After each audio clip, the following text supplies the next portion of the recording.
Hashiramatazama. And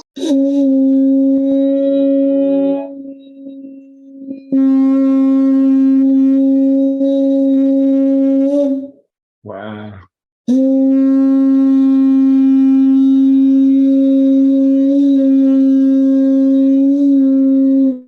Woo.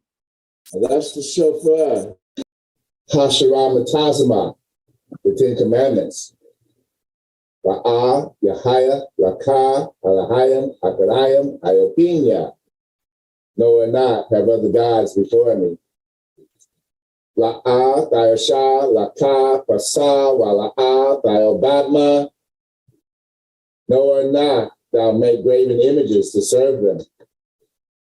La'a, Thalakwa, Sham, Yahweh, Ba, Shiwa. No or not thou take the Most High's name in vain. Zakar, Ha-Yuam, Ha-Shabbat, La, Kodashwa. Remember the Sabbath day, keep it holy. Kabal, Avakah, Wa, Makah, honor your father and mother. La'ata, Latazak, know and not thou murder. La'ata, Kanab, know and not thou adultery. La'ata, Ganab, know and not thou steal. La'ata, Anashikar, no or not thou testify falsely. La'ata kamad kala shira la rakaya. No or not thou covet, which is our neighbors. Selah. Hallelujah. Amen. Praise Yah. Hallelujah. Hallelujah. Selah. Thank you, Elder. Hallelujah. and everything you should do is in Yah's name. You've got to do everything that he says in his name. Yeah. Praise Yah. Praise Yah. Praise Yah. Romans 11:5. That's what we was talking about, that remnant. Praise Yah. Praise Yah. Praise Yah. Thank you, Yah. Praise Yah. Yes. Romans 11:5. That's what we was talking about, that remnant. Shalom! Welcome to Mashiach's Assembly! Don't forget, shoes off at the door! Respect Yah's house. Hey, Maya is so. Hey, Maya is so. Toraba, Toraba, Toraba, Yahaya. Toraba, Toraba, Toraba, Yahaya. Praise God! Praise God! Praise Yah. Shalom! We sing praises to your name. Oh yeah. We sing praises to your name. Oh yeah. For your name is great and greatly to be praised. Praise Yah. Praise Yah. We sing praises to your name. Shalom, handsome young man.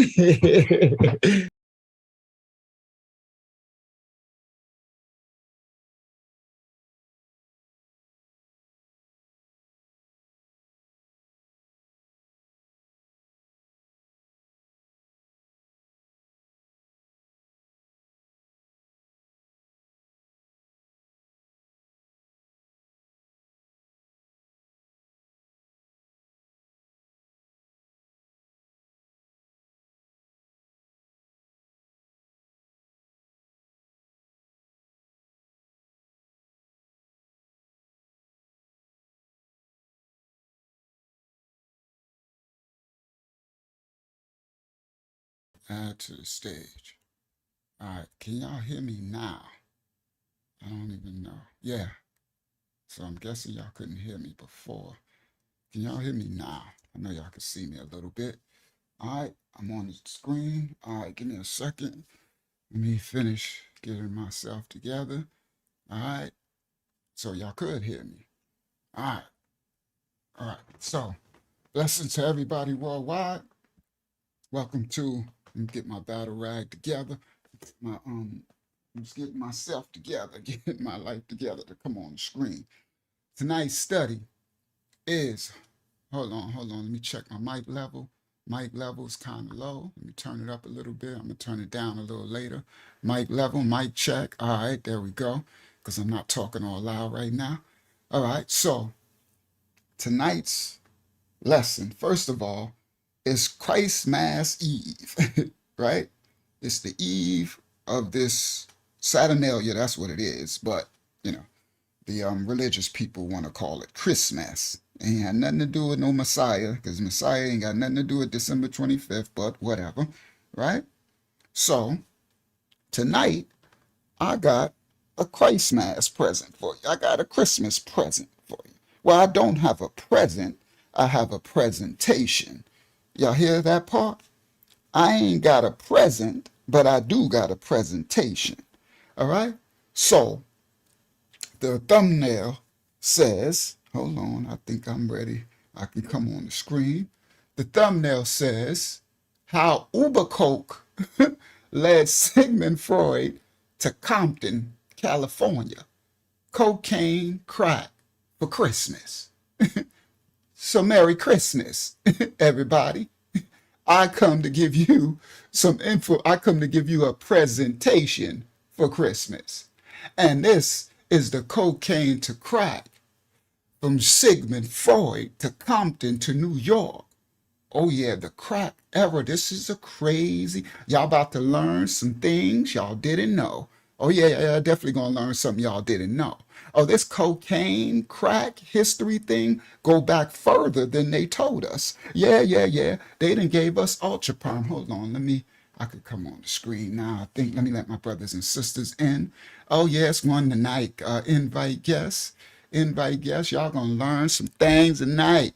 Copied. Okay, let me close that. Let me come to the comment section. Control V. All right. I tried to just only go live on our vertical one tonight to see if it's a difference, because they just shadow banned the mess out of us lately. They didn't, right? Once I did that vertical thing, at first it was almost 2,000 views on the vertical thing. Now they like, whoa, oh, we got Houston, we got a problem. We let Unc's channel slip a little bit through. All right. So I tried to see if it just only the regular presentation tonight, if that has a difference. All right, if it makes a difference. So we'll go back to the regular thing and forget the vertical live stream or something. I don't know. We'll see. We'll test it out next week to see. All right, on Friday. All right, so now, everybody, who that over on Facebook? Shout out to Junebug. Shout out to Bug Juice. Love you, Bug Juice. Yo, Bug Juice, we going about the crack tonight, Bug Juice. They've been tricking us. Hold on, let me show y'all. Oh, the elder's in the building. Shalom, elder. All right, hold on. Let's make me and the elder, bigger screen. Let me see. There we go. All right, and then the other brothers and sisters will come in a little later. Now, everybody, listen to this one. They didn't gave us ultra perm, and they didn't hoodwinked us, bamboozled us. They made us think that this crack cocaine was like, yeah, it's levels to this stuff. This thing go back. This thing got a history. Watch this. Watch this. Here we go. Watch this. Share screen.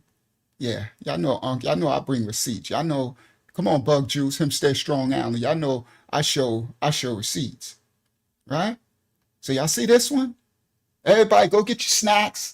I hope you put the little kiddies to bed or whatever. For those who celebrate Christ Mass, you should be able to chill out for a couple of hours. The kiddies are asleep waiting for Satan Claus or Krampus to come on down the chimney you ain't got, right? Some of y'all got a chimney, but, right? In the hoods, we don't got chimneys, right? But anyway, so go get your snacks, put your feet up. Oh, you about to learn something tonight. This thing go back. Now, y'all see this thumbnail? Hold on, let me make it full screen. Watch this. I got some teaching to do. We got some exposing to do.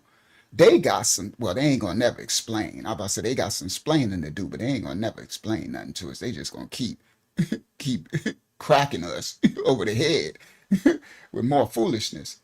Shout out to Sister Phyllis Richards. Got a little backdrop for you too, Sister Phyllis Richards, to go with when I break this down. All right. Now, you see this thumbnail? Freud to Compton, Uber Coke, crack. Everybody, we thought they came up with Uber. I used to drive for Uber. Oh yeah, we about to unveil some secrets tonight.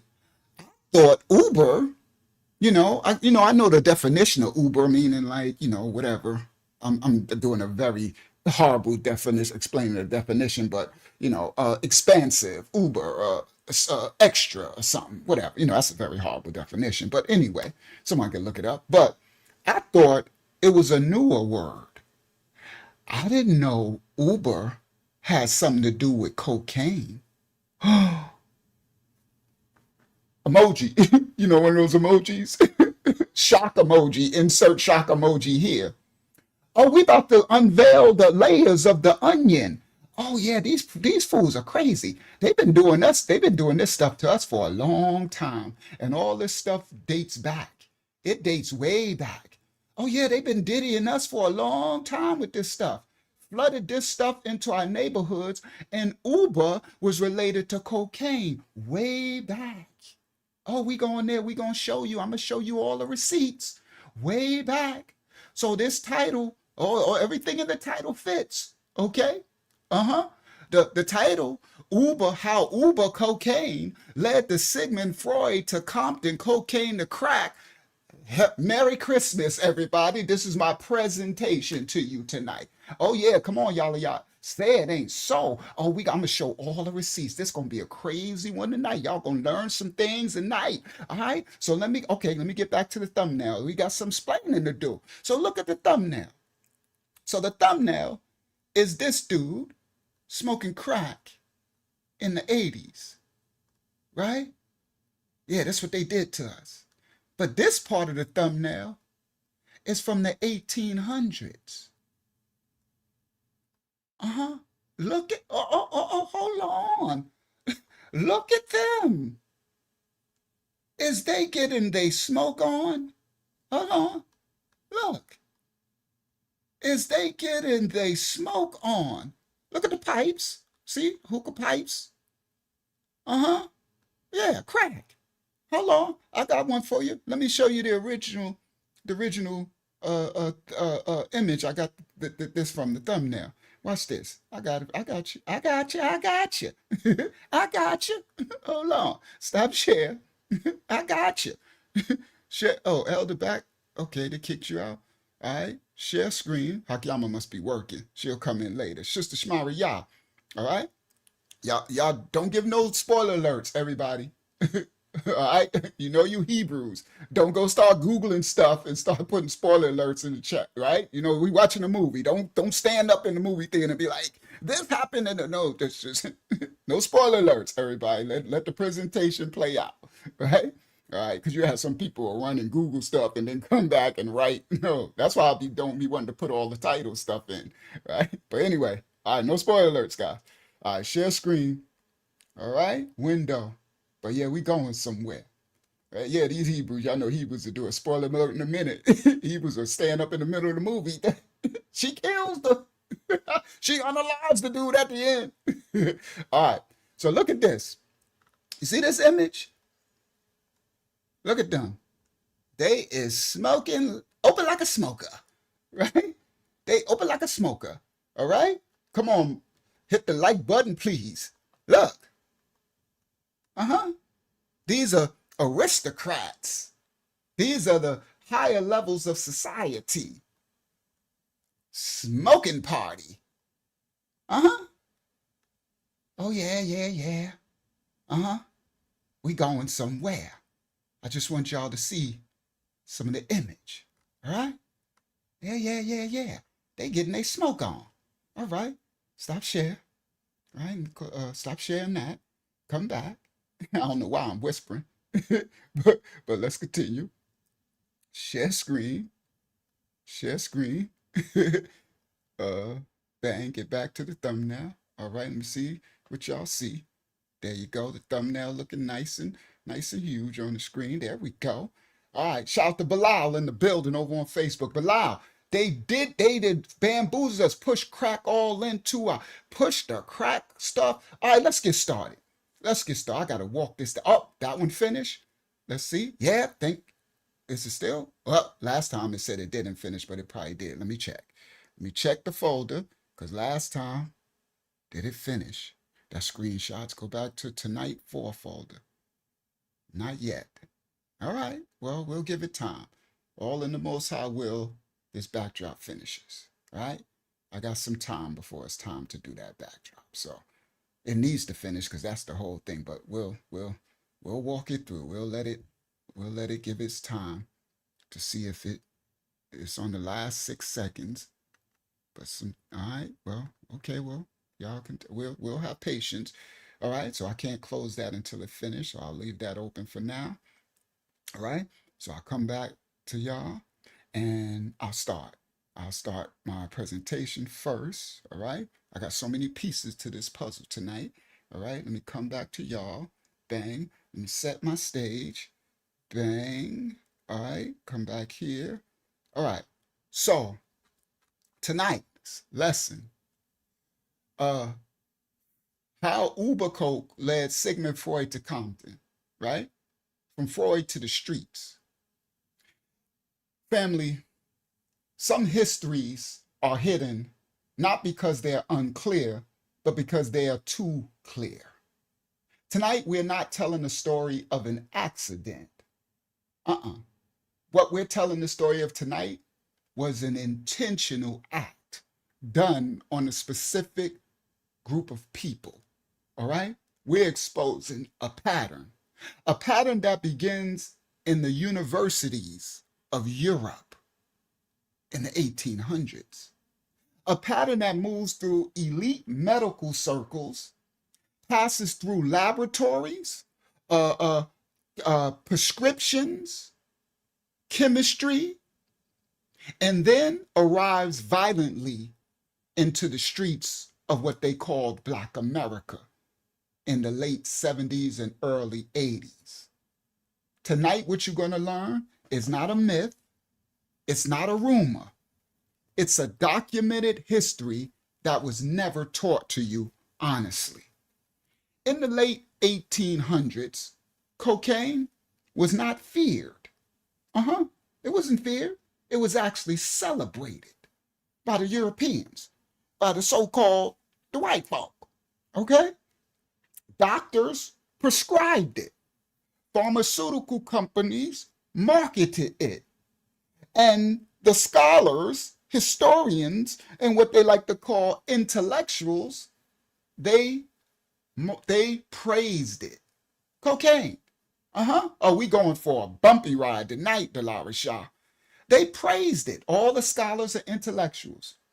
And one of the most influential thinkers of the modern age, Sigmund Freud, the father of analyzation or some stuff, right?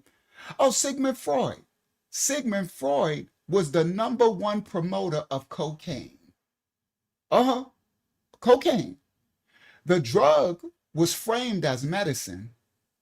It was promoted as genius fuel, as progress. All right? But scripture warns us. All right? Isaiah 20, no spoiler alert, you Hebrews.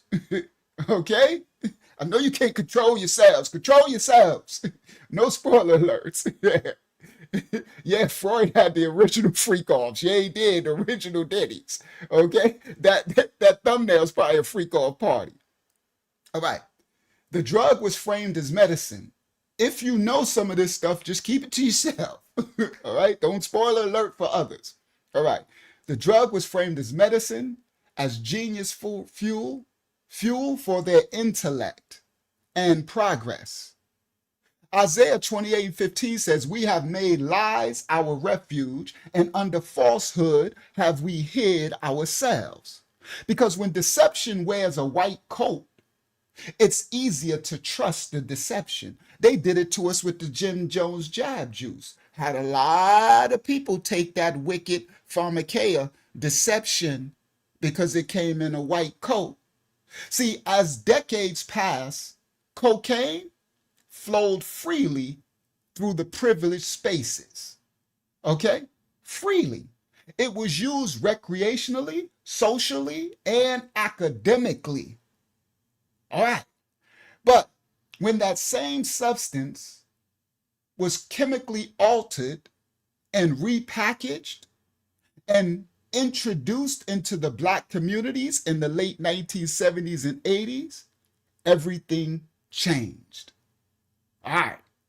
Crack cocaine did not arrive in the Black communities of America alone. It arrived with systematically oppressive, aggressive police practices, mandatory minimum sentences, and media demonization, and silence from the same institutions that once praised this drug. Families became destroyed, neighborhoods became destabilized, men became imprisoned by the millions, Black men, women and children, children raised without fathers and mothers, an entire generation traumatized. Yeah, I was born into that. I come from the crack era, the 80s. This was not simply an addiction, it was systematic devastation, release. The Bible calls this kind of destruction by design. Hosea 4:2, by swearing and lying and killing and stealing, therefore shall the land mourn, and everyone that dwelleth therein shall languish. So the land in the streets of America and what they call the ghettos among the Blacks, the land mourned. The people were demolished, eviscerated, languished, and yet the narrative told to the public was simple. It was our choice, bad personal responsibility, the criminal culture, savages, bad choices.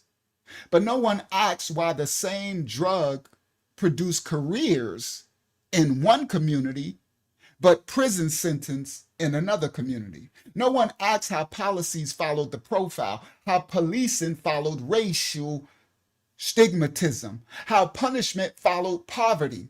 Scripture warns us that this would happen. In Habakkuk 2:15, it says, woe unto him that giveth his neighbor drink, that thou mayest look on their nakedness. So woe to the system that intoxicates its people, then shames them for falling and failing. See, this teaching tonight is not about glorifying drugs. It's about exposing how substances have been used as tools of control, used to distract, used to destabilize, used to incarcerate, used to erase futures, used to genocide a nation of people.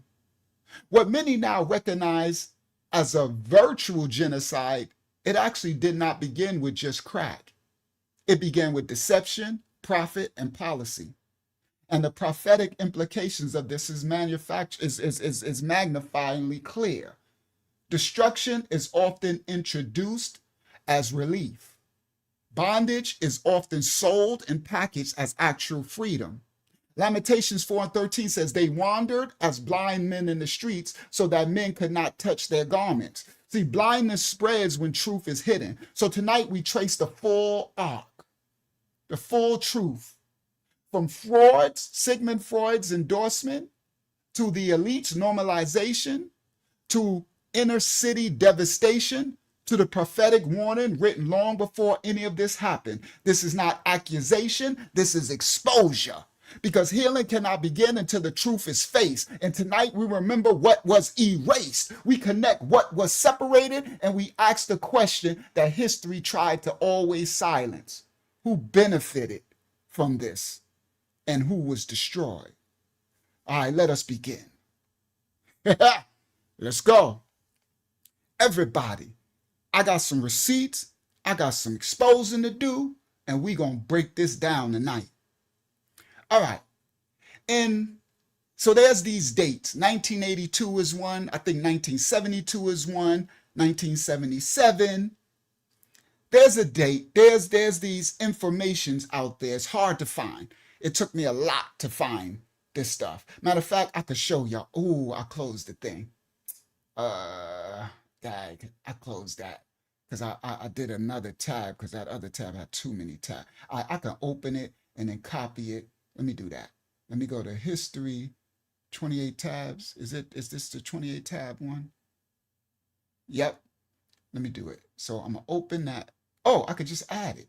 Okay, I can just add it. So let me add it. Let me go back to the my other window. Okay, there you go. I forgot I can do that. That works. Go back to not that. Give me boy, give me my other window and stop playing around. There you go.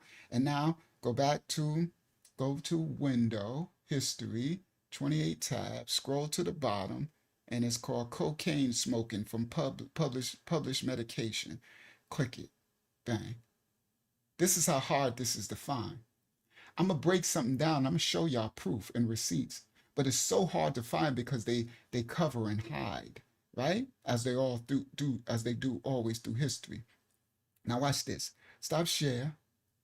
Share screen. We getting started now. Share screen. Bang.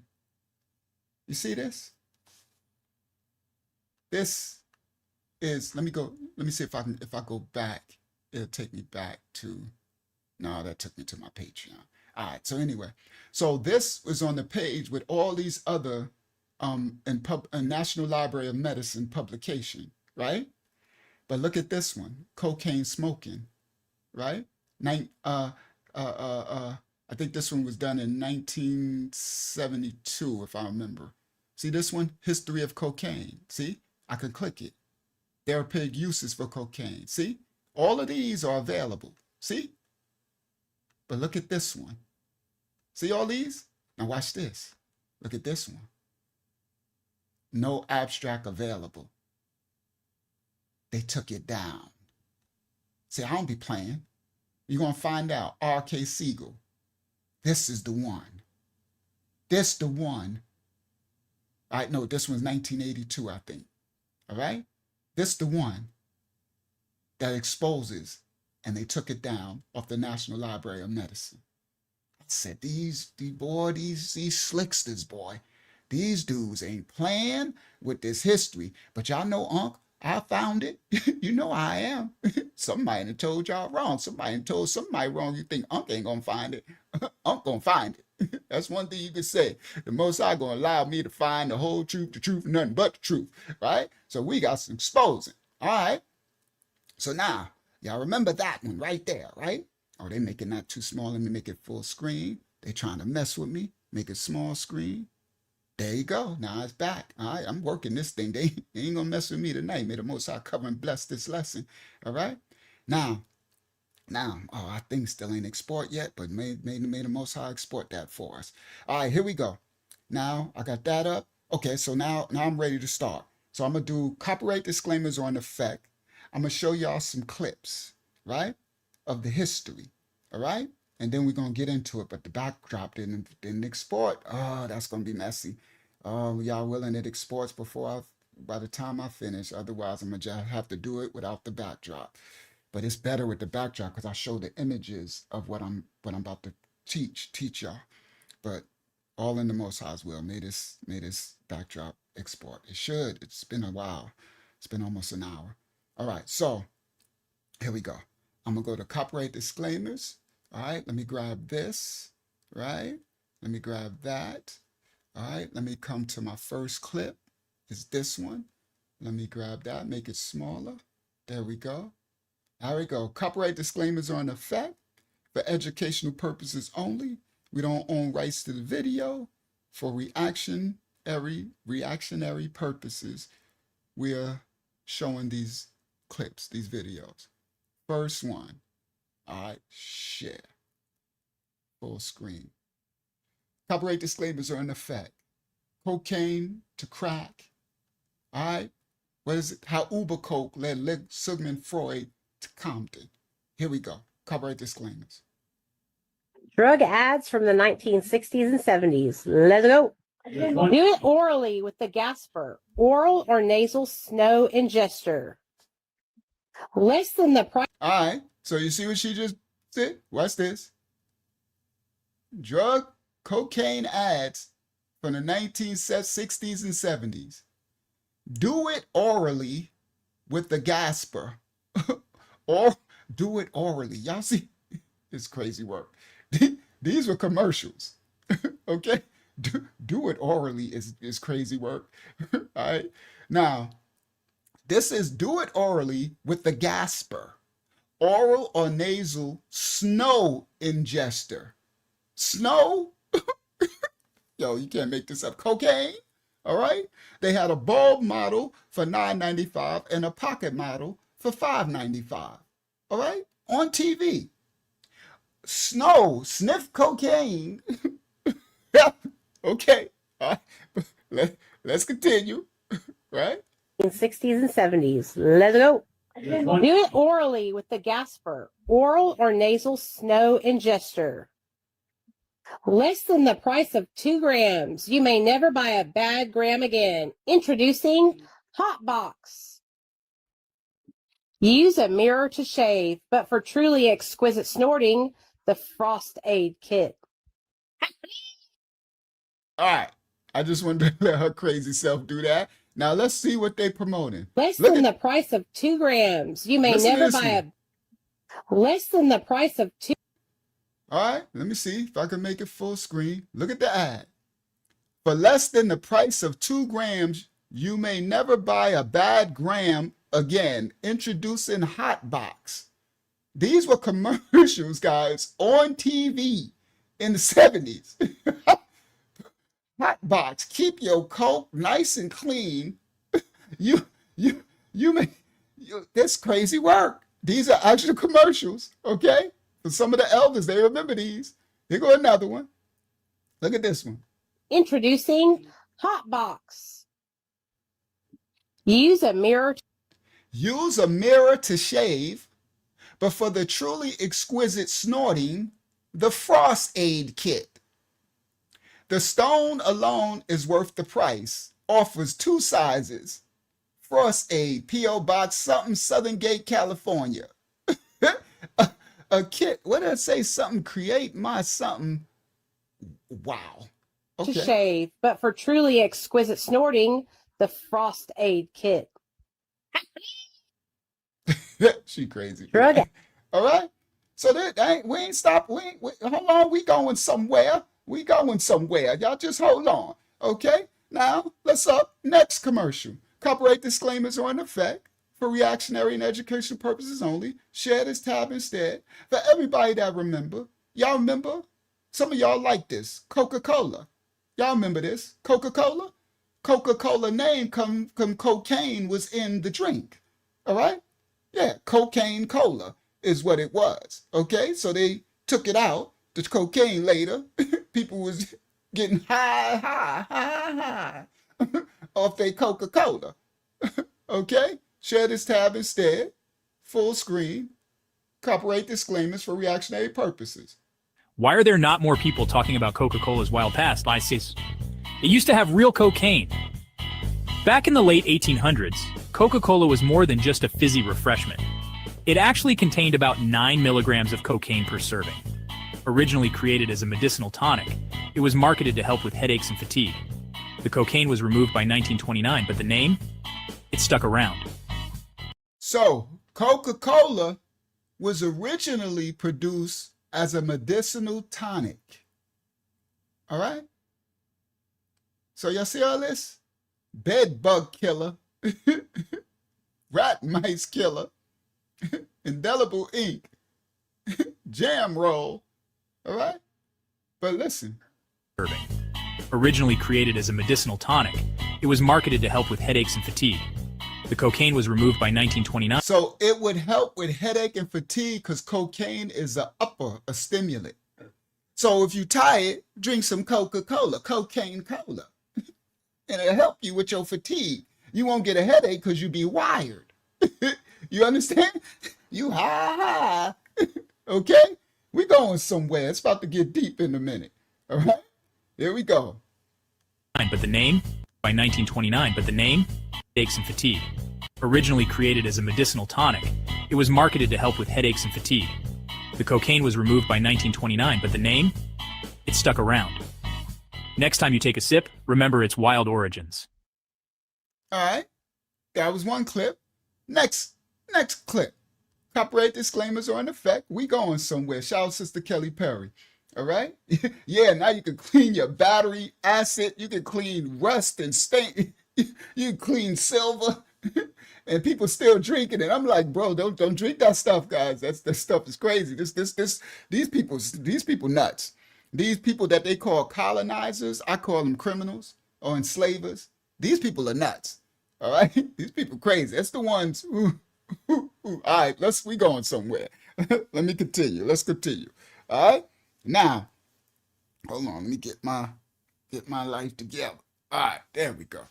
I look a little more presentable. All right, now, did I do this one yet? Let me see. Nope. Copyright disclaimers are in effect for reactionary purposes only. We don't own rights to the video. We're reacting. Here we go.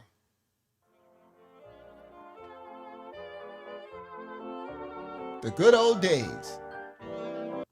These are the commercials in the 40s and with the 50s and 60s. Ver Johnson revolvers. Accidental discharge impossible. These are not toys. Shoot straight and kill. You may never only need once in your lifetime. By now, you will have it at the time, right? They were selling. Look, they got a. Ain't that a kid with a gun in her hand with a doll baby? On this, all right, all right, okay. Send for our firearms encyclopedia.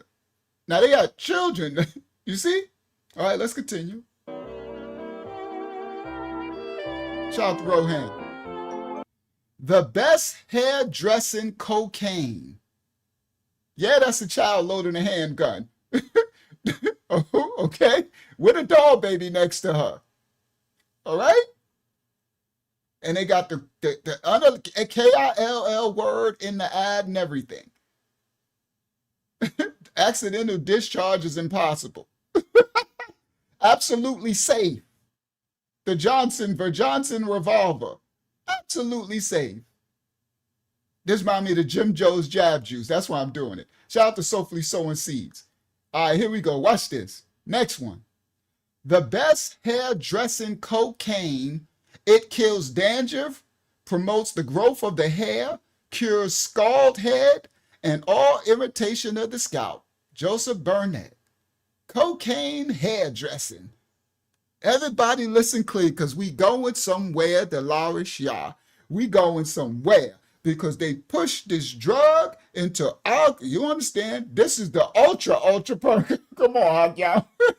This is the super ultra perm. Cocaine perm. Cocaine ultra perm. That's a good word.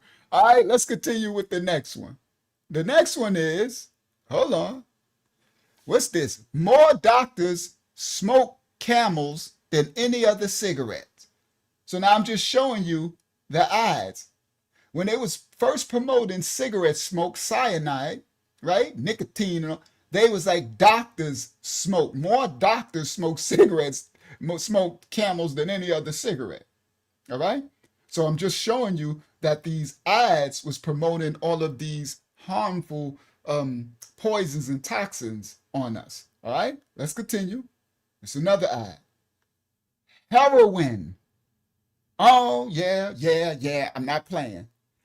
Bayer Pharmaceutical, Bayer Aspirins, Bayer Pharmaceutical products, heroin hydrochloride. Is preeminently adopted. Hold on, let me screenshot that so I can make it bigger. All right? I'm going to screenshot that because some of these I need to read what it says. All right? I can't make it bigger with that. I can make it bigger with this. I can't make it bigger with that, but I can make it bigger with this. All right, sorry guys. Y'all know I guess I'm in silly mode tonight, but it is what it is, right? So let me double click that. And we're going to make that a little bit bigger in a second. Let me come back to y'all. Let me stop sharing that. Let me share screen. We need to see what that say. What that say? There you go. Now we can zoom in. Heroin hydrochloride. is preeminently adapted for the manufacture of cough elixirs, cough whatever, cough drops, cough lozenges, and cough medicines of any kind. Heroin. Price is 1 ounce packages, $4.85 an ounce, less in larger quantities. The efficient dose being very small. The cheapest specific for the relief of cough. Abe Arbin Fabricant of Elderfield Company, all right? In bronchitis, rhinitis, whooping cough, etc. Get you some heroin hydrochloride from Bayer Pharmaceutical Products. Now look at the jar.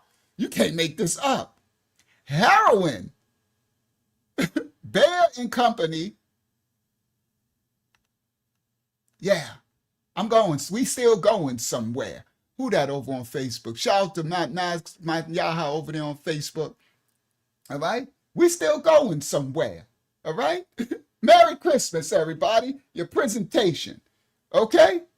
Exactly. Heroin for your cough. Okay? Let's continue. If I have to zoom in on another one, I'll do it. All right? Let me share screen. Let's get back. Share screen.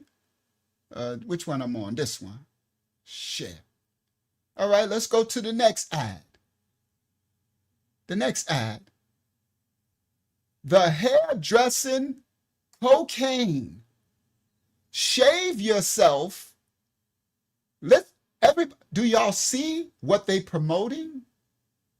Look what they promoting for the guns. The babies. The so-called white brothers, y'all should be mad at y'all elders. All right? See, this is wicked stuff. Right? Now look where they promoting the cocaine. The baby is shaving with cocaine. Shave yourself with cocaine. Okay. This ain't nothing but Baal, Moloch, Nimrod, passing the babies over to the valley and hit them. Right? Yeah, safe enough for a baby. Cocaine shave. All right, let's continue. What's the next one? Gee, mommy, you sure enjoy your Marlboro cigarettes. Yes, you need never feel over smoked. That's the miracle of Marlboro cigarettes. So they use the babies to sell their drugs to the people. Let's continue. What's the next one? Nothing like hearing someone go on about the good old days. Were those days really that good? All right. Think about it. All right. Now we're going somewhere. All right. This is the ads. Heroin. Let's go. Next video. Copyright disclaimers are in effect for educational purposes only. We don't own rights to the video. We're reacting to the video. Let go. Connie Clausen in a Coca-Cola commercial in 1961. Pay attention, children.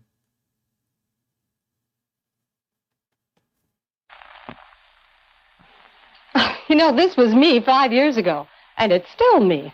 As I confess, I'm a waistline watcher from way back. Well, that's enough for today. Now for a lively lift. Ice-cold Coca-Cola. There's no waistline worry with Coke, you know. Actually, this individual-sized bottle has no more calories than half a grapefruit.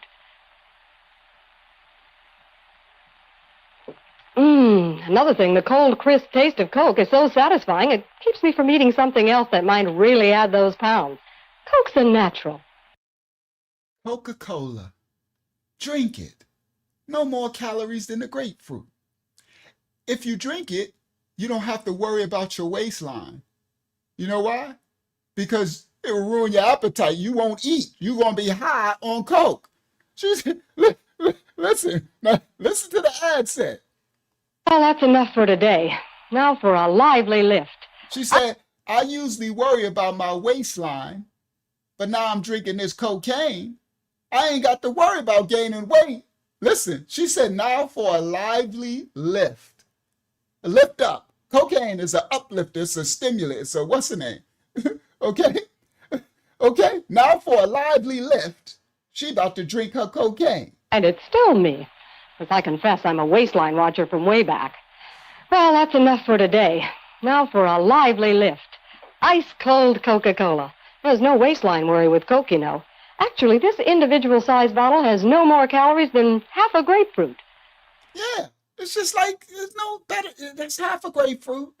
Forget the cocaine, but let's continue.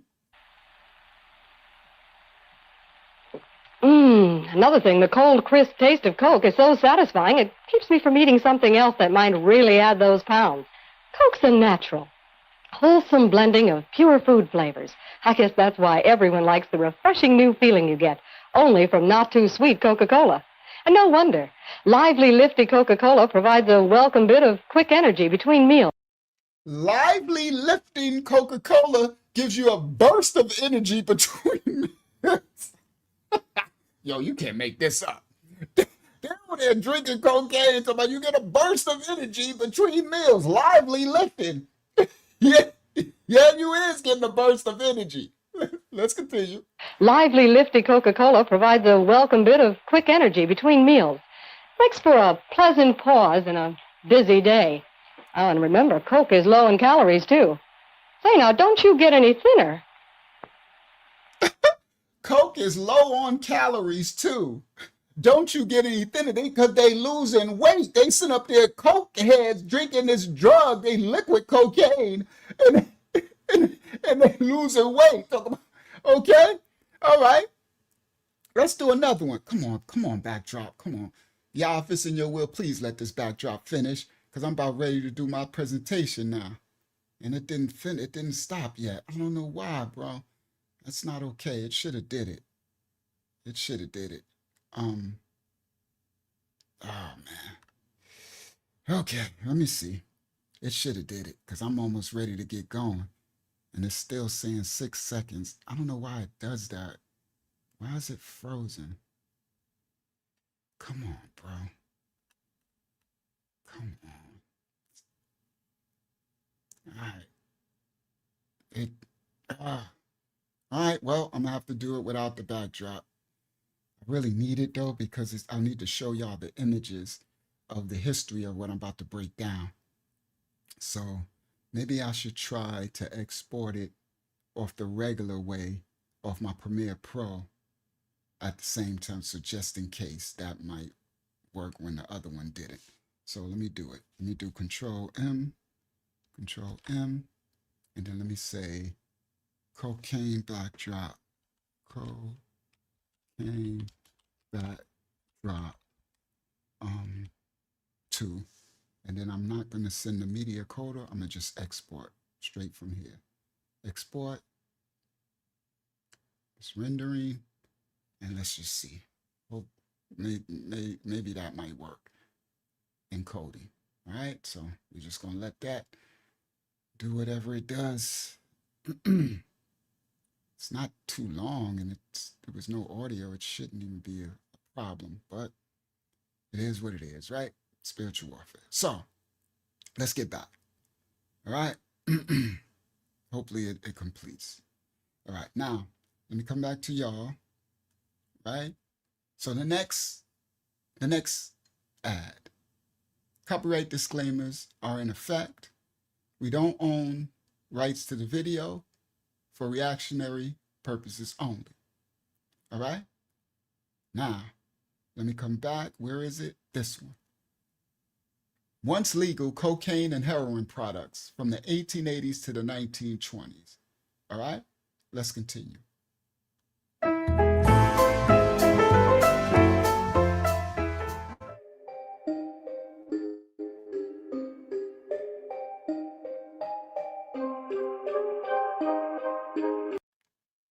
In the 19th century, advertising claims of health products was unregulated and so-called patent medicine prospered.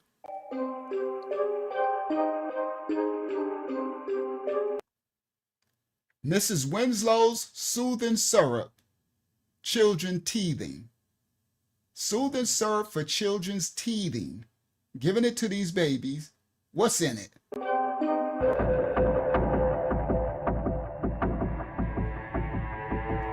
This product from 1849 contained a dose of morphine used to treat teething babies.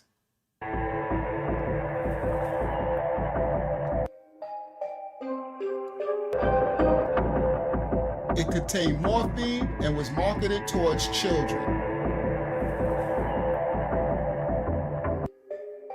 Cocaine toothache drops. Hold on. Hold on. These people crazy. Cocaine toothache drops. Instantaneous cure. The price is 15 cents. Prepared by Lloyd Manufacturing Company for sale by all druggists. Y'all remember when they used to call the drugstore druggists?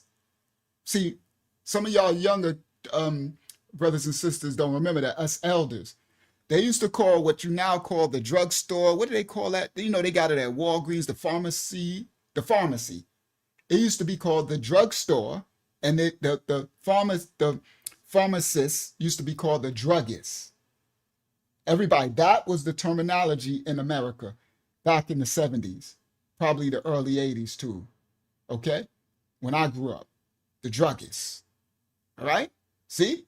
For sale by all druggists, all right?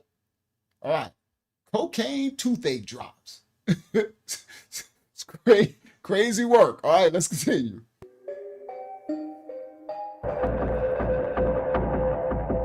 Toothache and pain treated with a little cocaine. There your heroin. There's heroin. Look at this. That's another ad. Bayer Pharmaceutical Products. Heroin, the sedative for coughs, aspirin, the substitute for Salixase, whatever that is, and lysitol, the uric acid solvent. From 40 Stone Street in New York. Heroin for sedative coughs. Used similarly to morphine, this was produced until 1913 when found that heroin is extremely addictive. Coca-Cola syrup and extract. For soda water and other carbonated beverages, the intellectual beverage. This is what they taught. It made you smarter. You know why, guys? Because the cocaine, this is what these intellectuals, these historians, right, in the 1800s, they said that if they did this cocaine, then they can stay up late for days and they can learn and study more. So it's for intellectuals. This intellectual beverage and temperance drink contains the valuable tonic and nerve stimulant properties of the coca plant and cola, or cola with a K, cola nuts, and makes not only a delicious, exhilarating, refreshing, and invigorating beverage dispensed from the soda water fountain and other carbonated beverages. So you was getting cocaine straight from the from the tap. You go, right? But a valuable brain tonic and a cure for all nervous afflictions.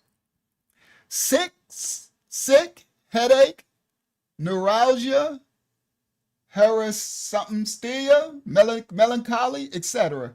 The peculiar flavor of Coca-Cola delights every palate. It is dispensed from, sorry, it's really small text. It is dispensed from the soda fountain in same manner as any other fruit syrup.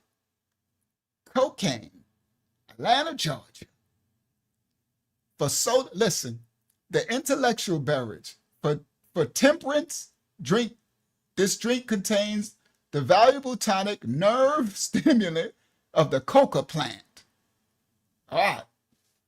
And the coconut, it's a potent one too, Hayazah. Well, so they put a double whammy in there. John Pemberton invented the famous drink as a patent medicine in 1886. And from 1991, is carbonated water the base for all sodas. Well, the carbonation could be bad for you. So you should be less is more. You should drink because that's acidic, very acidic. All right. So the carbonation. So that's bad for you. All right. All right. So John Pemberton invented the famous soft drink as a patent medicine in 1886. From 1891 to 1904, he had an estimated 9 milligrams of cocaine per glass of Coca-Cola. He said John Pemberton was a pharmacist. Thank you, Rohan. These are the druggists. Of course they were. This is where this is coming from. Now, cocaine, Allen's cocaine tablets. Boy, you can't make this up. For hay fever, catarrh, whatever that is, and throat troubles, it cures nervousness, headaches, and sleeplessness. That's hilarious. Sleeplessness, cocaine keeps you up. For 50 cents a box at the druggist. See, I tell y'all, this is Broadway, New York City, or by mail, send a pamphlet to Allen Cocaine Manufacturing Company. You can't make this up, all right? Cocaine tablets for hay fever, nervousness, and headache. Get your cocaine tablets. Allen's cocaine tablets. Let's continue.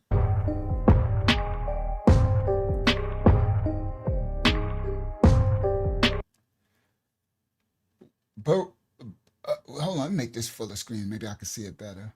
Burroughs Welcome and Company tabloid forced marched, containing the combined active principles of the cola nut and the coca lavos. Always hunger. Something alleviates hunger and prolongs the something power of endurance. something with hunger and prolongs the power of endurance. Directions: one by something to be dissolved in your mouth every hour when undergoing. What you say? Oh, that was accident. All right. Can you hear me? No, it's breaking up. Hakiyama, what are you trying to say? I think he might be trying to read it to you. Oh, okay. Yeah, well, his thing is breaking up badly. One to be dissolved in something. Fix your mic, Yasha, so you can help out. Every hour when undergoing something continued, something strain or physical. I just didn't want to copy. Can you hear me now? Is this better? Yep. Clear. Go ahead. Okay, it's now. Now it's gone. it went out on you. I can try.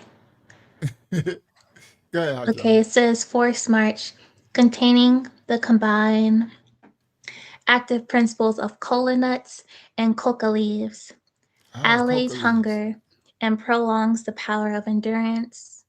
It says directions: one to be dissolved in the mouth every hour when undergoing continued mental strain or physical exertion. So if you exert yourself physically, take a couple of drops of this cocaine cola, and then they made this into a drink, Coca-Cola. This cocaine cola for you, and you be all right. Power of endurance, right? All right, let's continue.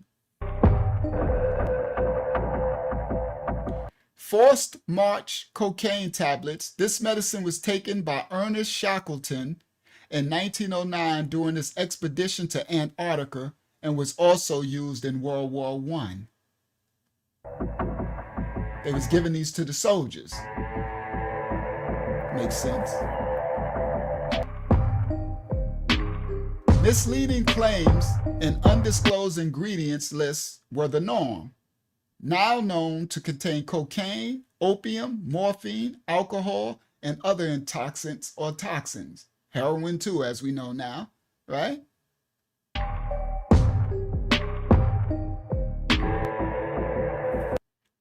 Look at that. Heroin, hydrochlor, and more heroin. Let me make that a little bigger. Heroin hydrochlor from Bayer. All right?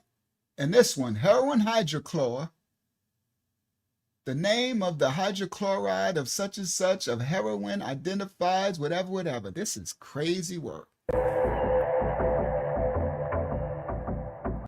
Look at this, everybody. 1 ounce of powdered extract of Indian cannabis. Good old married to the Wana. Good old cannabis. All right? Caught Cannabis Indica USA by Park Davis and Company. Fluid extract, cannabis USP, American cannabis. It says poison on it. That's crazy that this literally says poison. All right? It says alcohol, cannabis, alcohol, 60 something per something. I can't see it, small. Poison. Park Davis, Detroit, Michigan. That's crazy that this says poison on it. All right? Liquid cannabis. Indian and American cannabis used for pain relief, but it doubled as a tonic for coughing, sleeplessness, and loss of appetite.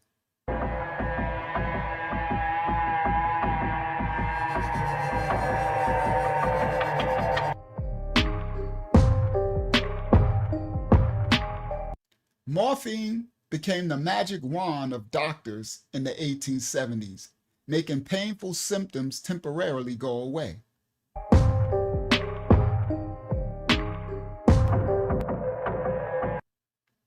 Look at this. Heroin hydrochloride, poison. 100 tablets, heroin hydrochloride, 1 through 6 grain. The fact that they got poison on these labels is crazy work.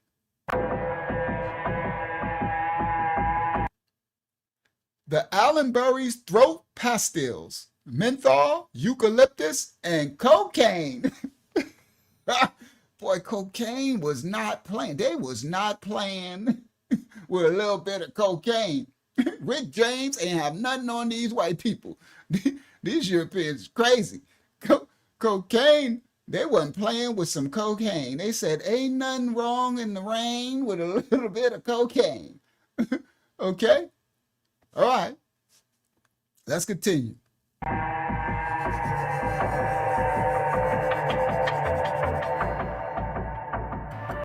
This contains menthol, cocaine, red gum, eucalyptus, or whatever, potash, borax, formaldehyde. Oh my goodness, formaldehyde and cinnamon oil.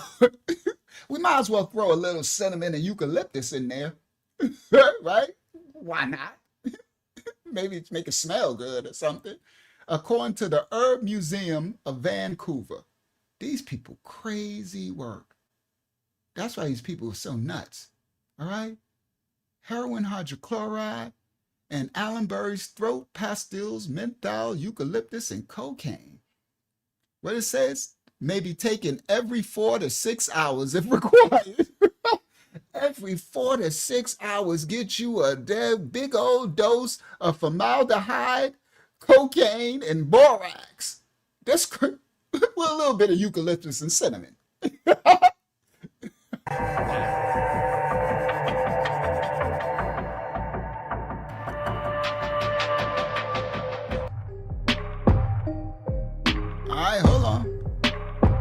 This wine was loaded with 6 to 7.2 milligrams of cocaine per fluid ounce, a favorite of historical figures from Queen Victoria to Pope Leo the 13th and Thomas Edison. Yeah, they was doing all this coke and all this stuff. Popular French tonic wine. Then Mariani wine. Something about influenza, His Holiness the Pope. Mariana wine. What is they talk? Oh, I guess it's the ad. All right? This crazy work. All right? They was all strung out. These psychopaths. What he's doing is crazy stuff. All right? I know from out, I know for cadavers. That's what for the dead. I'm like, all right? So popular tonic wine. It had 6 to 7.2 milligrams of cocaine per ounce of this wine. So you drinking your wine, you heard of wines and spirits, wines and cocaine. Crazy work. These people is high.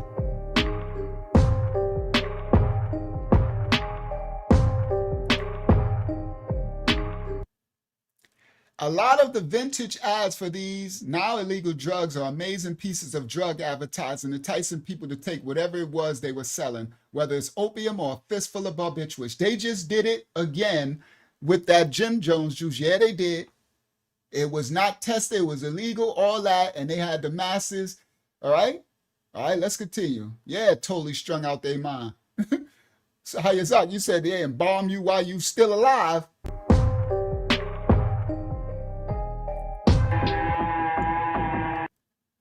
Coca wine.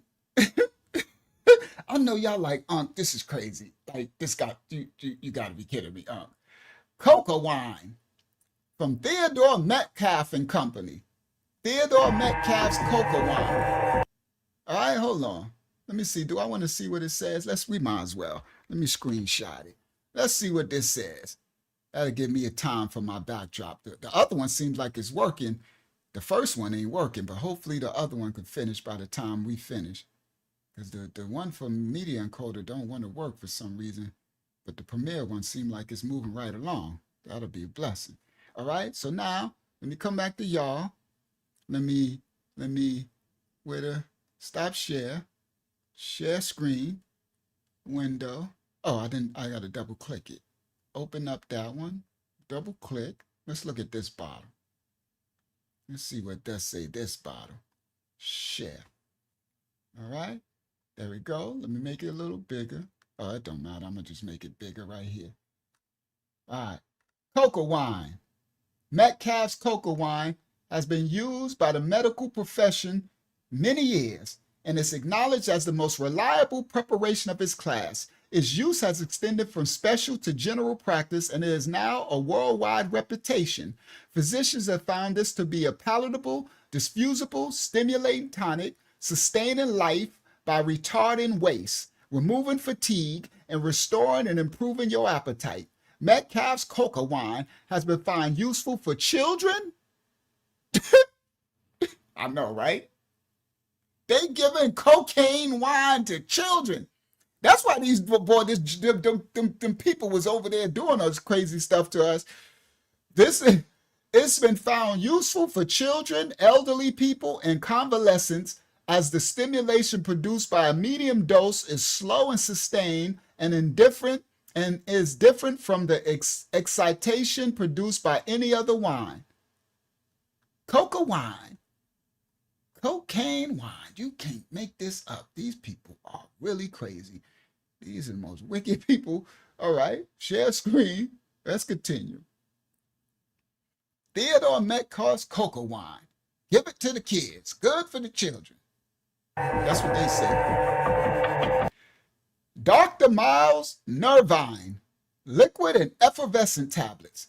Hello, Mary. What time will you say? What's that noise? How can you stand the noise? Oh, that's the children playing. Since I've been taking Nervine, nothing bothers me. So, when you are restless, sleepless, and nervous, try Dr. Miles Nervine. Your money back if it fails to relieve you. At your drugstore, small package 25 cents, large package $1. Right? If the kids are playing, you just take you some Dr. Miles Nervine. Let's see. You know what was in the Nervine. Dr. Bell's anti-pain, A-pain killer. Oh man, A-pain killer. Yeah, that's some crazy stuff. Hold on, let me screenshot that. Only the Most High knows what they saying in this stuff. Let's find out. Let's find out. Share screen, window. We about to find out because only the Most High knows what these psychopaths is talking about in this stuff. Go here. Bang. Share. All right, here we go. I don't know which one to read first.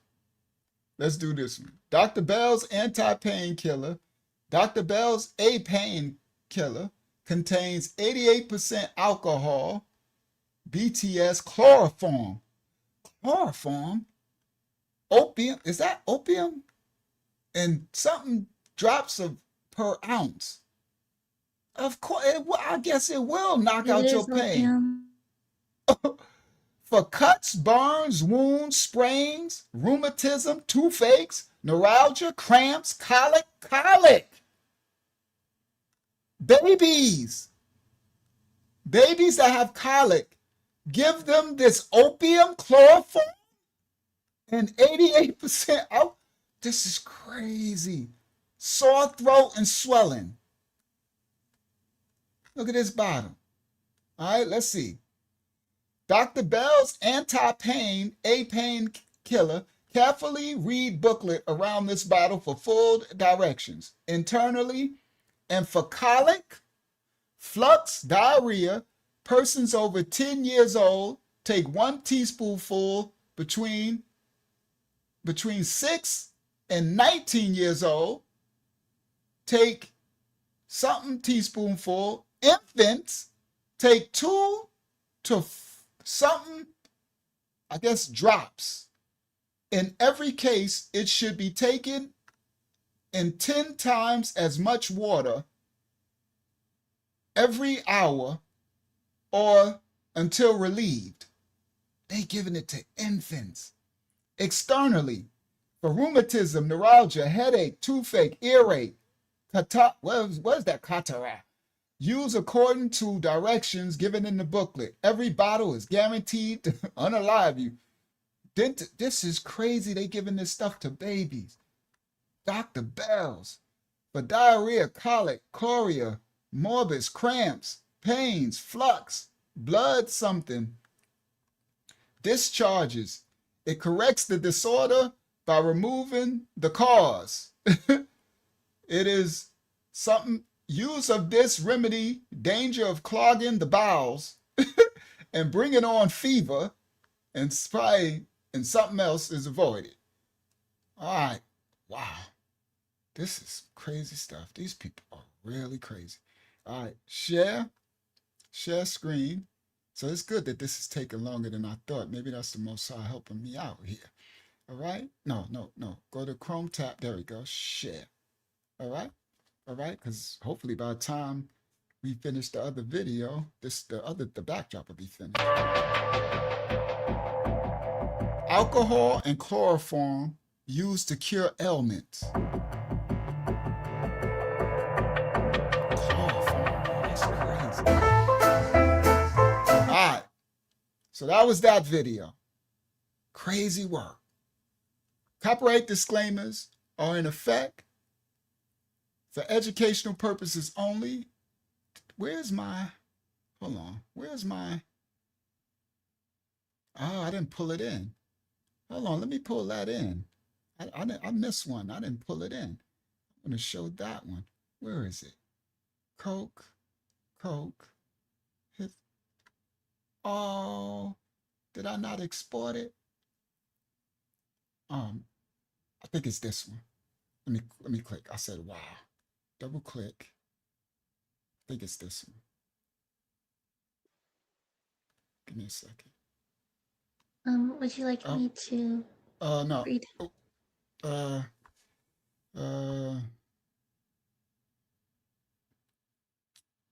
No, because no, it's okay. You can read the prayer after we finish.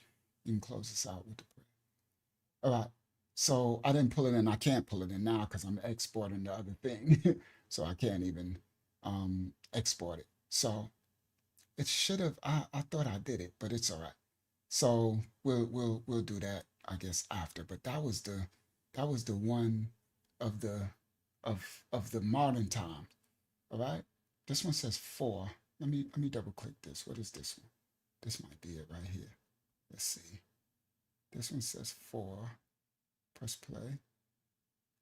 Come on. Nope. All right. So let me go to this. All right. I'll get back to it. So this clip right here leads into our thumbnail in tonight's lesson. This person, let's do it. Let me just play the clip. Copyright disclaimers are in effect for reactionary purposes only. Share this tab instead. This UCLA professor says they created crack cocaine in UCLA. Copyright disclaimers are in effect for reactionary purposes only. We don't own rights to the video. We're in touch with a lot of the underground chemists who are synthesizing new compounds, and they send. Now, this is the person that they took this article down. So remember the article? This is R.K. Siegel. Remember I told y'all know, I'm a find. I'm gonna find some receipts. I had the other thing, but they took all of his stuff down. His published. This is on National Library of Medicine. All right. He's a PhD, chemist and at UCLA. All right. And they took his article down. See, all the other articles are up, but they take his stuff down. This is him. All right. Share this tab instead. Now we hearing from him verbatim. He said that they were testing crack on monkeys, chimps, before they ever released crack into the black neighborhoods. They was already using it on monkeys in UCLA and Berkeley. Let's continue.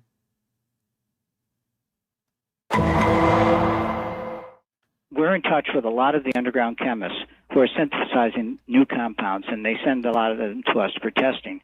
We don't give them any feedback, but we like to monitor what's out there in the street. And by the way, our lab was the one who discovered the crack epidemic, and we discovered crack 13 years before the word was even introduced into the lexicon. We had monkeys smoking crack cocaine in the basement labs at UCLA 13 years before the word was invented. Did y'all hear what he said? This is why they took all of his publishings and stuff down to hide this stuff. He said, we had monkeys smoking crack cocaine 13 years before they released it into the streets, to the black neighborhoods. All right? All right? Y'all know, listen. To monitor what's out there in the street. Let me go back. Let me break down what he's saying. A lot of the underground chemists. A lot of the underground chemists. Continue. We're in touch with a lot of the underground chemists who are synthesizing new compounds, and they send a lot of them to us for testing. So this was back, I think this was in the 80s or something when he was doing this interview.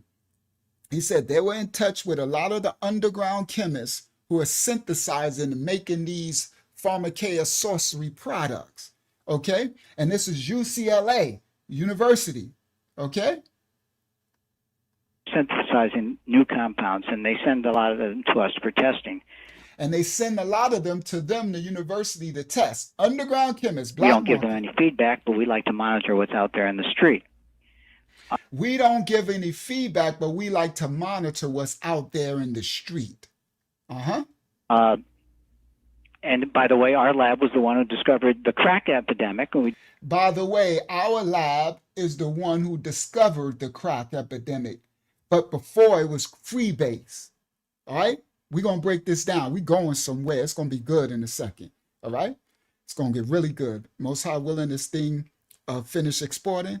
Now, they created this compound of separating the hydrochloride from coke and making base, chemically altering it with ether and ammonia and making this free base that later they with ease of use, they made it into crack, and you use baking soda, bicarbonate sodium. All right? They did this in the lab. Same way allegedly AIDS was created in these labs. This is what they pushed on us. Now let's continue. And by the way, our lab was the one who discovered the crack epidemic, and we discovered crack 13 years before the word was even introduced into the lexicon.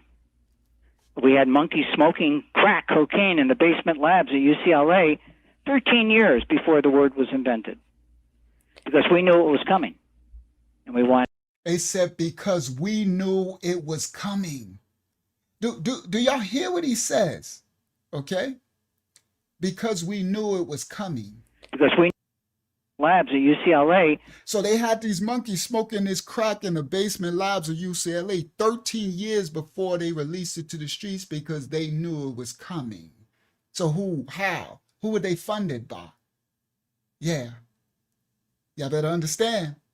Let's continue.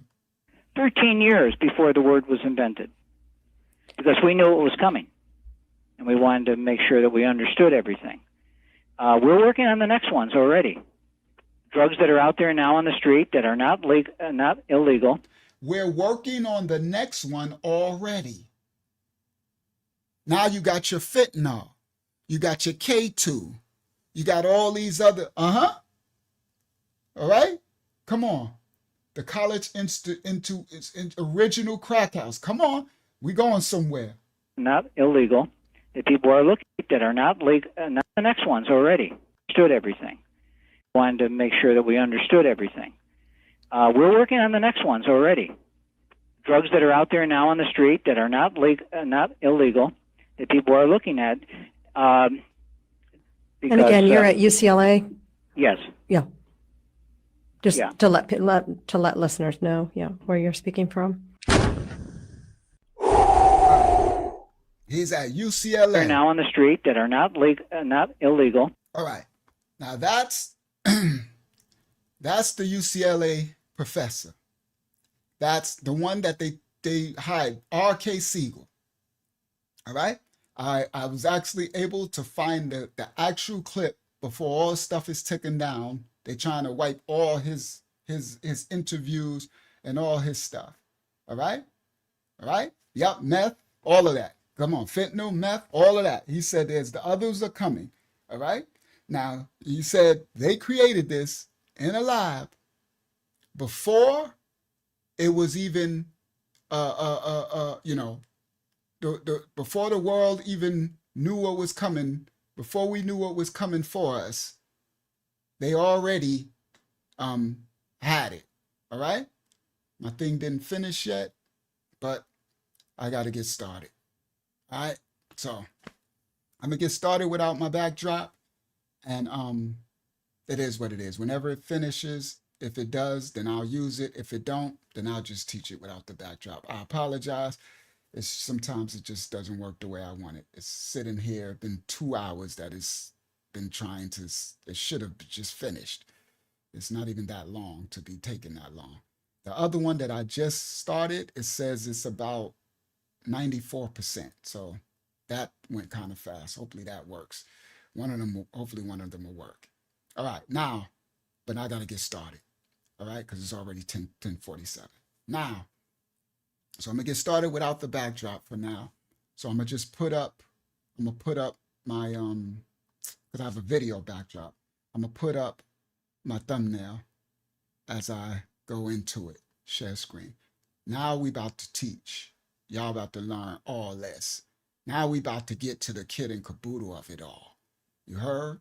Now they about to get this work. All right? Here we go. Freud to Compton, Uber, Coke, crack. Let go.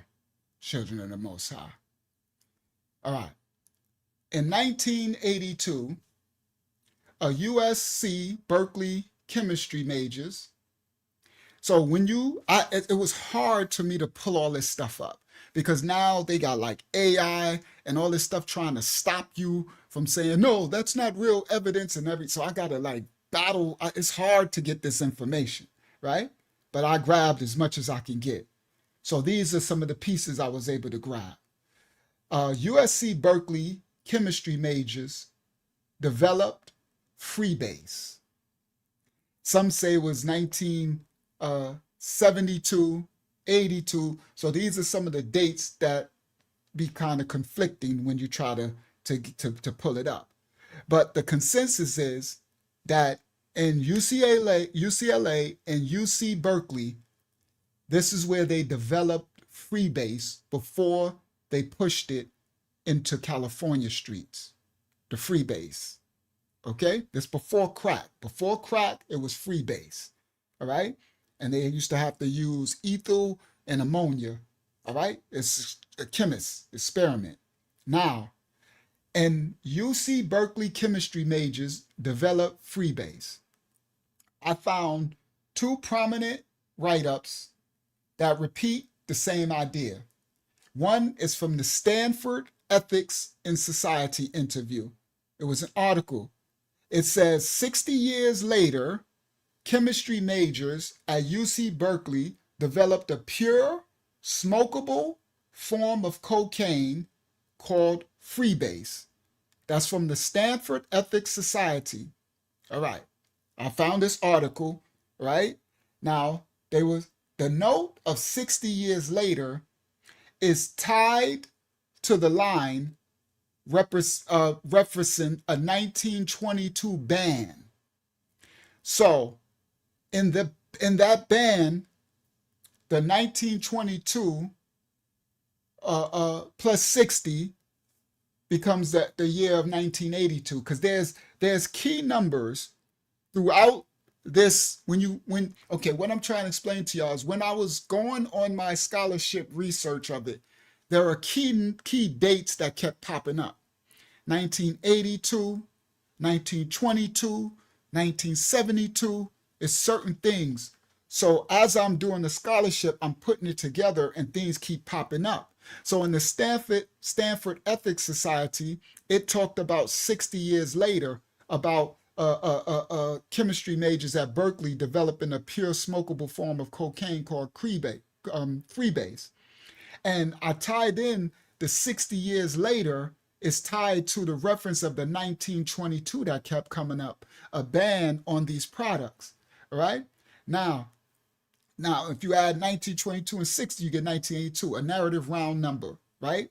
Now, it's the Guardian magazine, the Guardian paper of July 2023 did a report. And their report of the Guardian, July 17, 2023, their report said a group of chemistry students at UC Berkeley came up with a recipe for what was now called freebase cocaine. The Guardian wrote that. There's a journalist named Donovan X. Ramses, and he did a lot of work on the crack era. So a lot of this stuff is really hard to find. They bury it, right? Now, and they had a U.S. government NIDA monograph that cites in 1972, it was called the Gourmet Cookbook. This is top secret NIDA monograph from the government. It was called the Gourmet Cookbook of 1972.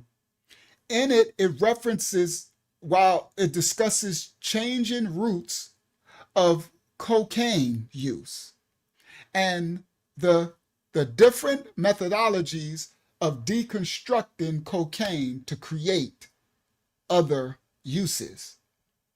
Now,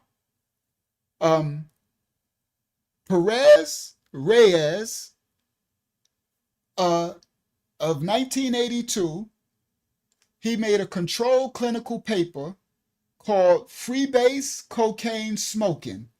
So y'all see these dates keep coming up, 1982, 1972, okay? And then the one further back, 1922. Now, he made a controlled clinical paper called Freebase Cocaine Smoking from Perez Reyes, 1982. And it's a documented physiological. He documented the physiological and psychological effects under controlled conditions. That's the articles in PubMed 6. Ronald K. Siegel, the one we just heard from, his large review called Cocaine Smoking from 1982. Again, that's the one I showed y'all. They took it down. The one where it's not on the PubMed article. It is heavily cited and helped define how clinicians and researchers understood, experimented with, and talked about cocaine smoking / freebase. Now, Berkeley kept coming up in my research. All right. Now, aside from the chemistry majors that they keep saying that you know who commissioned them. So they say that the CI, what's the name, letter boys commissioned them. For those who know the Iran-Contra affair with Oliver North, and that's where you get the Black Rick Ross, not the rapper agent, the real Rick Ross in California. The Iran-Contra affairs where they pushed that's where they pushed all the cocaine into America and then the crack into the hoods. So they had these chemistry majors in UC Berkeley and UCLA creating this monster they was going to release in the Black community.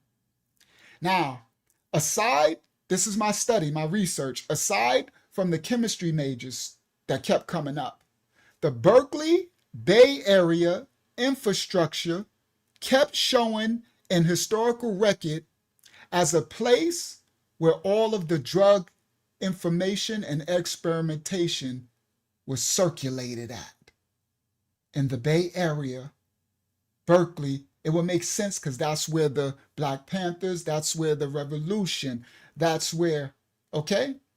Now, a countercultural publisher is documented as having moved to Berkeley by 1976, and it sold much of its catalog through what they call head shops and non-traditional venues. All right? These documentation of all these publications of this information. All right? Non-traditional venues, and they call them head shops. A 1992 National Academics NCBI hosted chapter references David Lee's Cocaine Handbook, an essential reference, and or press from Berkeley in 1981-82 as part of the era's cocaine discourse. All right. Now, Berkeley, through all the scholarship and research, became a plausible hub for the spread and systematization of techniques and law around cocaine use of the 70s and 80s. Freebase in chemistry actually means the non-salt base form. Now I'm breaking down the actual technical definition of the freebase. Yes, our backdrop finished. Thank you, Yah. Thank you. My father never let us down. Right? Thank you, Yah. All right? Freebase. And now, let me play it, make sure it play. I can stop the other one and grab that other clip before we, oh yeah. Thank you, Yah. It plays. I humbly receive. Now let me go back to the other one. And the other one was about to finish, 99%. Well, thank you so much. I can stop. Oh, I didn't want to stop share. Cancel that. It's okay. I'm going to come back. And then let me just see where why I didn't export that other video. Not that one. Not that one. Maybe I didn't download it. It's okay. Not that one. Oh, it's the first one. Yeah, it's this one. Okay, so why? And that was supposed to be the first one. Wait, did it export somewhere else? Did I export that into somewhere else? I knew I was, and that was the first video I was supposed to play. The first video I was supposed to play tonight was that one. Let me see, did it export somewhere else? Where is it? UCLA, it must, that's before I made the new, it must be in temporary 3. It must be in tonight 3. And it's called UCLA. Let me go down to the U's. Update, nope, it's not there. I don't know. Well, anyway, maybe I named it something else. Let me just export it now. All right? Now we cooking. We cooking. In, bang, out. Oh, not that one. Bang, go back, out, Control M. Now I'm gonna call this UCLA Black Crack. All right. Now, do I want to send that to media? It's quicker. I can send it to media encoder. Send the media encoder. Right? There you go. And now it should show up over there. Yeah, now we cooking. We cooking. I'm glad that finished. Now export. All right. So while that's doing that, now I can come back to y'all. That should only take a minute or two. All right, we cooking with olive oil. This is going to be we're going to learn some things tonight. It's Christmas Eve. Y'all ain't got to work tomorrow. Y'all get y'all snacks. Go get y'all some more food. Y'all about to learn what they did. Goes crazy. This lesson goes crazy in a minute. This lesson goes crazy. All right. Let me get back. So where were we at? All right. So what was I doing? I had the thumbnail up, I guess. I don't know. What was I doing? I guess I had the thumbnail up. You had it up. Okay. So now, let me see. Do I want to do that video now? Because it's not finished yet. It'll be finished in a minute. So let me continue where I was at, breaking down the free base. Now we get into the molecular. It's going down in a minute. Y'all going to like this. Bang, share. All right. Now, let me get back. Now, free base is in chemistry. Shout out to Saudi Tate. In chemistry, free base means the non-salt base form of a compound. So now we understanding the chemistry component vernacular of free base. It means non-salt, the base form of a compound, as opposed to a salt like a hydrochloride. All right. Now, when you convert cocaine from a salt, hydrochloride, to a base, a non-salt base, it makes it more suitable for smoking. It lowers the decomposition issues than the salt. All right? It creates a faster, more intense effect. This is why it mattered socially and medically, and why it became central to the crack era, this drug they invented to push on the so-called blacks. All right. So now, I didn't know that information, all right, about the non-salt base form of this compound, free base. It took the cocaine powder and removed the salt hydrochloride from it and made it into a new composition that it can be smoked. All right, which intensified the effects. It changed it molecularly into a brand new beast, devil, because these are devils. Now, that video finished. Let me just grab it and pull it in. And then we're gonna get funky. So where is it? Oh, let me go back to night 4. I made a new folder. And I called it Uber Black Crack. Let's do it. Copyright disclaimer. Let me pull it in to there. Thank you, y'all, for allowing this to go smoothly. I humbly appreciate it, Father. My Father always assisting. As you do our Father's work, He will definitely help you out. Copyright disclaimers are in effect. Stop share. Come back to y'all. Share screen. I call it UCLA Black Crack.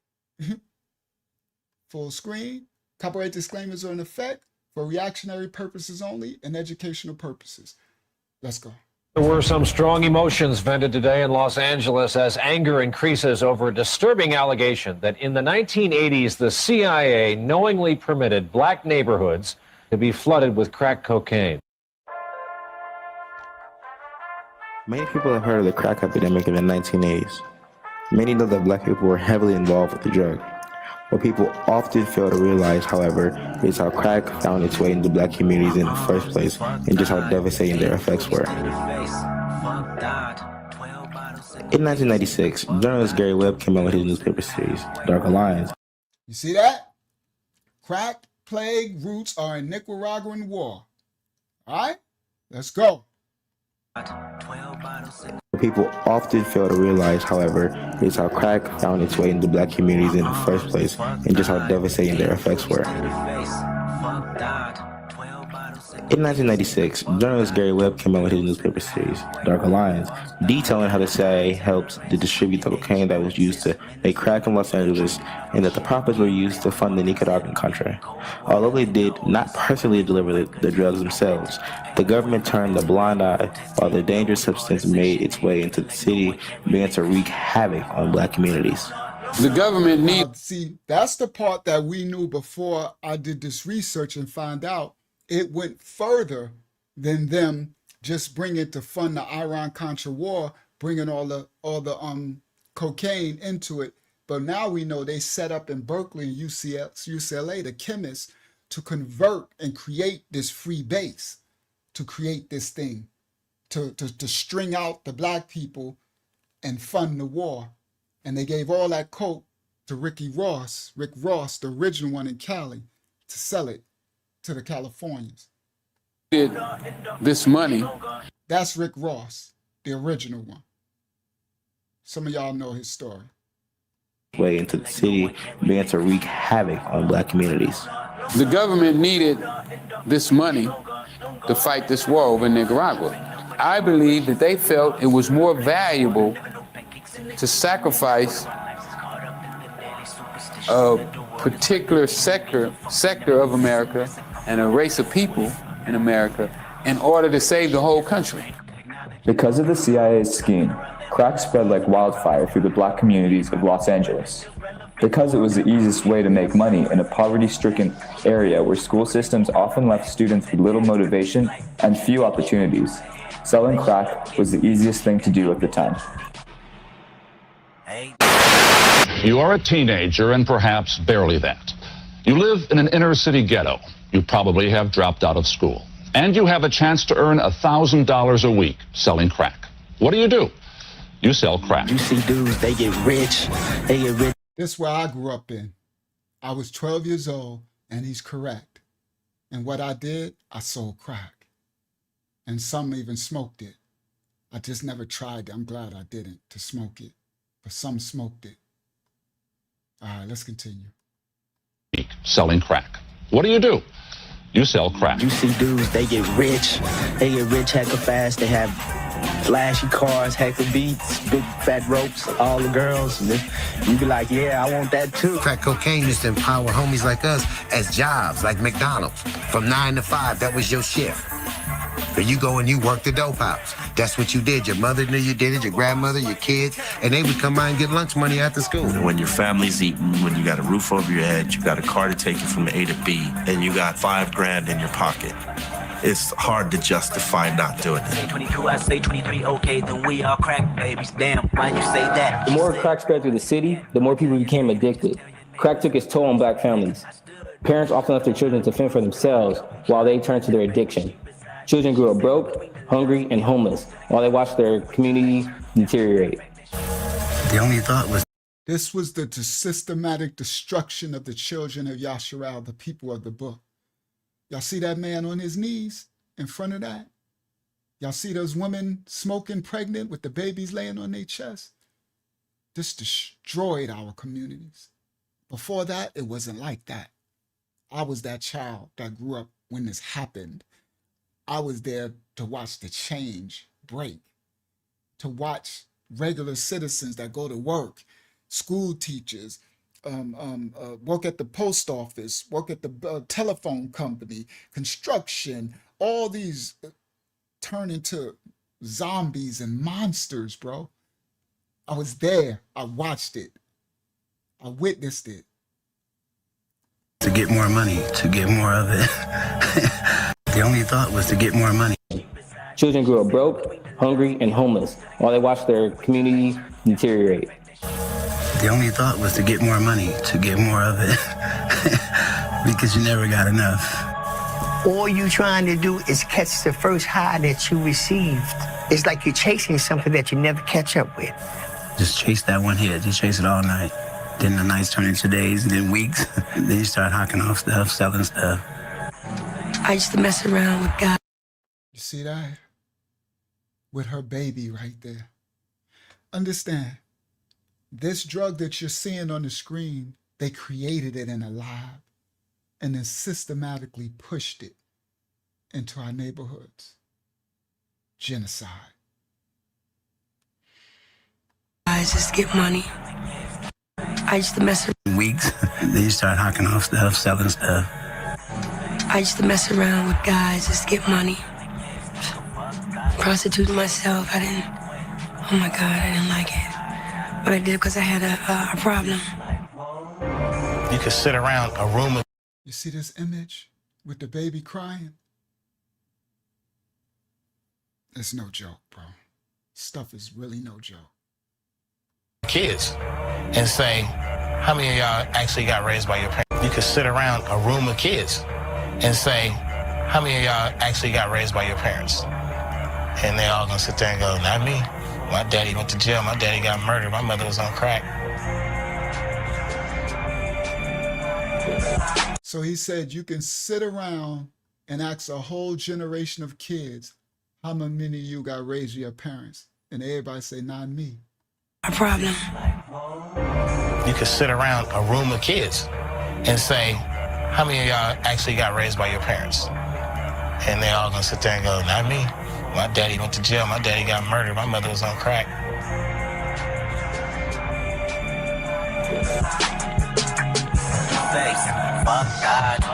When I reached Los Angeles, cocaine went from a drug primarily used by rich white elites to one mostly sought after in the Black communities because it was made into a cheaper and more easily produced powder form, known as crack. In their efforts to fight the war on drugs, the government initiated the 1986 Anti-Drug Abuse Act, mandating that in terms of federal criminal penalties, 1 gram of crack equaled 100 grams of cocaine. So they initiated these penalties. 1 gram of crack is 1,000 grams of cocaine, is 100 grams of, right? But it comes from the same drug because they were sniffing all this cocaine. You understand? And we about to break this down now. Now we about to get to the funky, the root. They were sniffing all this cocaine, this God. You understand? This devil, right? This devil, and they took that devil and manufactured him and made him a principality, and then they sent that to our community, the Blacks, and then amped up the penalty for 1,000 times. Mandating that in terms of federal criminal penalties. Thank you, Abaya. Thank you so much. Let me get that off the screen. Thank you. All right, let me continue. And then I could put it back up once I start breaking down. Like y'all remind me after this finish to put it back up after I start breaking down the real breakdown. All right, let's continue. 1 gram of crack equaled 100 grams of cocaine. This meant much longer. So the sentencing guideline, 1 gram of crack is 100 grams of cocaine. All right?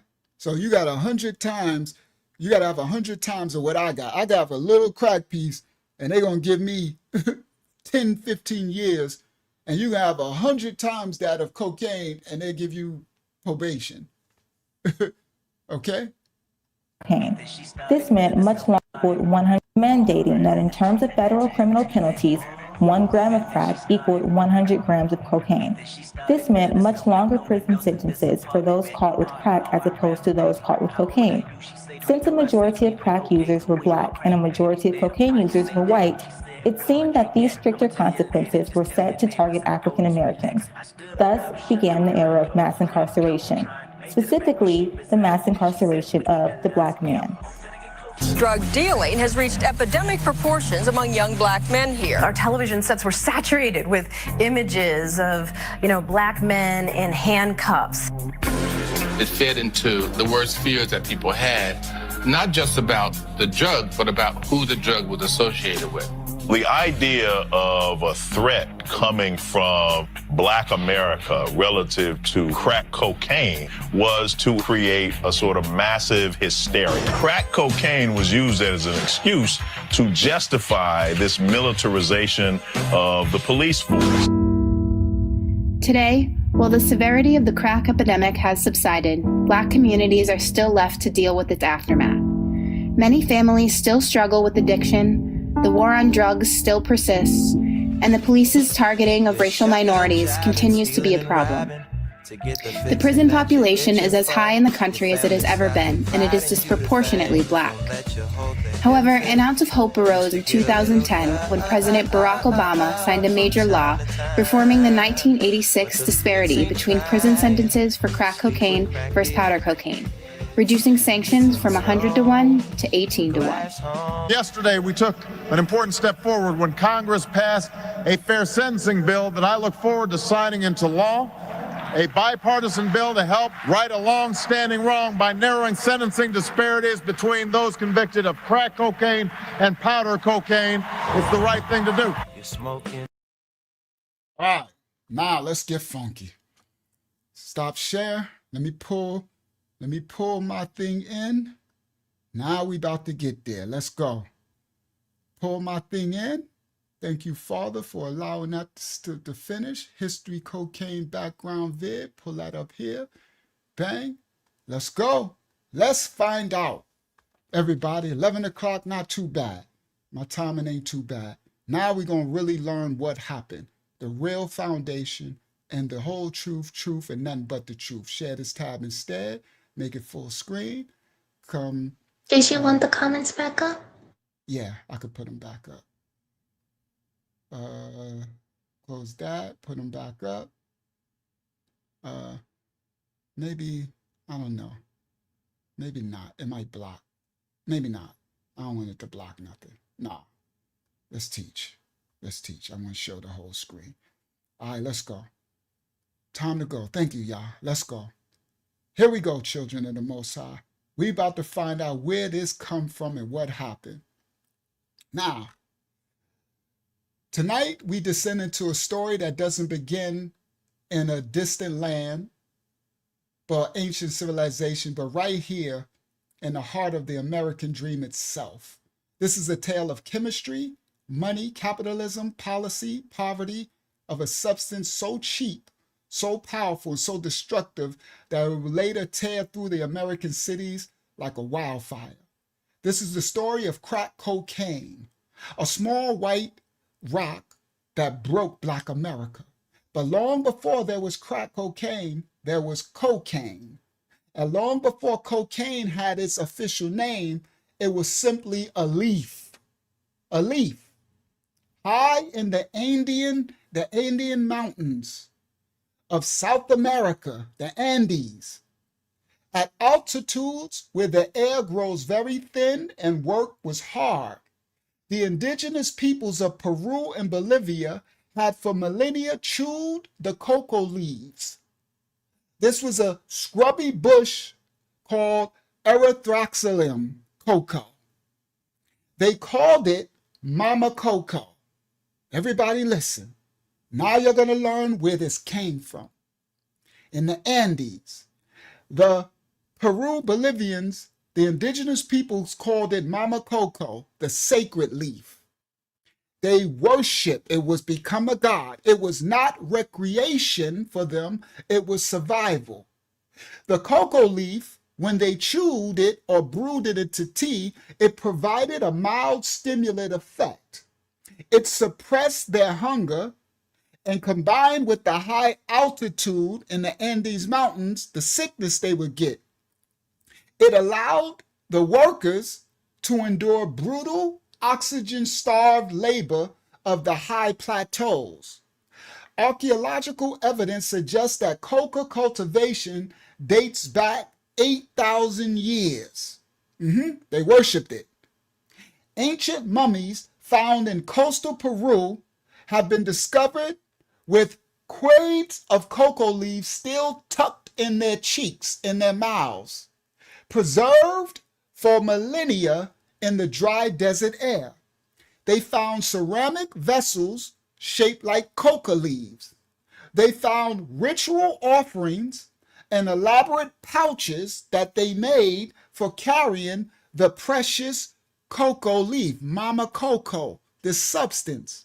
This is mama worship. All right? Now, this substance that they found what may have was unearthed from pre-Columbian sites all across the Andes in South America. Now, for the Incas, the Inca Empire, which dominated the region from the 13th to the 16th century, cocoa, K-O-K-O, was far more than a stimulant. The Inca people said coca was a gift, was a gift from their god Ini. Inki, Inanna, anyone? Ani, I and I, Ini. This was the sun god himself. They said coca was a gift from Ini, the sun god, a sacrament that connected the earthly realm to the divine. Its use was carefully regulated by the priestly class of the Incas. The commoners were generally forbidden for chewing coca except during certain religious festivals or when they were able to perform arduous labor on behalf of the state. This is the Inca civilization. But the nobility, they could consume it freely. It was a marker of status. The coca, this is a god. It was a symbol of power and an essential component of all their religious rituals. The priests would blow coca smoke toward the sun, and they would make offerings of the leaves to the mountains. This reminds me of the tribe of Dan, the indigenous Americas, with the peace pipe. All right, listen clearly. The priests would blow coca smoke toward the sun, and they would make offerings of the coca leaves to the mountains and divine the future by reading the patterns that were scattered in the cocoa leaves. So they would tell the future, divination, by reading patterns that were scattered in the cocoa leaves. But then, Jacob Castro, when the Spanish conquistadors showed up in the 16th century, led by the ruthless Spaniard Francisco Pizarro. Now, these conquistadors, to our Hispanic brothers and sisters, this is where you need to divorce yourself from these conquistadors. These are these slavers, serpent seed enslavers, right? Just like I divorced my lineage from the enslavers who mixed our seed to our ancestors in slavery. Those conquistadors came and raped these white Spaniards, okay? All right, now, when the conquistadors arrived in the 16th century, led by Francisco Pizarro, they dismissed the cocoa practice as a primitive superstition. They called it devil worship. The Catholic Church debated whether cocoa should be banned entirely as a pagan practice. But the Spanish conquistadors quickly realized something more important than theological purity. They realized the utility. The conquistador Spaniards realized they can use this cocoa against the subjects, the Incas. The conquistadors discovered unimaginable wealth in the mountains of Peru and Bolivia. They found silver mines of apostasy in present-day Bolivia. The silver mines were among the richest deposits ever found in the world. But extracting that silver out of those mounds required an immense labor force. And working conditions were literally hell on earth. The mines were death traps. So the indigenous workers were forced into this system of compulsory labor, and they descended down into these airless, no air, narrow shafts carved deep into the mountains to mine out this silver. These original indigenous worked in near total darkness and breathing toxic dust and fumes. And they was tasked with hauling heavy baskets of ore, iron ore, up crude ladders for shifts that could last 12 to 15 to 20 hours or more. All right? Listen clearly. The altitude at Paulis is over 13,000 feet.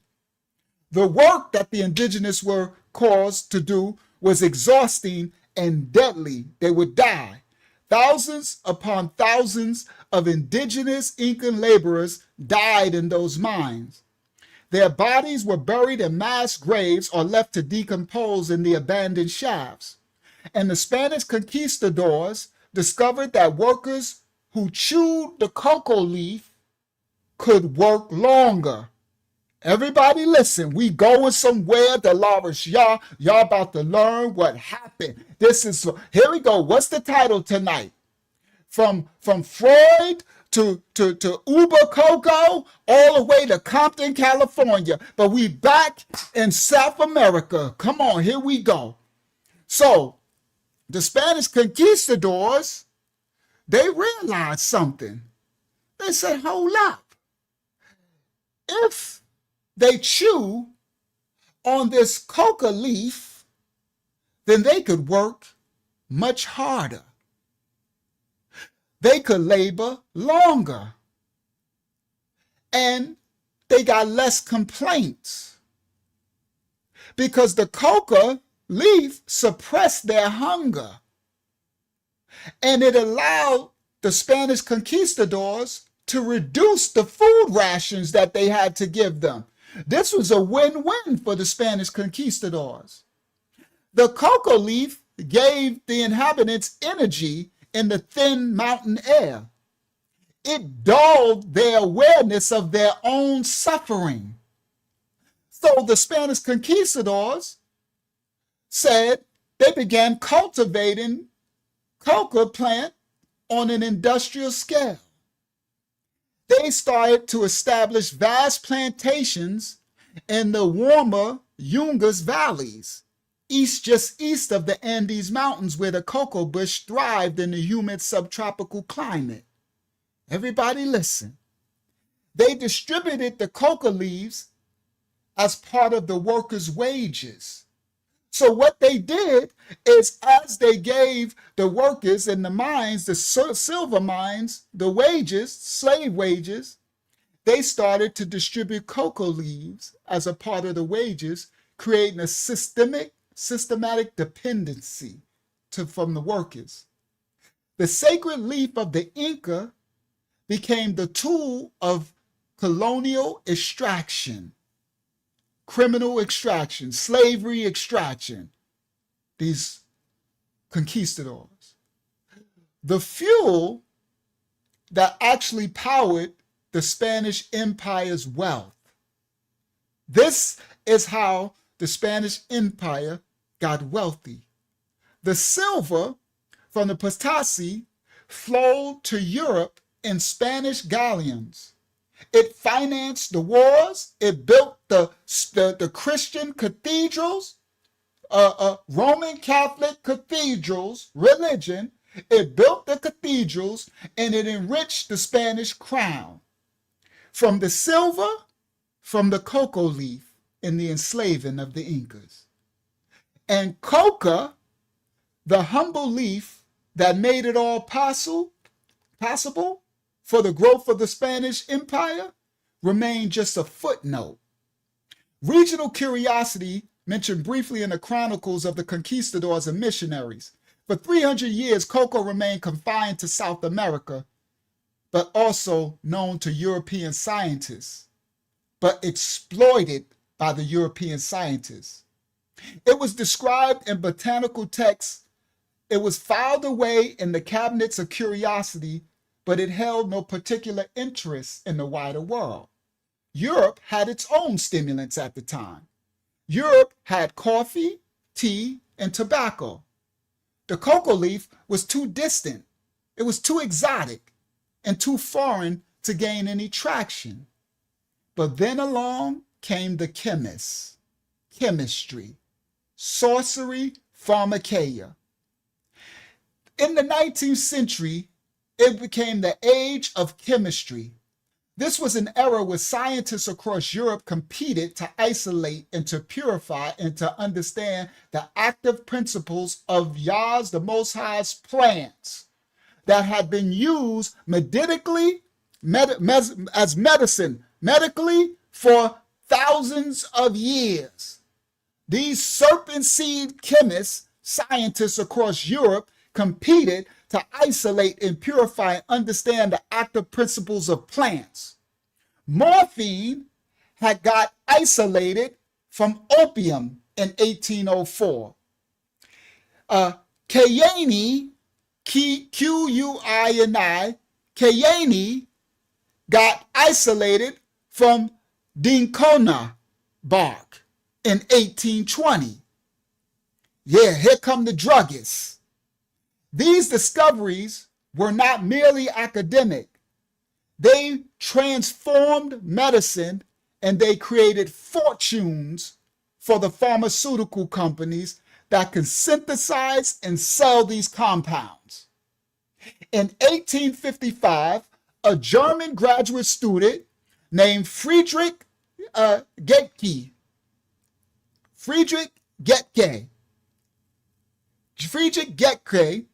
working in his laboratory at the University of Göttingen, managed to isolate the primary active alkaloid from the coca leaf. We going somewhere, Dolores Yah. We get into the creation of cocaine, everybody. Y'all know I don't be playing when y'all tell me to teach his children. Y'all know I do this work. Let's continue. The Frederick Getke, Frederick Getke, he working in his laboratory in the University of Göttingen, managed to isolate the primary active alkaloid from the coca leaf. It was painstaking work. What he did was he marinated the leaves, he extracted them with alcohol, and he subjected the resulting solution to a series of chemical manipulations. And what he produced was very crude and impure, but it was just the beginning. He called this athraxylline, after the plant's scientific name. For Getke, it was an academic achievement. It was a successful thesis project. He had no idea of the implications. Getke published his findings in a minor journal where they were noted by a few specialists and then they were largely forgotten. But 4 years later, on come another German science chemist, Albert Niemann. Albert Niemann was a doctoral student working under the supervision of Friedrich Wöhler at the University of Göttingen, and he revisited Getke's work. Albert Niemann was more meticulous than Getke and more ambitious, so he refined the process that Getke came up with. He experimented with different extraction methods and purification techniques. After months of trial and error, he succeeded in producing a pure crystalline powder. It was fine white crystals that dissolved readily in water, and it had a peculiar numbing effect when it was applied to the tongue. Albert Niemann submitted his findings as his doctoral dissertation in 1860. He gave this new alkaloid a name that will reverberate through all history. He named it cocaine. Everybody, you gonna get it, Hayazak. You know how I do. You know how the Most High do. Albert Niemann, everybody, named this substance cocaine. Frederick Getke, he created the first iteration of separating this alkaloid from the coca leaf. And Albert Niemann took it further. And he named in his doctoral dissertation this new alkaloid cocaine. Neiman's description of the substance was clinical, scientific, but also chillingly prophetic. He noted that the substance cocaine has a bitter taste. He noted its crystalline structure and most significantly its pharmacological effects that it had. When he noticed that when he applied a small amount of this to his tongue, it produced an immediate numbing sensation. It produced a complete loss of feeling that lasted for several minutes. Now, this was the first hint of this new cocaine's potential as a local anesthetic, an application that would not be fully realized for another 20 years. So Neiman also noted, almost in passing, that the substance produced a sense of mild euphoria. And it also increased his energy when it was consumed in larger doses.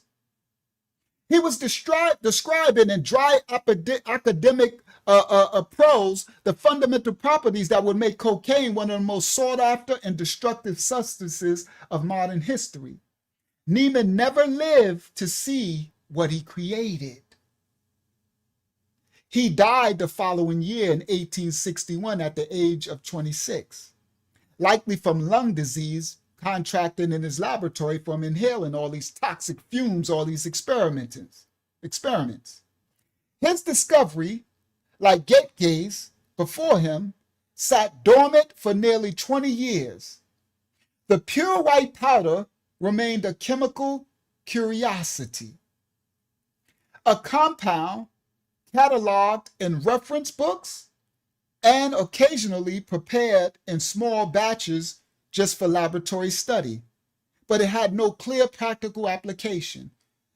It was just another German chemist, all right? Oh, it had no clear application, but another German chemist, Wilhelm Lawson, in 1865, he provided the first detailed analysis of cocaine's molecular structure, and he determined its chemical formula and laying the groundwork for future synthesis. I'll put it up. All right, there y'all go. All right? For future synthesis. Now, we getting somewhere. Now, in 1865, what's his name? Wilhelm Lawson provided the first detailed analysis of the molecular structure, laying the groundwork for future experimentation synthesis. But still, this new cocaine remained in the shadows, a solution that was waiting for a problem, a product waiting for a market.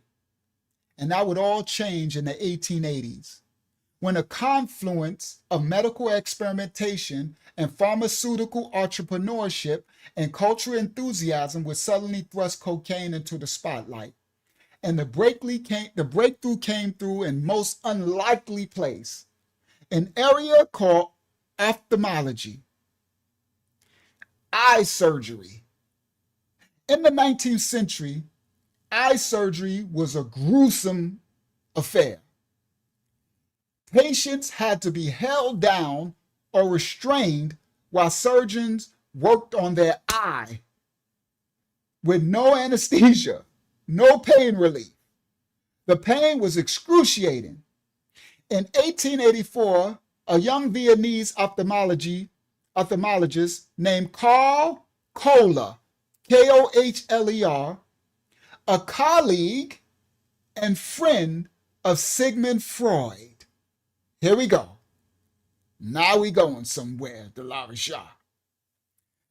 A young ophthalmologist named Karl Kohler, a friend and colleague of Sigmund Freud, was searching for a local anesthetic that could be applied directly to the eye when he was doing surgery on the eye, because the people was being tortured. Sigmund Freud had already been experimenting with cocaine and had shared some of the substance with Karl Kohler. But just on a hunch, Karl Kohler tried applying a cocaine solution to the eye of a frog, and the anesthetic effect was immediate and complete. The frog's eye became completely insensitive to touch. Excited, Kohler tried it on himself, tried it on colleagues, and tried it on his patients, and it worked. Kohler presented his findings at a medical conference in Heidelberg in September 1884, and the response was electric. Within months, all surgeons around the world were using cocaine as a local anesthetic for eye surgery. They started using it for dental surgery and even minor operations. Cocaine. It was a genuine medical breakthrough, one of the first effective local anesthetics ever discovered. Cocaine's ability to block nerve signals and numb tissue was revolutionary, and for the first time, certain surgeries could be performed on conscious patients without causing them unbearable pain. Now,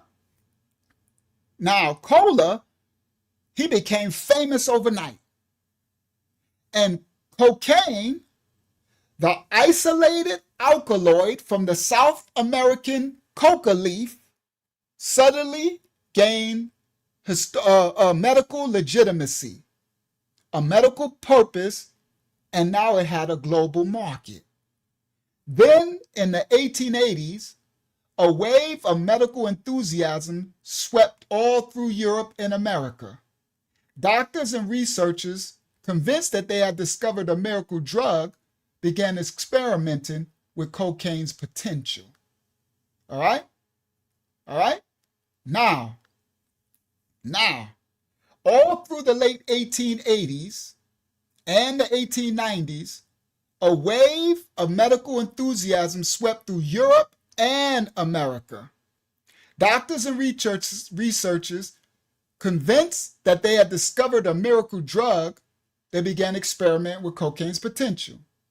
In 1884, Sigmund Freud, brilliant but professionally frustrated, he was an unpaid lecturer at the University of Vienna, barely scraping by financially.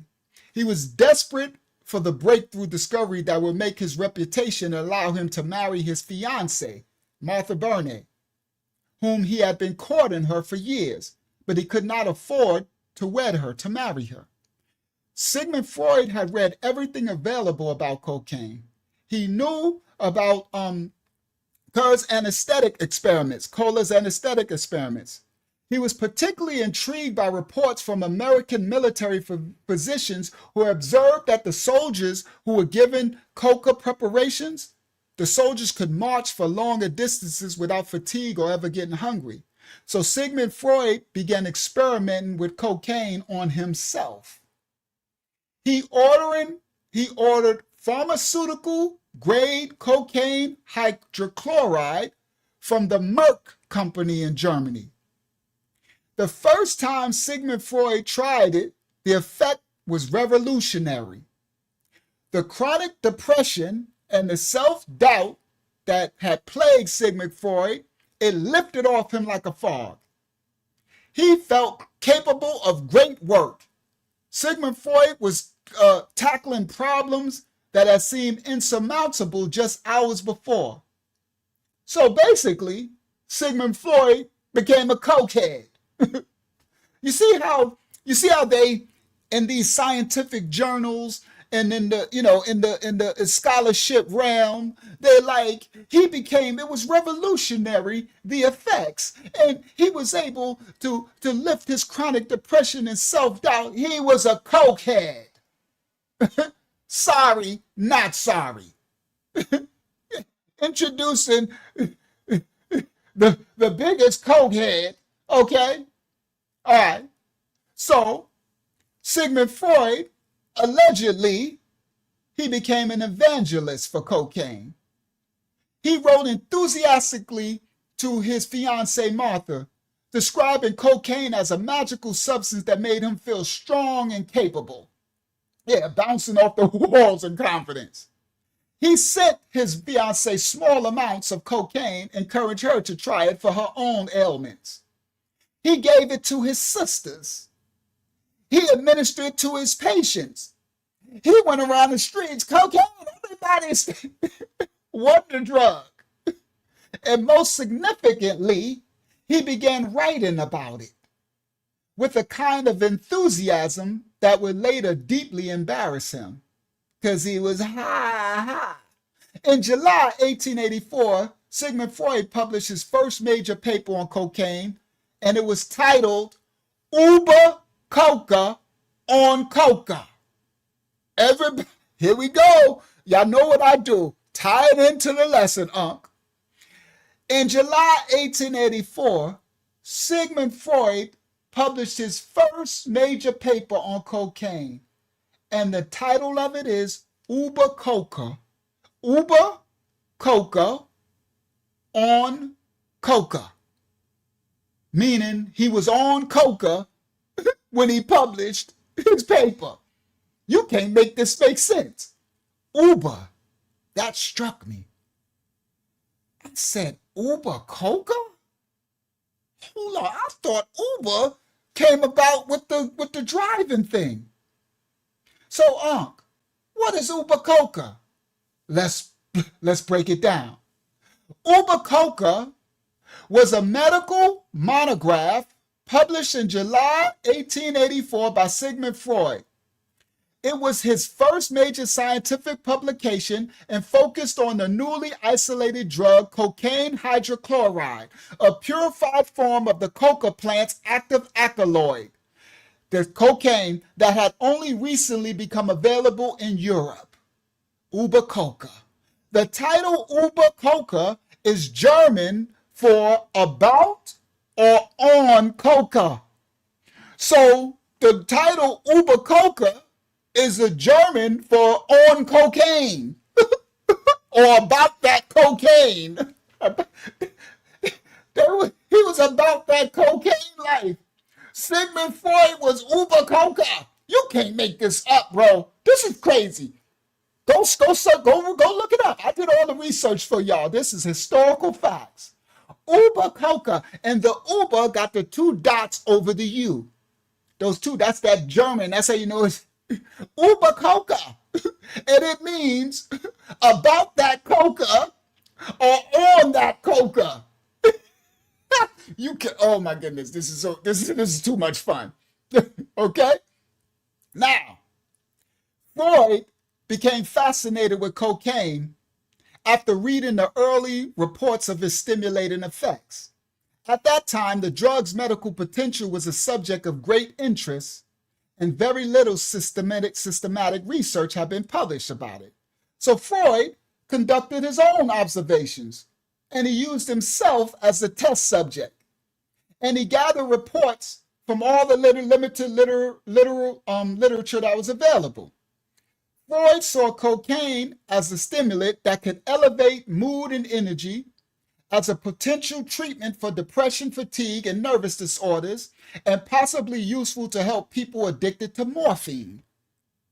Morphine was those painkillers that was common at the time. So Freud would say they can get on cocaine to help them with their addiction to morphine. Okay? Now, Freud's enthusiasm was high. That's funny. And his writing reflected his optimistic tone. Okay? Now, Über Coca was not just a simple case report, but it was a detailed analysis of cocaine's physiological and psychological effects as he understood it in 1884. It included reviews of existing literature on cocaine, Freud's personal self-experiments with the drug, descriptions of cocaine's effects on mood, energy, and bodily sensations, a strong belief that cocaine could be wildly therapeutic rather than it being dangerous, right? Now, a numbing anesthetic effect on tissues, all right? And Freud offered experimental data on it. All right, now, the last point of his numbing anesthetic effect became significant historically because the local anesthetic properties of cocaine, which Freud mentioned only briefly, would soon be developed into an important medical tool, particularly in eye surgery by his colleague Carl Kohler. All right. At the time, Uber Coca was well received. All the medical circles, and it helped get Sigmund Freud gain visibility as a young researcher.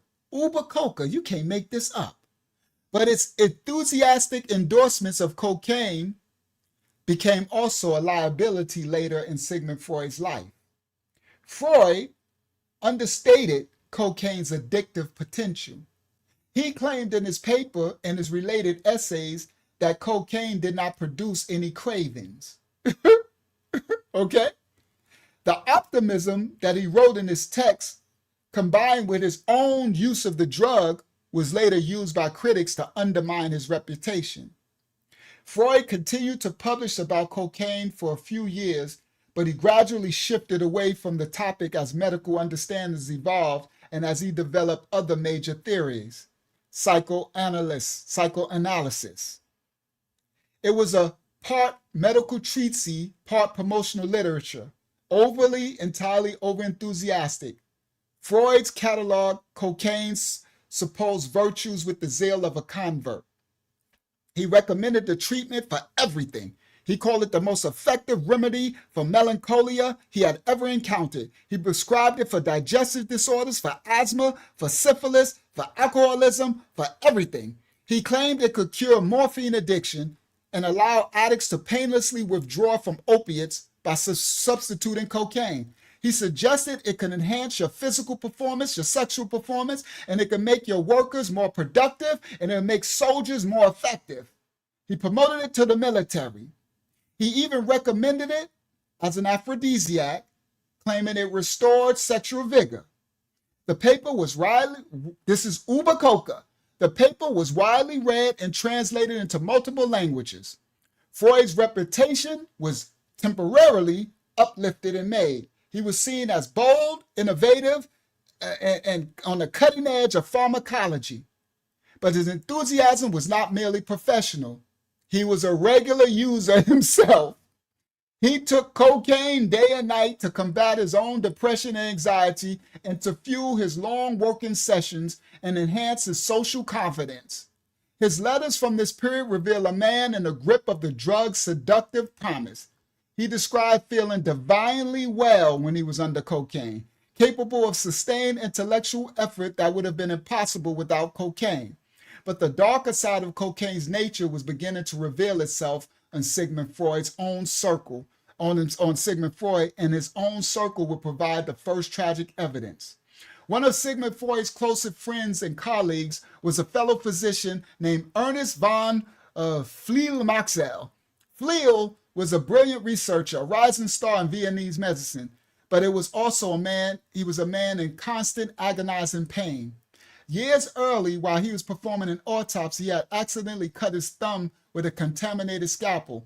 The wound became infected and the infection spread to the bone. Despite multiple surgeries to remove the diseased tissue, the pain never abated. To manage it, Fliel had been prescribed morphine. By the time Sigmund Freud knew him, Fliel was a severe morphine addict, injecting massive doses just to maintain a baseline of functionality. Sigmund Freud, armed with his newfound miracle drug cocaine, convinced of its ability to cure morphine addiction, prescribed cocaine to Fliel. The logic seemed sound. Replace one drug with another, this non-addictive substance, cocaine, and then gradually taper off. Fliel, desperate for relief from both his pain and his morphine addiction, embraced the treatment. He began taking cocaine at first orally, then by injection. The effect was immediate and it seemed miraculous. His morphine craving subsided and he felt energized, clear-headed, almost healthy. Sigmund Freud was triumphant, convinced that he had saved his friend's life, but within months the situation deteriorated catastrophically. Fliel, whatever his name, rather than tapering off of cocaine, he started taking more and more larger doses of cocaine. He was soon injecting a full gram of cocaine per day into his system, an absolutely staggering amount. The drug, cocaine, shooting cocaine, guys, 1800s, rather than freeing him from addiction, had trapped him in something worse than the morphine.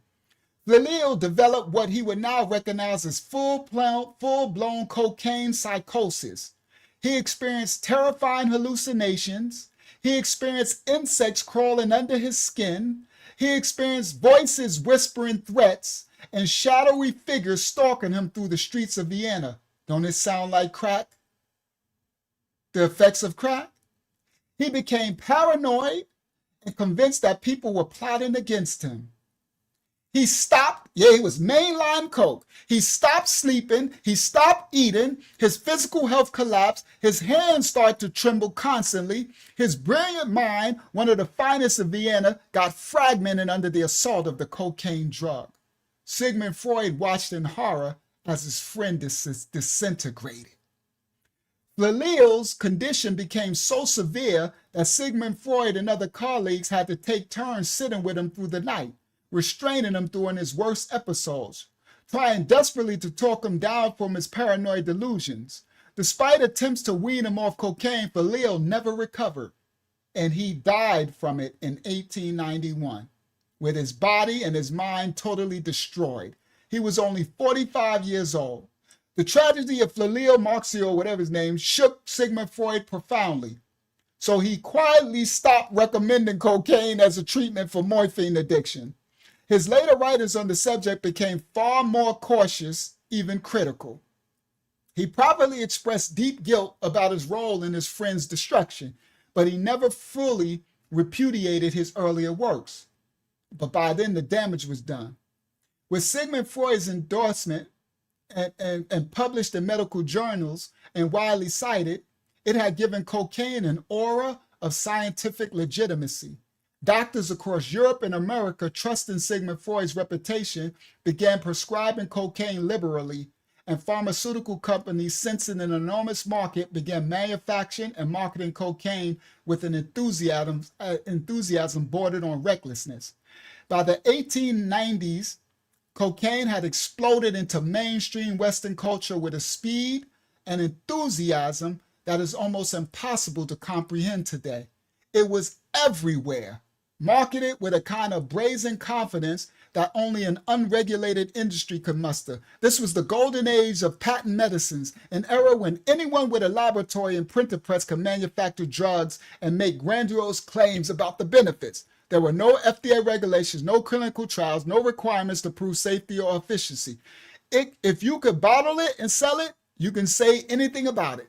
Pharmaceutical companies manufactured cocaine lozenges for sore throats, cocaine tablets for indigestion, cocaine-infused cigarettes for asthma. They had cocaine-infused cigarettes, coolies. We called that coolies in the hood. When you would put cocaine in your cigarettes. When they would put crack in the cigarettes and weed, they call it woolies later, or woolers. In Cali, they call it Sherm. No, not Sherm, they call it something else, right? I think Sherm was the angel dust. But in New York in the 80s in the crack era, they call it coolies for cocaine in the cigarette and woolies for crack in the cigarette in the blunts. They was, Jacob Castro, they made coolies. They sold it in the store. You go to the store and buy cocaine-laced cigarettes. Okay? And they were supposed to be for asthma. Help you. They had cocaine nasal sprays for hay fever, cocaine drops for toothaches and for the children. Park Davis, one of America's largest, most reputable pharmaceutical companies, was the world-leading manufacturer of cocaine products. I just showed y'all. Their catalog was astounding. They produced cocaine in 15 different forms: cocoa leaf, cocoa fluid extract, erythroxylin fluid extract, cocaine hydrochloride, cocaine olate, cocaine valerianate, cocaine citrate, and combinations of cocaine with morphine and cannabis, mixed cocaine and weed and other drugs. This crazy work, boy. This is crazy work. The company's advertisements were promised that cocaine would supply and replace the place of food. Cocaine would crave your hunger. You can't afford food? Get you some cocaine. It would make the coward brave. It would make the silent shy eloquent. It would render the sufferer insensitive to any pain. They marked portable cocaine injection kits. They sold and marketed portable cocaine injection kits complete with a syringe, needles, and carrying case, and they advertised it as the perfect for a traveling professional. Shoot up some cocaine for the traveling professional. One particularly disturbing product was aimed at children. Cocaine drops marketed to parents as a remedy for teething pain, colic, and excessive crying. Imagine exhausted mothers in Chicago, New York, or Philadelphia, their infants crying inconsolably, and they're administering a few drops of cocaine solution. The baby would quiet immediately. The baby would be immediately subdued by the narcotic. And the mother, unaware of what she was actually doing, would believe she found a miracle cure.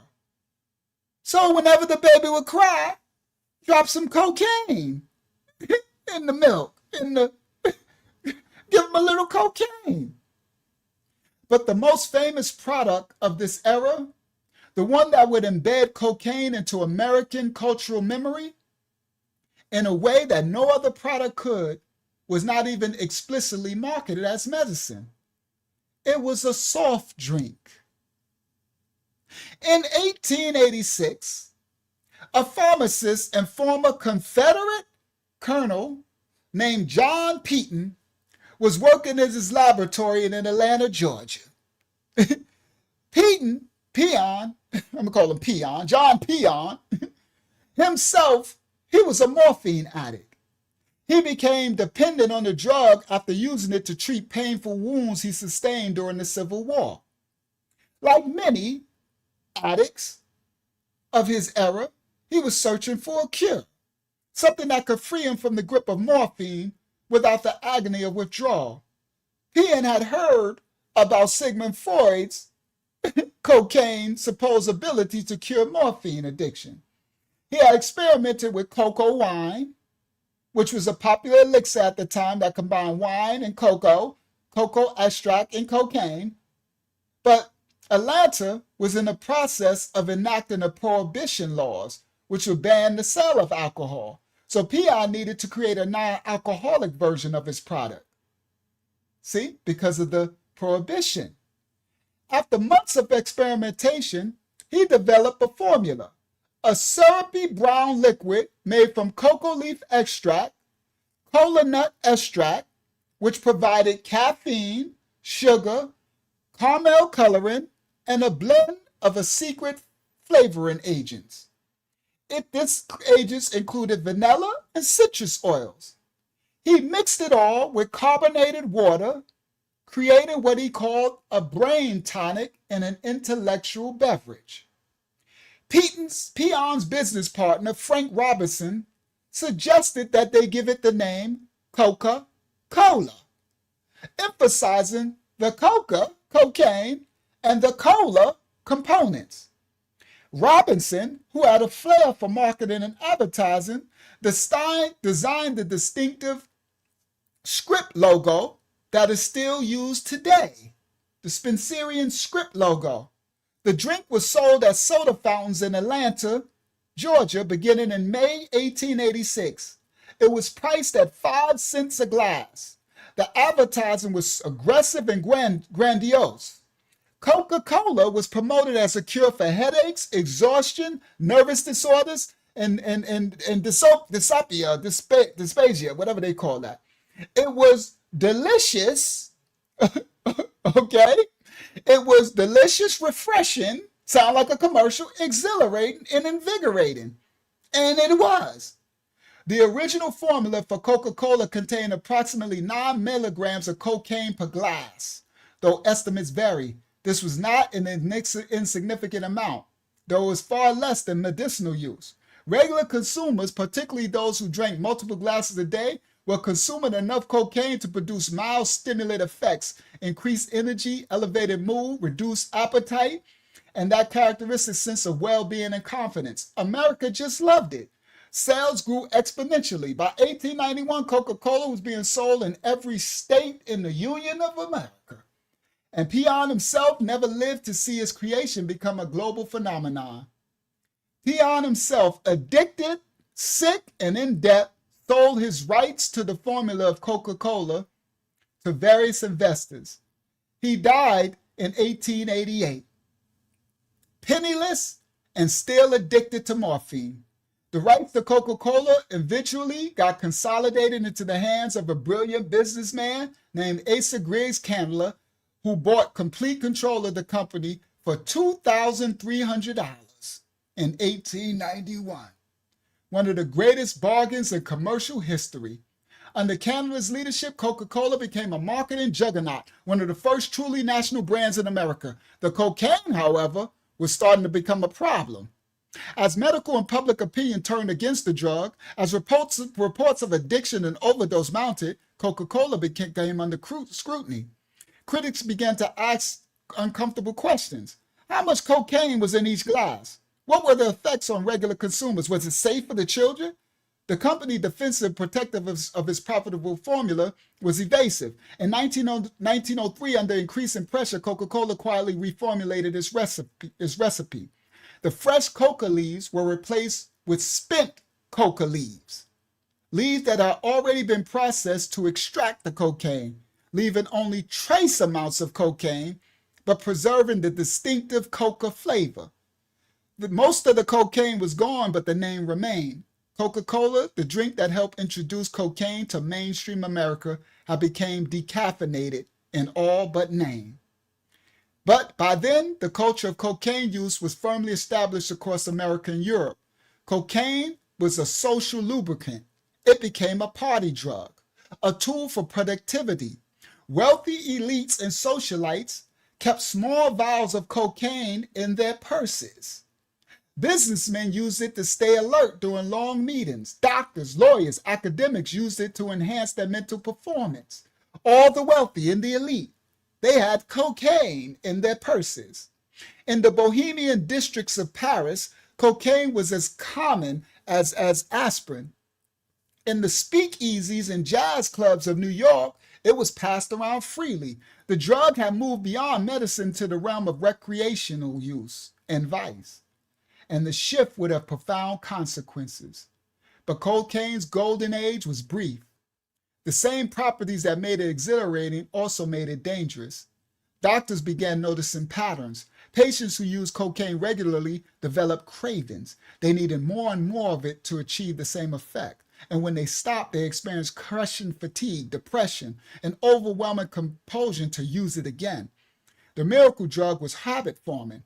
Case studies began appearing in medical journals describing patients who had become enslaved to cocaine, who injected it compulsively, who had lost their jobs, their families, and their health due to the drug. They were injecting it. Child Brother Elwood. Now, the medical community, which had embraced cocaine so enthusiastically, began to turn against it. But the turn was not simply medical. It was profoundly racial. Deeply and profoundly racial.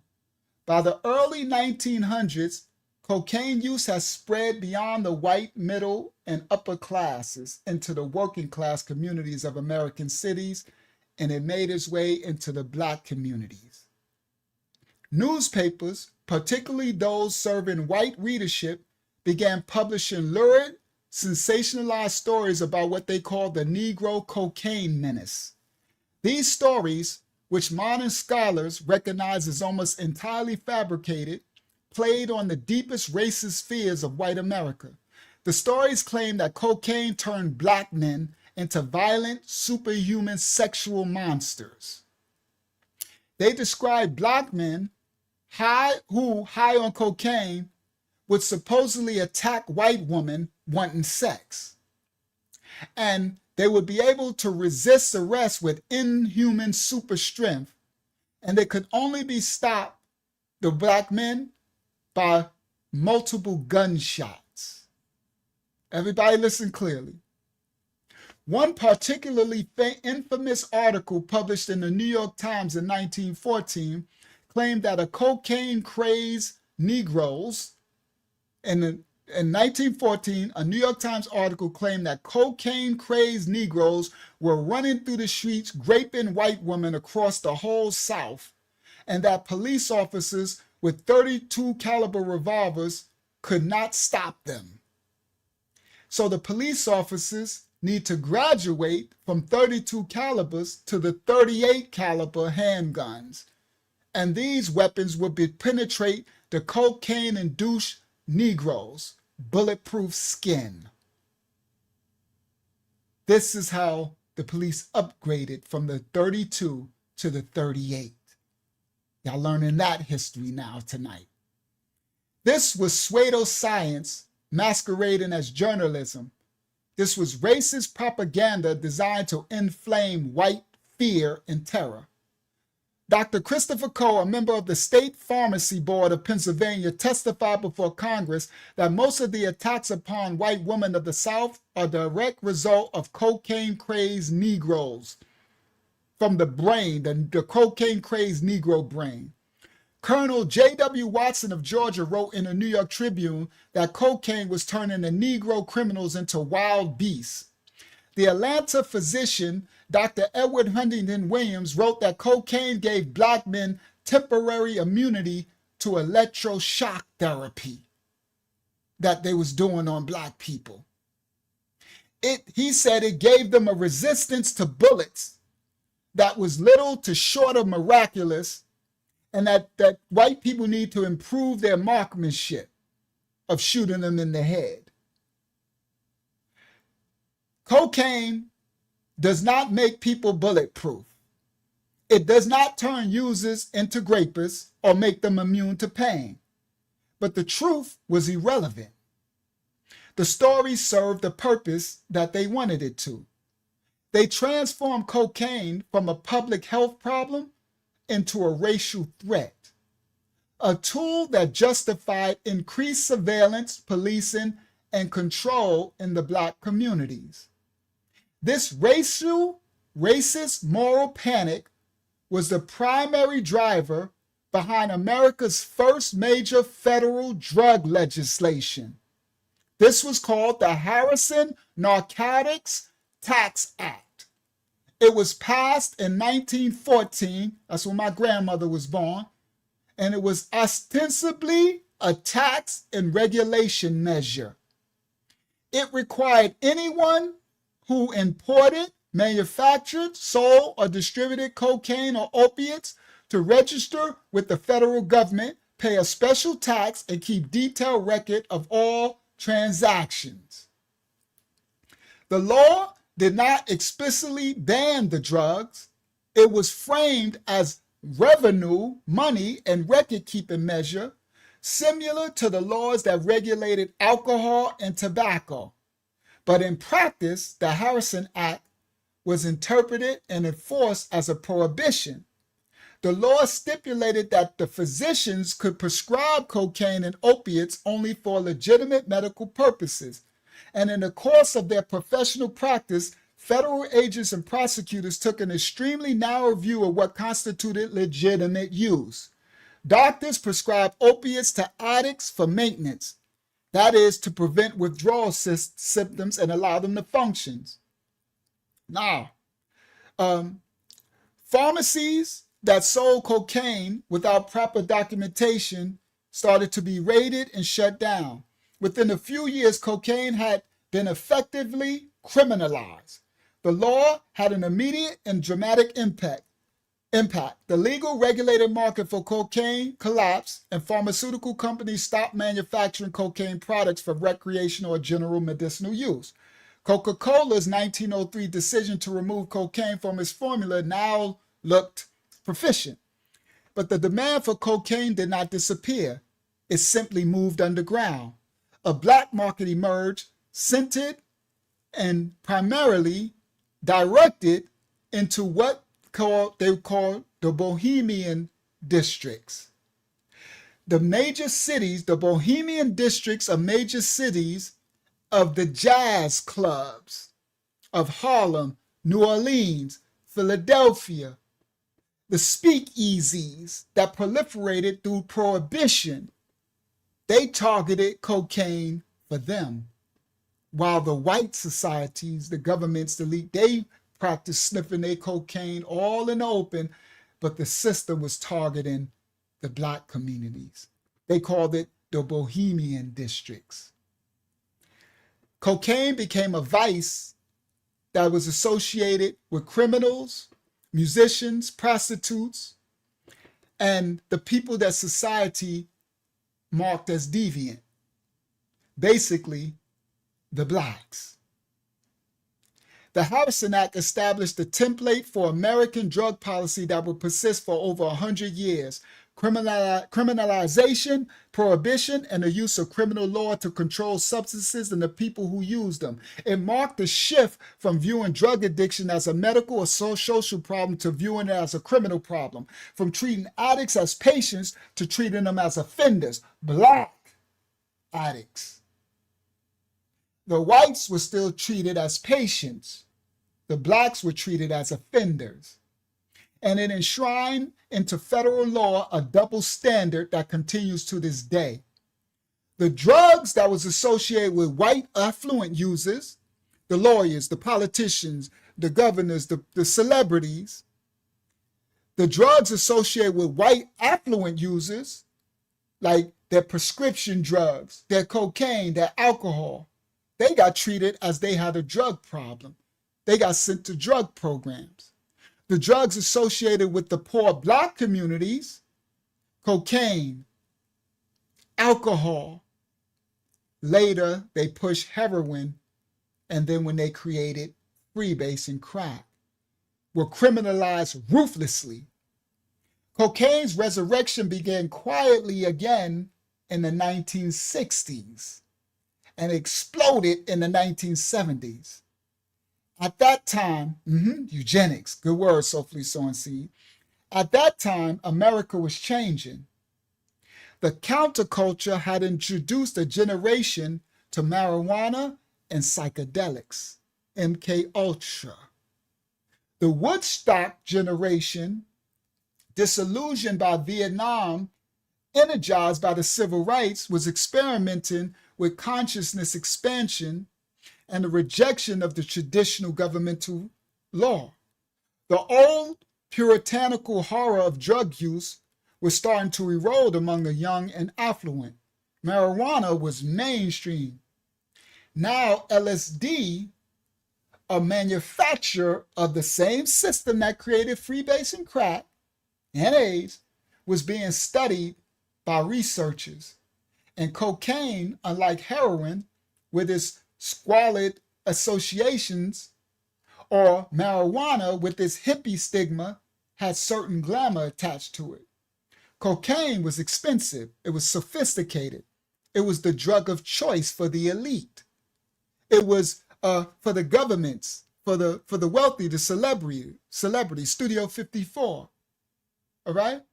Where Mick Jagger, Andy Warhol, and Bianca Jagger danced into dawn in the haze of cocaine and champagne.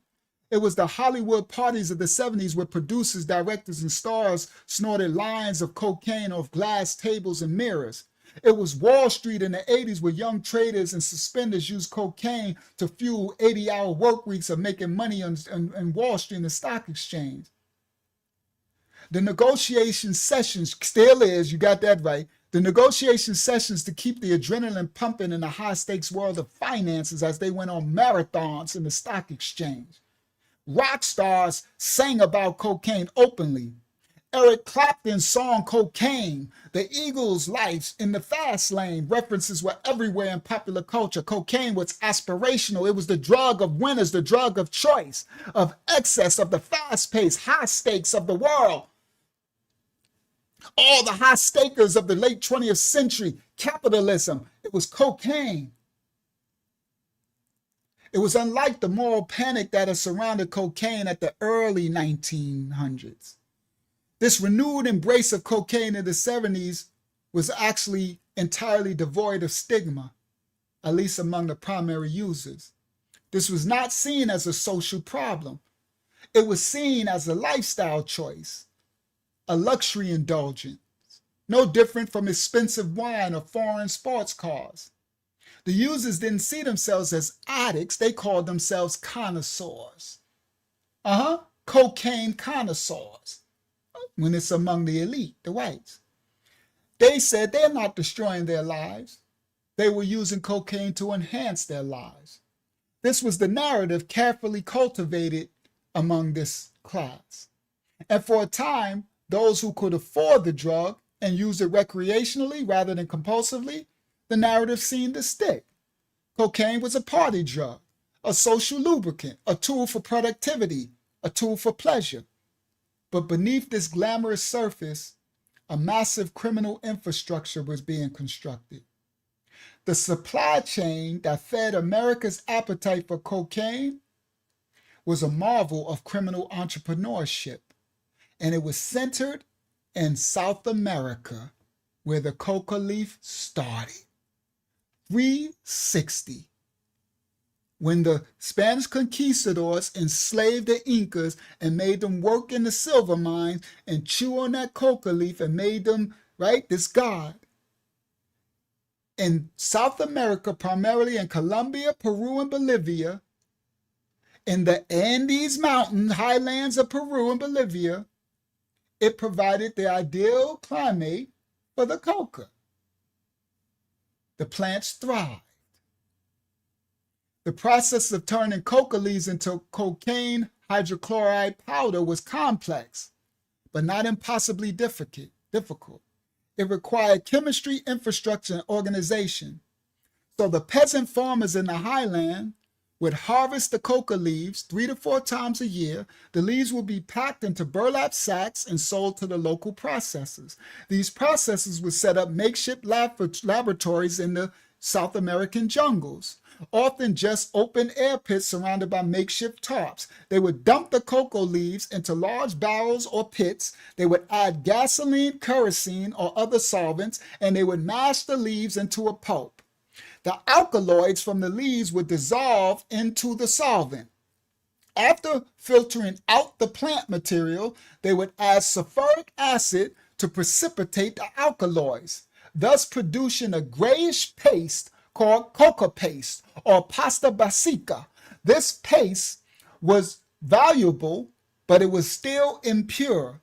It contained only 60% cocaine along with residual solvents and other alkaloids. The paste would then be sold to more sophisticated laboratories, often controlled by larger criminal organizations, where it would be further refined. The paste would be dissolved into acetone or methanol, and then it would be filtered and oxidized with potassium permanganate to remove the impurities. Finally, a hydrochloric acid would be added to the mixture. Then the mixture would be dried and it would produce pure white cocaine hydrochloride crystals. And it would be typically 85 to 95% pure. Frank Lucas, anybody? This was the product that would be shipped to the United States of America in Europe and later, what's that word? Genocidally directed to the Black community. By the mid-1970s, this refining process had been industrialized and professionalized. The Colombian traffickers, who were initially the middlemen who transported cocaine produced in Peru and Bolivia, have begun to integrate themselves vertically. They bought the cocoa paste from the Peruvian and the Bolivian producers in the jungles. They started to refine it in their own laboratories in Colombia, and they controlled the smuggling routes to the north. The consolidation created immense wealth and power, and it gave rise to the most notorious criminal organizations of the 20th century, the Medellin cartel. The Medellin cartel was named after the city in northwest Colombia where it was based, but its reach extended across the globe. It was led by a group of men who become household names. One at the top, Pablo Escobar, a man whose life story reads like dark fiction. Escobar, born in 1949 in a small Colombian town, the son of a farmer and school teacher. As a teenager, Escobar was a small-time criminal. He stole tombstones from graveyards and resold them. He stole cars. He worked as a bodyguard and enforcer. He was ambitious, ruthless, and exceptionally intelligent. In the early 70s, he entered the cocaine trade as a low-level smuggler. He would transport small amounts of cocaine on commercial flights, swallowing cocaine-filled condoms, hiding it in his luggage, or paying off airport security. But he quickly recognized the scale of his opportunity. The demand of cocaine in the United States was exploding, and the profit margins were astronomical. A kilo of cocaine that cost them $1,000 to produce in Colombia could be sold in Miami for $50,000. Escobar began organizing. He recruited couriers, bribed officials, and forged relationships with other traffickers. Now, he forged relationships with others who were not street dealers, but CEOs of multinational corporations dealing in highly illegal, profitable products. These partners own fleets of airplanes, boats. They control cocaine laboratories hidden in all the jungles of Colombia, Bolivia, Peru. They had distribution networks in every major American city. At the height of their power in the early 80s, the Medellin cartel was smuggling an estimated 15 tons of cocaine into the United States every single day. All right. Forbes magazine listed Pablo Escobar as the 7th richest man in the world, with an estimated fortune in 1989 of $25 billion. He built a sprawling estate, complete with a private zoo stocked with hippos, elephants, exotic birds. He owned mansions, apartments, safe houses. He buried cash in fields, walls. He had so much money he couldn't launder it at all. He once famously burned $2 million in cash just to keep his family warm while they were hiding from the authorities in the mountains. But Escobar was not simply a businessman, he was a terrorist and a politician. He used his wealth to cultivate a Robin Hood image for the Medellin's poor. He built soccer fields, housing projects, schools. He handed out cash to families in the slums. He was beloved by many ordinary Colombians who saw him as a benefactor, someone who had risen from poverty to immense wealth, who shared that wealth with his people. At the same time, he was one of the most violent criminals in history. Now, the cartels were untouchable for a time. But we're going to fast forward. We're going to get, because I got a lot. So I'm going to fast forward. We're going to get to America. The drug of cocaine, where I'm going to start. The cocoa fields, the cartels seem untouchable. They operated with impunity. They built the empire on white powder and blood, right? But the problem with cocaine powder, at least from the business perspective, is that it was very expensive. A gram of pure cocaine on the streets of New York or Los Angeles in the early 80s could be $100. I remember that. It was $100 a gram. Sometimes as high as $150, $200 for the Ricky Raw, if you got the high quality. At that price point, cocaine was accessible only to a narrow slice of the American population, the wealthy professional class, entertainers, white-collar criminals. The working class or poor were actually priced out of the cocaine market. That was to our benefit. From a business standpoint, this limited market was a problem. The cartels and their American distributors were sitting on an enormous supply of cocaine. The cocoa fields of Peru and Bolivia were producing more raw material than ever before. The laboratories in Colombia were running at full capacity, but the market was oversaturated. Demand among affluent users was beginning to plateau. The price per gram was slowly declining as supply outstripped the demand. So the price of cocaine was getting less and less. What the traffickers needed was a new market, a new way to expand beyond a narrow demographic that could afford $100 per gram cocaine. They needed to democratize cocaine to create a product that was accessible to everyone, even the poorest Americans. They needed something like crack. Now, allegedly, the systems in America was in cahoots with the cartels. Now, they needed something like crack. The innovation of this freebase would create, the innovation that would create crack cocaine was not the work of one single person. It was the work of a system. Now, multiple systematic universities were hired to experiment to create this new drug. They experimented with ways to make this drug so easily produced and cheap. The basic chemistry had been known for decades.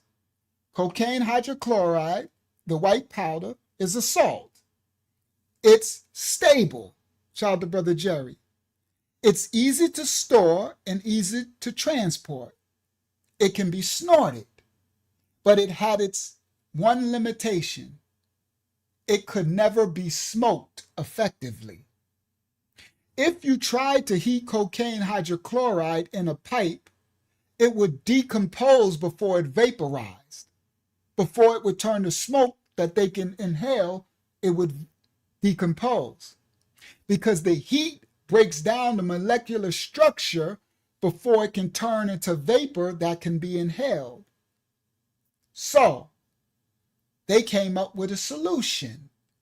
They used these chemists in UCLA and Berkeley, and they converted the hydrochloride salt back to its original base form. The process was actually devastatingly simple. It was so simple that it could be done by anyone in a kitchen with the materials that they can get at a grocery store. Later, that's why they made crack. All right. So now, they converted the hydrochloride salt back to its base form, but they needed ether and ammonia to change it into the form. But they needed to come up with a process that was so simple that everybody can make it in their kitchen with materials that was very cheap and available in the grocery store. So you take cocaine hydrochloride powder, you take that, dissolve it into water, you add this new chemical, baking soda, a base, all right? And you heat it, and the baking soda reacts with the hydrochloric acid, releasing the free base cocaine. As the mixture cools, the cocaine solidifies into small off-white or yellowish rocks. It would clink, crackle. That's where the name crack came from the crackling of making it in base. And then later when they smoked, it crackled. But it would crinkle, crackle when you rock it up.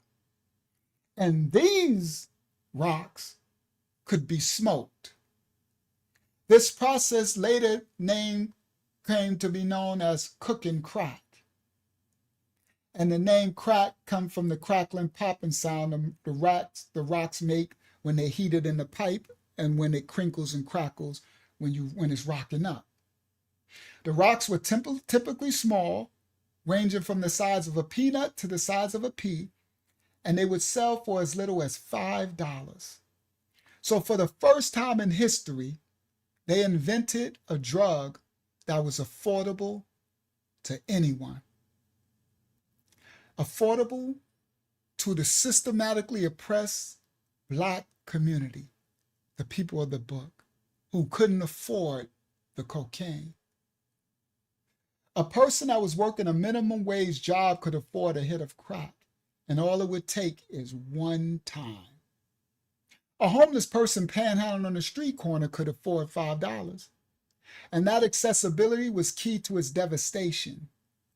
But crack was not just cheaper, it was also more devilish. The principality in this drug was more potent than ever experience of any drug ever. When you snort cocaine powder, the drug is absorbed slowly through the mucous membranes of the nose. It enters the bloodstream gradually, but it takes several minutes to reach the brain.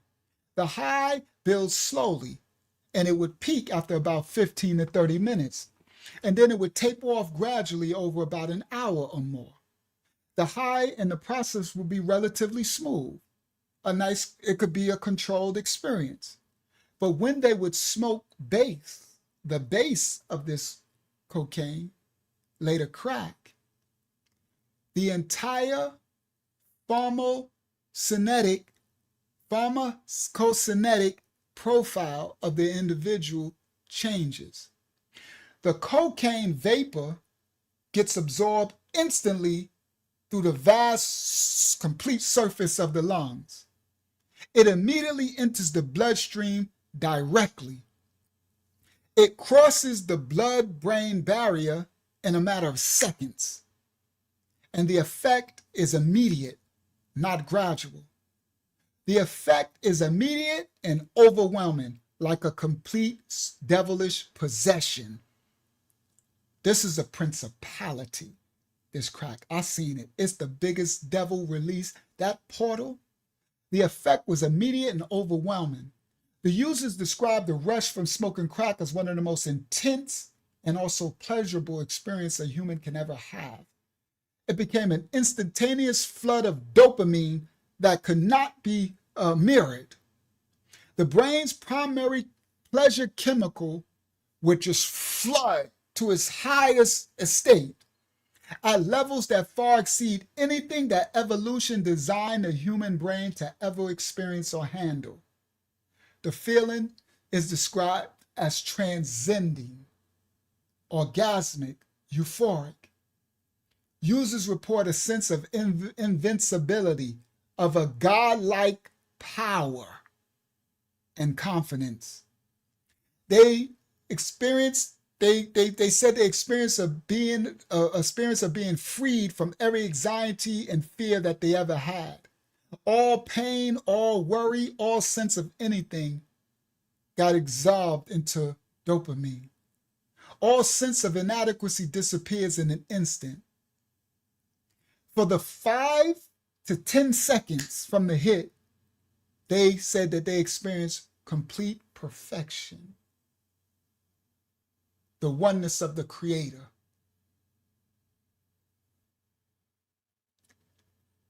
This 5-second high.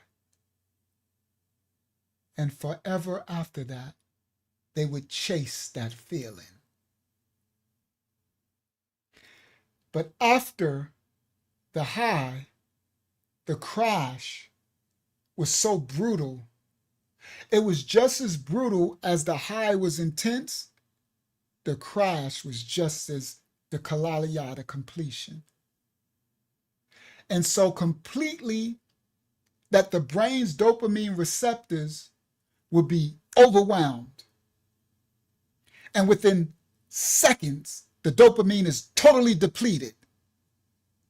So the high peaks instantly collapse. And the euphoria is immediately replaced by profound dysphoria.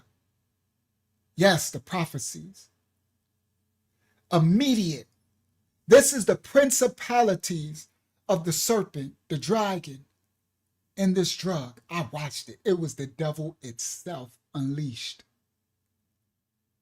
Now you're understanding why they would chase. Because the dopamine would be completely depleted. It was in a natural state that the Most High never created mankind to experience. They opened a portal. You understand? A principality never leashed. Probably someone chained in the bottom of the marine kingdom for so long. They unleashed it. The high peaks instantly collapsed, and the euphoria was totally replaced by profound dysphoria. They immediately felt the highest levels that can't even be off the Richter scale, can't even be calculated, of anxiety, paranoia, depression, and desperation.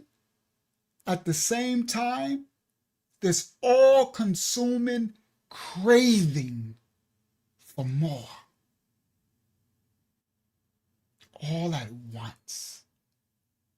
They went from heaven to hell in 5 to 10 seconds.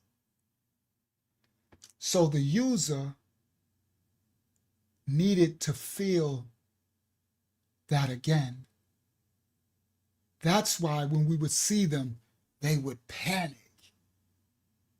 When we would see them, they would look like zombies, like they would be like, it's like they would do anything to get back to Yah's presence. It's a pseudo God that they witness. It's what the Most High promised after the judgment, that we would come one in his presence. They got a pseudo. What did the devils do? They take the Most High's image and they give you a false image. So they would chase this experience because they would immediately go to hell. So that's why they would do anything to get it done. Sell their children, sell their, the strongest delusion, Hakyama. Sell everything they got, their bodies, nothing mattered. Yes, we're getting the gist of what they was experiencing. The user would want to feel that experience again. They not only want it, they would need it. They got reduced to the lowest of hell, Hades, that you could ever experience. After experience the Most High, after experience being one with the Creator, the elect, but it was an illusion.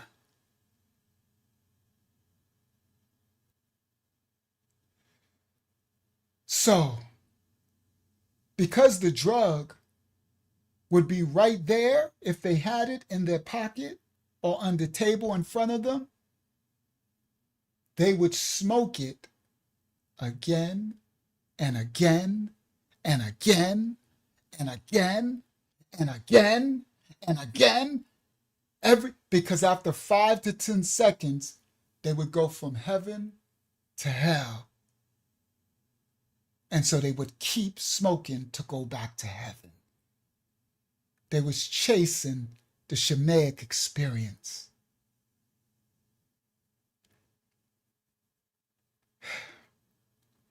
They would smoke it repeatedly, and this was the trap. Crack cocaine, this spirit, this devil, was self-reinforcing in a way that no other drug could ever match. Ever. I knew it when I seen it. Back in the days, I said it was a devil because I seen it. I used to be on those streets in the 70s, in the 80s, 4 o'clock in the morning with these crackheads. I watched what it did. Zombies, every Walking Dead, bro. I said, that's the devil is in this smoke. Whatever it is they're smoking, every inhale, they're inhaling the devil. The intensity of the high combined with the speed and brutality of the crash created a cycle of compulsive regressing repetition that is extraordinarily impossibly difficult for them to break. So the users would smoke this drug in marathon binges that would last from hours, even days, smoking rock after rock after rock after rock, chasing that first transcendent experience that can never be recaptured. Because every time they would smoke it again, they would reach a little lower of that experience with the Creator, the Most High. Because that's what they felt, but it was an illusion. It was the anti. Okay? So they could never recapture it. Each subsequent hit became less satisfying than the one before. This is the perfect devil, because it's like, it's no matter what you do, every time you repeat it, you get less satisfaction, less satisfaction, less satisfaction. But the craving intensifies exponentially. So the monkey, the craving, grows as the satisfaction weans. It's a perpetual dog chasing its tail, but to a dark level of spiritual portals that you can't ever imagine. So the brain's reward system of dopamine, its reward system in them gets hammered. Picture a hammer by repeating floods of dopamine in the brain, hammering the skull. Over time, the brain begins to malfunction. From the continual hammering of the dopamine hit, the brain starts to malfunction and crack. Eventually, nothing ever feels pleasurable except the drug. So, this principality would hammer the brain so much that not the love of your children, not food, not sex, not entertainment, music, movie, nothing became pleasurable but serving this principality, this coca base, this God.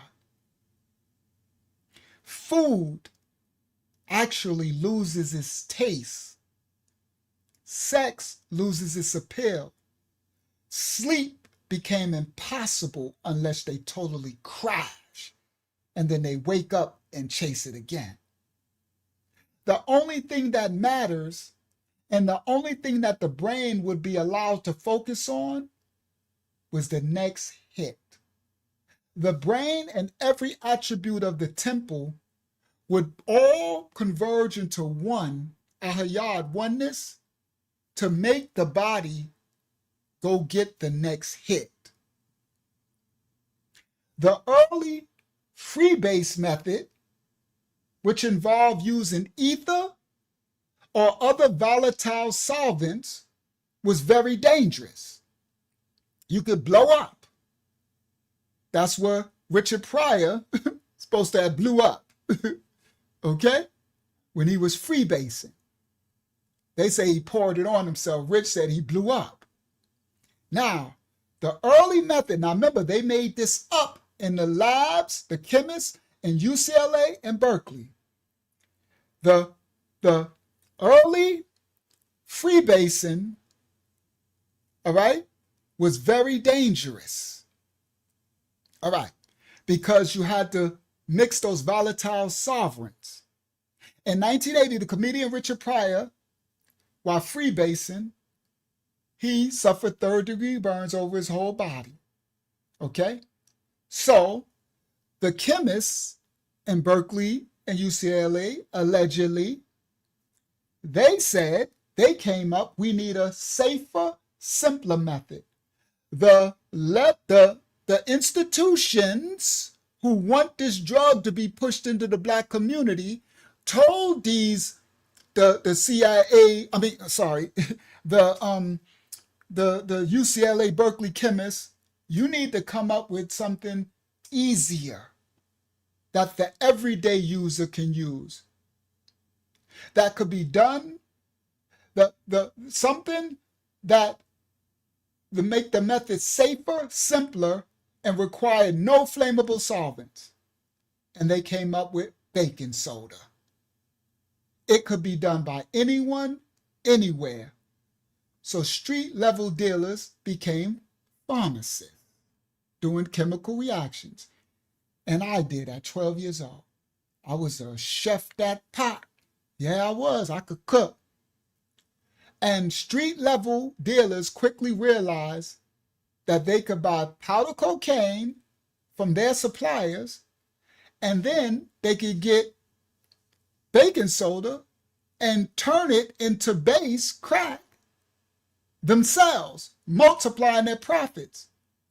So a gram of powder cocaine that costs $50 wholesale could be cooked into 10 or 15 rocks, each selling for $10 or more. The profit margin was insane and the market was limitless. And the transformation of crack from a niche drug, the freebasing, into a national crisis was manufactured, created, and driven by economics, geography, and racism. And a perfect storm of institutional, judicial, and all type of governmental policy decisions. The early 1980s, the cocaine market, it was plateau. The Colombian cartels was riding high on their success through the 70s. They dramatically increased the production of their cocaine to meet this crack demand. They expanded coca growing regions in Peru and Bolivia. They built more refining laboratories. They established new smuggling routes, and the supply was outstripping the demand. So the price of cocaine, which had been stable $100 a gram, began to drop.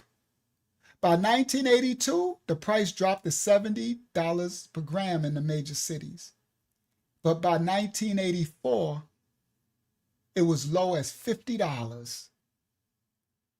Now, enter crack. Crack was the ultimate marketing breakthrough. It required minimal investment to produce. Any street-level dealer with a stove and a box of baking soda could convert powder cocaine into it. There was no need for sophisticated chemistry or expensive equipment. The production process was so simple it could be done in an apartment kitchen with a little baby bottle or this bottle. I could cook up everything in this bottle, right? Praise y'all for I repent for all my sins when I was young, right? Now, and I did time for all the crimes I committed when I was young. I'm a man of the Most High. Now, there was no need for sophisticated chemistry. It could be done in a simple apartment kitchen, a motel room, or even in a car. All you need is a lighter, cocaine, and baking soda, and water. Now, in a jar. Most importantly, crack was cheap to sell, but it was enormously profitable to produce. A single rock of crack containing perhaps a tenth of a gram of coke could be sold for $5 or $10 or $20. The same tenth of a gram of powder would cost $5 wholesale. So the markup was astronomical. A kid working at McDonald's could afford a hit of crack. A prostitute turning tricks for $20 could afford a bunch of crack. A homeless man collecting cans could afford to buy crack.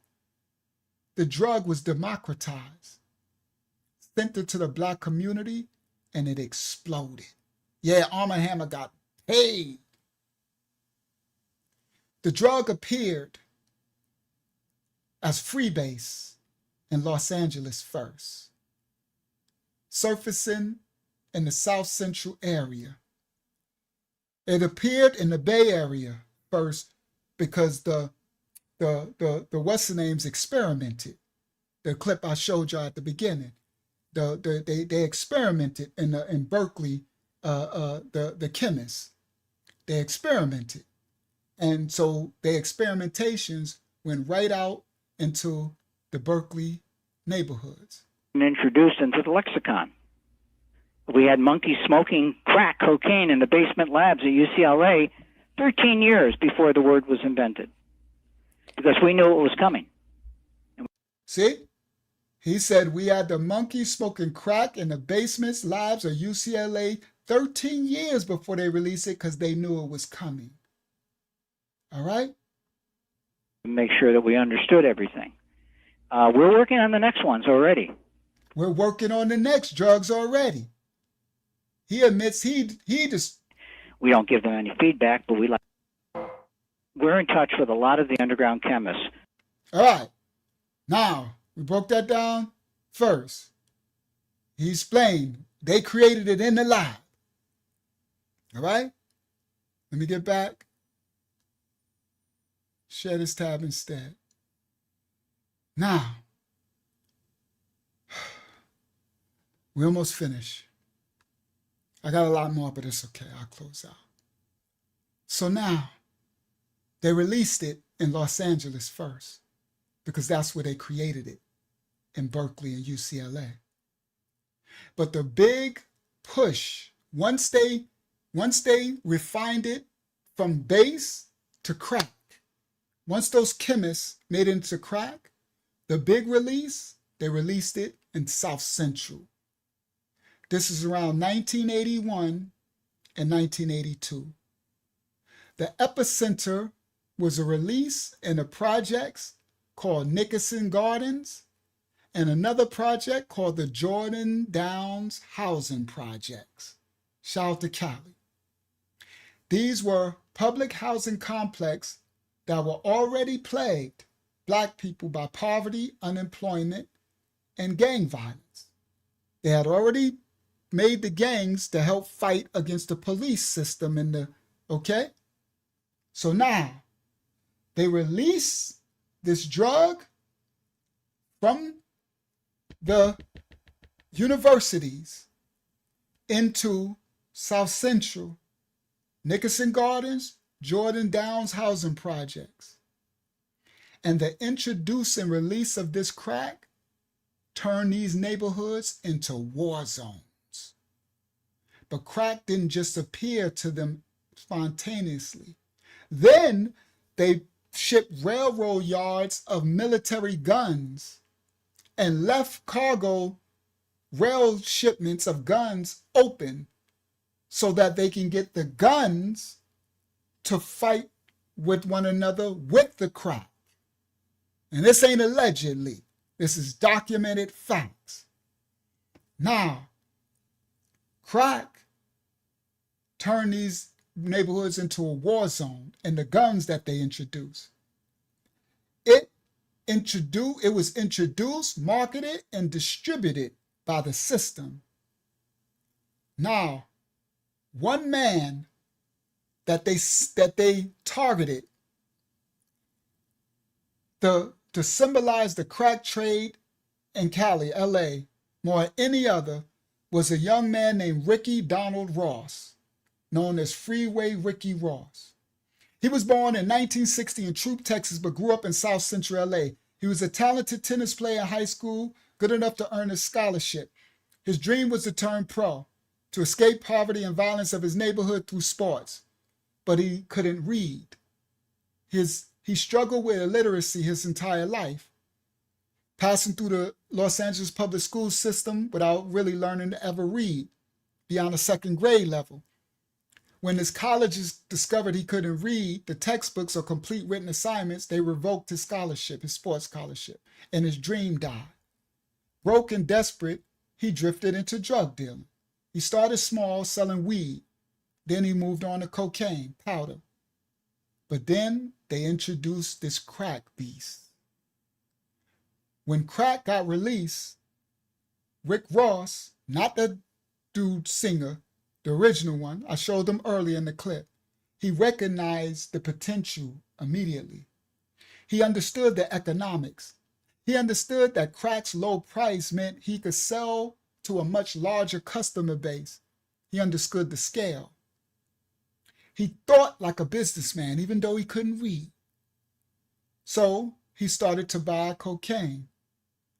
And then he started to negotiate directly with the suppliers to get lower prices.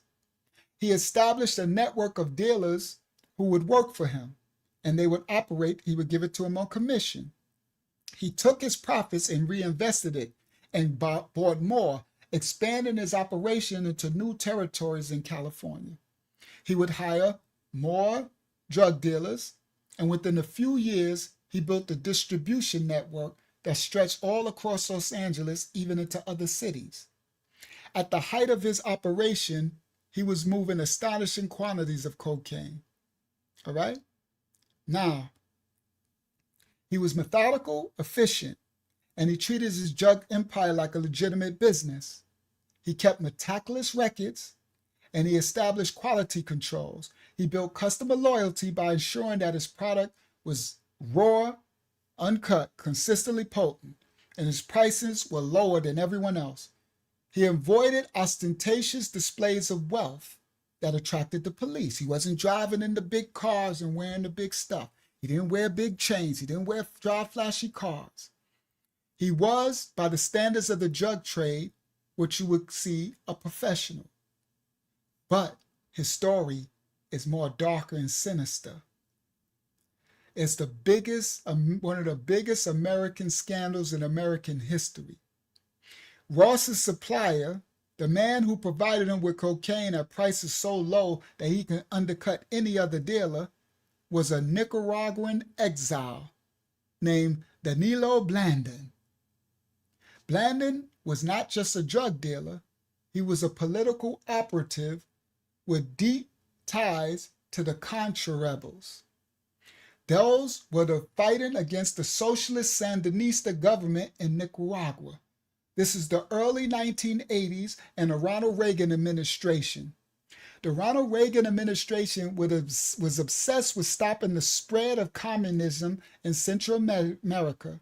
The Sandinistas, who had come to power in Nicaragua in 1979 by overthrowing the US-backed dictatorship, all right, Samso or whatever, who was seen as a Soviet proxy, a beachhead for communism right in America's backyard. So the Reagan administration funneled millions of dollars to the Contras, a loose coalition to go against the Sandinista guerrillas, the Contras. This is through Oliver North. I remember this when it happened. It's all over the news. But Congress, being weary of another Vietnam War, where they lost Vietnam, they passed the Boland Amendment, which explicitly prohibited the use of United States government funds to overthrow the Nicaraguan government. So the CIA, desperate to continue funding the Contras, looked for alternative means to make money, revenue streams. And this is where the story becomes even darker.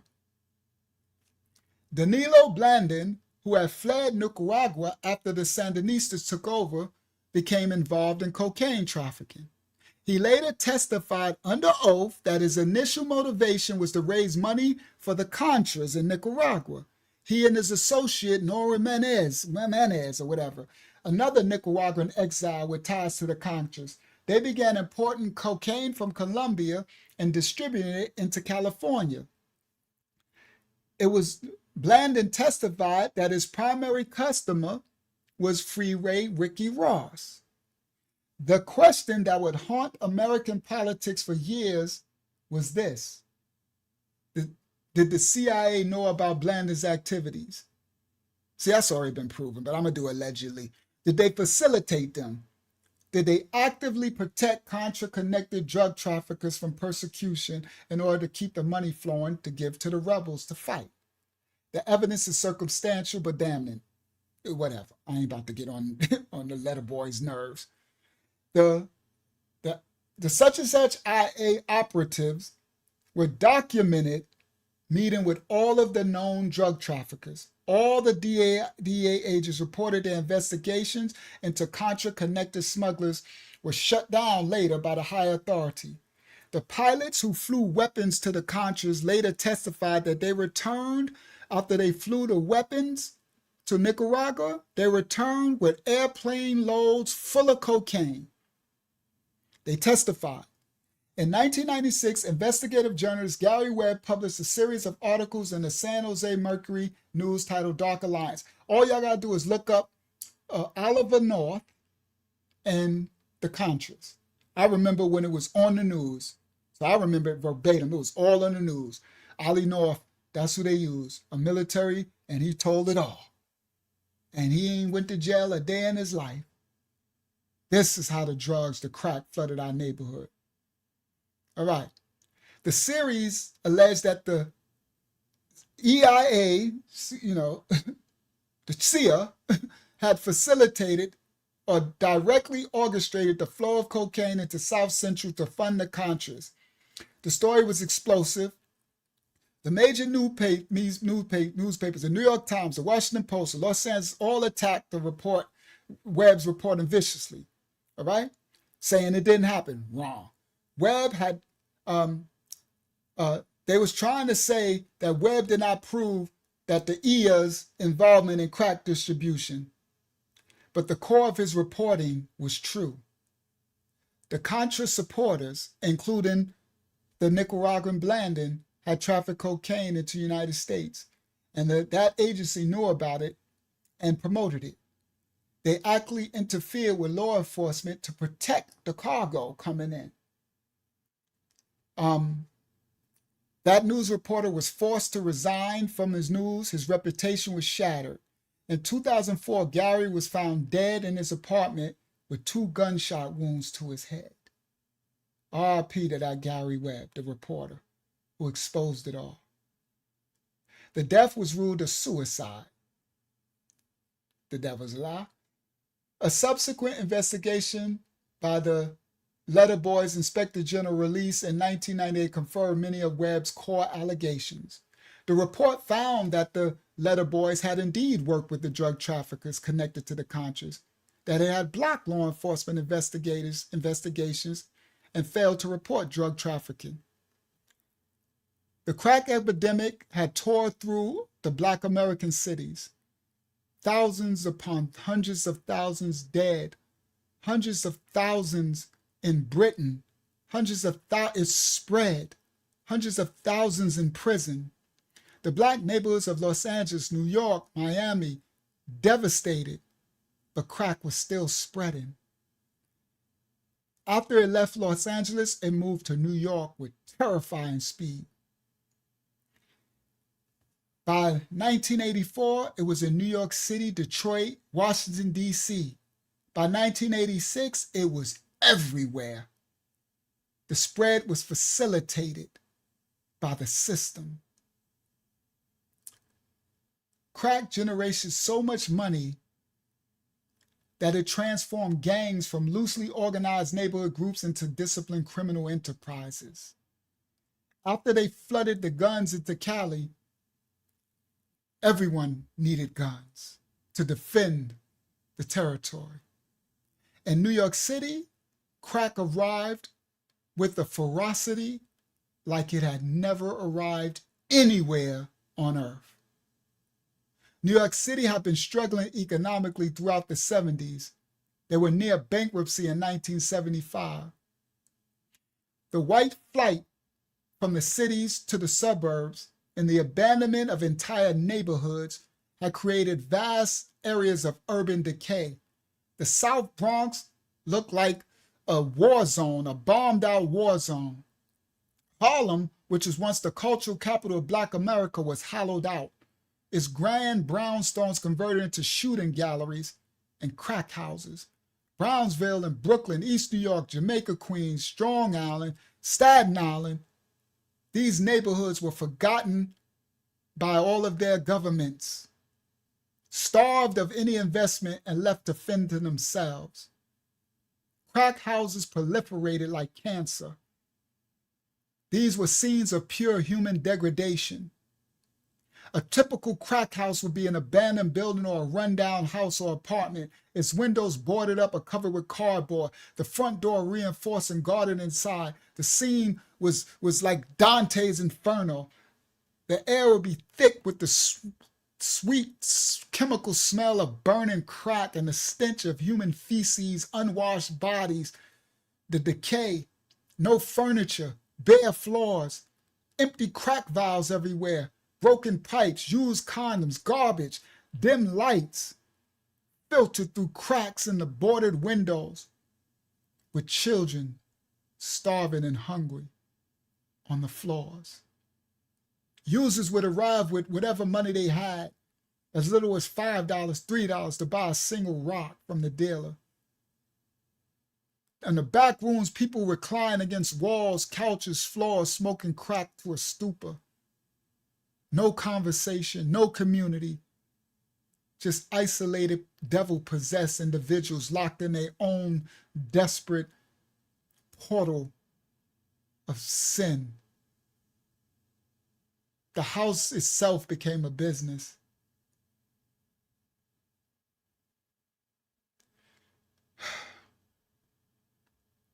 I'm gonna close out. I got so much more. There was cases of people losing 40, 50, 60, 70 pounds weight during extended crack binges. Their bodies were left to consume themselves because they wouldn't even eat. The body would eat itself to fuel the drug. Their teeth would rot out, their hair would fall out, open sores appeared on their faces and arms, exacerbated by the compulsive picking and scratching. This is a byproduct of what crack induces. Crack would make users hallucinate that insects was crawling over their bodies, so they would dig at their bodies on their arms, digging holes into their skin, trying to get the insects that's crawling under their skin out. They would dig with their fingernails, with pins, anything sharp, anything they can grab, which created infections, which would grow into open sores. The violence that accompanied crack was unlike anything America had seen ever in its life. This was not organized, ritualized violence like the mafia, where disputes were settled with sit-downs and negotiations, where violence was a tool that was used strategically. This was chaotic, brutal. This was prophetic. This was spiritual. Crack dealing was a cash business with no legal recourse for disputes, no contracts, no courts. If someone stole from you, if someone cheated you, if someone encroached on your territory, there was only one way to resolve it: violence. Turf wars erupted between rival gangs in normal neighborhoods, fighting for control, corners, streets, housing projects, entire neighborhoods. The crack trade gave the gangs resources like they had never had before: money, guns, motivation. Young men, teenagers, in many cases, armed themselves with semi-automatic guns, MAC-10s, Uzis, AK-47s, Tech-9s. Firearms that had once been rare on American streets became commonplace because the system flooded the streets with the guns. In California, a carload of gang members would cruise slowly through rival territory, spotting their targets and open fire indiscriminately, spraying bullets at houses, spraying people on the streets, anyone nearby. The goal wasn't accuracy, but intimidation. The collateral damage was staggering. Innocent children playing on the front stoops were unalived. Mothers Can you restart the video? Thank you. Mothers hanging in laundry rooms were struck by stray bullets. I'm closing out now, guys. 1 o'clock. This is a lot. This is a lot. I'm going to start it from here. I lived this, and this hurts. This is a lot. Elderly men and women sitting in their porches in their chair looking out the window were caught by stray bullets in the crossfire. Every major city saw its homicide rate spike dramatically between 1984 and 1995. In Washington, D.C., the murder rate became so extreme that the city earned the grim nickname the murder capital. In 1991, Washington, D.C. recorded 482 homicides, a rate of 86 murders per 100,000 residents, one of the highest of the industrialized world. In New York City, which has seen its murder rate decline throughout the 70s, the trend immediately reversed in the 80s, my era. Murder spiked from 1,392 in 1985 to almost 3,000 in 1990. Tripled. The scenes were horrific. Bodies left on sidewalks, blood pooling in the gutters, crime scenes marked with yellow tape that seemed to be everywhere. Entire neighborhoods living under siege. Residents afraid to go outside after dark, afraid to let their children play in the streets. Young men, many of them teenagers, filling the prison houses and the morgues.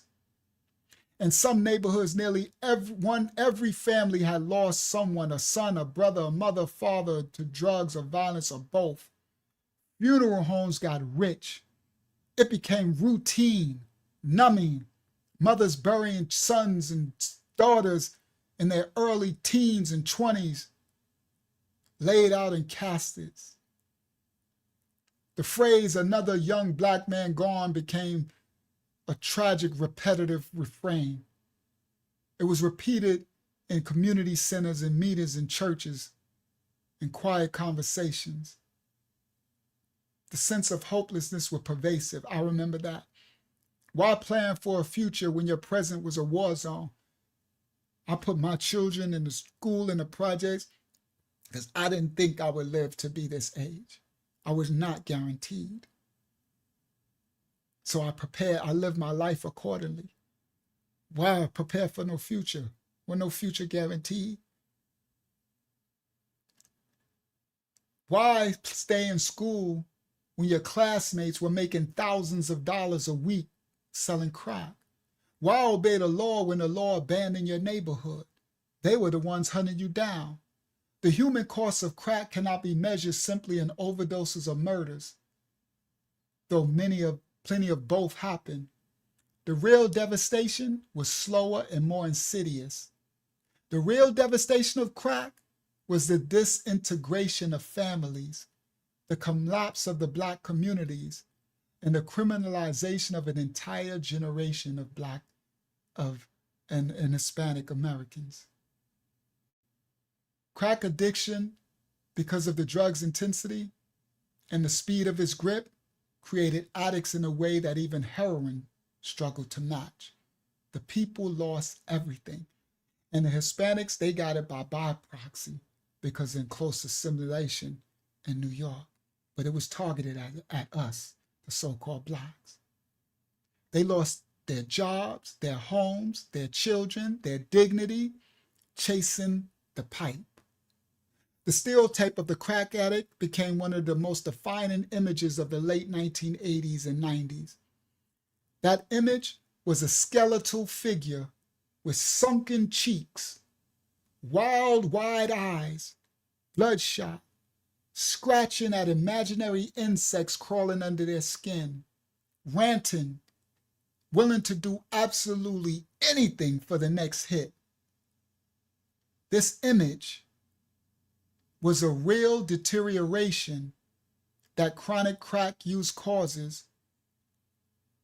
This image was used also to dehumanize addicts and transform them from people suffering from a disease by the system into moral failures and criminals.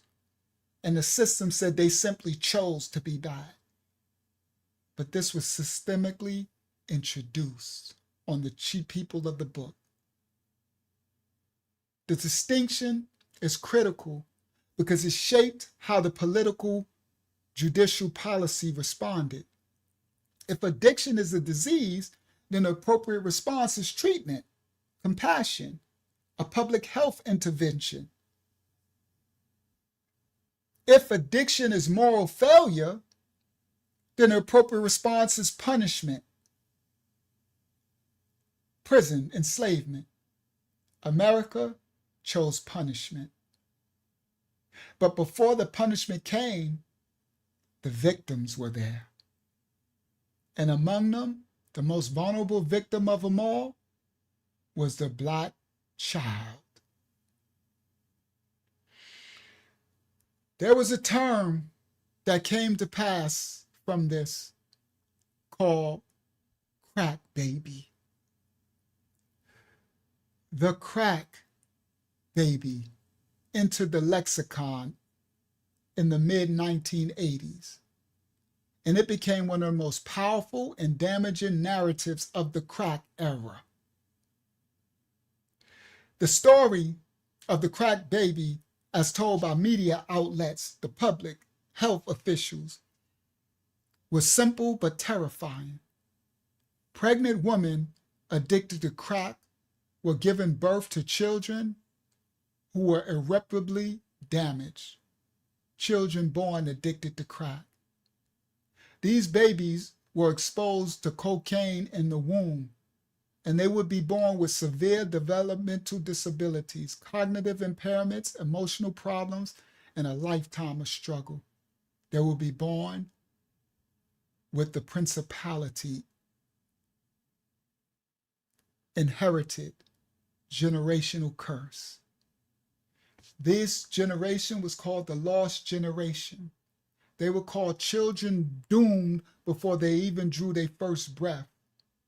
The medical community amplified these fears. Preliminary studies, many of them poorly designed and not properly controlled, suggested that prenatal cocaine exposure caused catastrophic harm. Dr. Era Chasnoff, a prominent researcher, published studies claiming that cocaine-exposed infants show significant developmental delays, tremors, and difficulty bonding with their mothers. The media seized on these findings with sensationalistic fervor. Newsweek ran a cover story titled "Crack Babies," and they titled it, "The Worst Threat is the Mother Herself." The New York Times, the Washington Post, countless local newspapers published stories describing these children as the damage beyond repair, as a permanent burden on society, as evidence of the moral of Black depravity, of Black Negro crack-addicted mothers. The narrative had a powerful racial subtext. The image of the crack mother was almost always shown as a Black woman, even though white women were crack mothers. But the image was shown as always a so-called Black woman, and it presented as an irresponsible, uncaring, criminally neglectful. She was smoking crack while pregnant, poisoning her own child in the womb, prioritizing her desire and addiction over the life of her baby. This narrative fit neatly into the long-standing racist stereotypes about Black mothers as unfit, about Black families as dysfunctional, about Black community as morally degenerate. It justified their punitive policies. It was all strategically placed. It justified the social service system, justified taking children away from their mothers, prosecuting pregnant women for child abuse or even attempted murder if they used crack during pregnancy. But the science behind crack baby panic was flawed from the beginning. Later, rigorous research revealed that the initial studies had not adequately controlled the confounding variables. Women who used crack during pregnancies were far more likely to be poor, malnourished, without prenatal care, and using other substances too, like alcohol, tobacco, all which known to harm fetal development. The children labeled as crack babies faced challenges, but they were never irreparably damaged. Most of them developed normally, particularly if they received early intervention, if they was able to get stable homes, food, proper care. The term crack baby itself was eventually rejected by the medical community as stigmatizing and scientifically inaccurate, but the damage had already been done. An entire cohort of children had been labeled, stigmatized, and written off. Crack altered fundamentally the economics of every part of Black America. Street prostitution. The price for sex plummeted as catastrophically desperate women, unable to think beyond the next hit, offered services for as little as a $5 rock.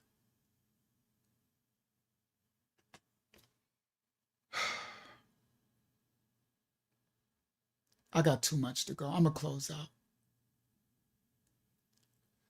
In some urban neighborhoods, disease rates skyrocketed.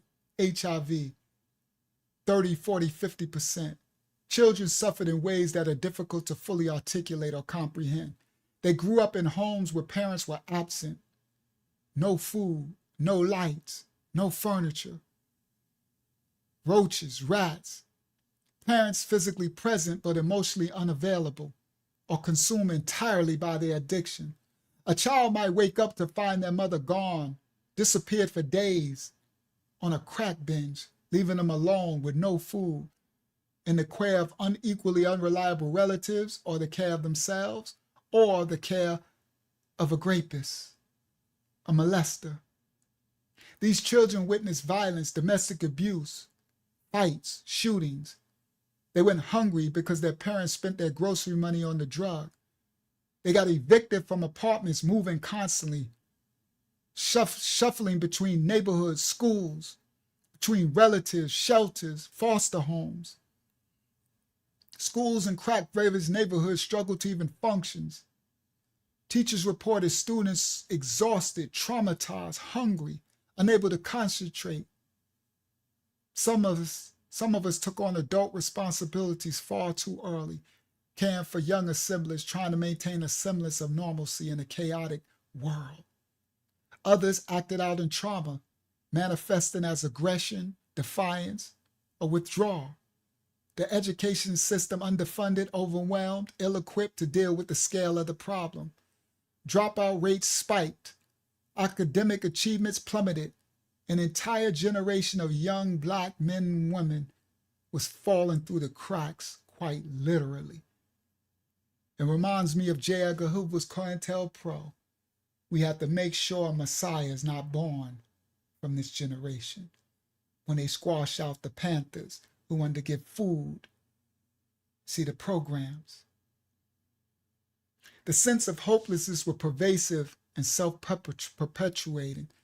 Children growing up in crack-era neighborhoods internalized the violence, the instability, the lack of opportunity. Why go to school when the teachers don't even believe in you? Why study when you've never seen nobody escape your neighborhood? Why plan for the future when you know people that are dying by the time they're 20, 25?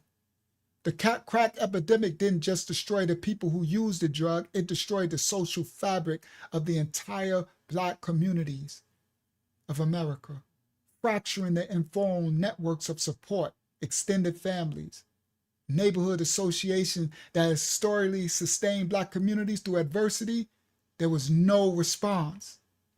The American government's answers to the crack epidemic was incarceration, criminalization of addiction on a scale never before seen in American history. In 1986, Congress passed the Anti-Drug Abuse Act, a piece of legislation that would define drug policy and reshape American society for a generation. The political context was crucial. The crack epidemic was front-page news. Len Bias, a star basketball player, died of cocaine overdose. Then they institute the Rockefeller drug laws. They made this racially coded law in 1986. That possession of 5 grams of crack cocaine triggered a mandatory 5-year federal prison sentence. To receive the same sentence for powder cocaine, you needed a half a kilo. 5 grams.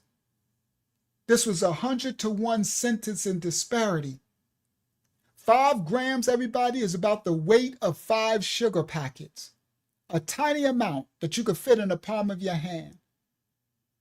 It was an amount consistent with a small scale of use or dealing. A person caught with this could be a user, someone selling to support their own habit, or a low-level street dealer. Regardless, 5 to 10 years immediately. Meanwhile, cocaine, they had to have a half a kilo to receive the same sentence. That amounts to just as serious trafficking. The whites with cocaine, the blacks with crack. I'm closing now. I got a lot more. A first-time offender with no history of violence could receive 20 years. In Cali, they did with the 3 strikes law, and then it spread across America.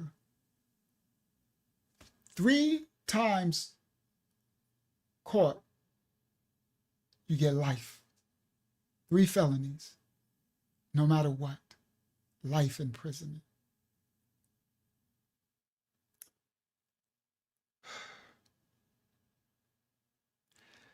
They pushed that crack was a Black America issue, but the studies showed that white Americans use crack at the same or even higher rates.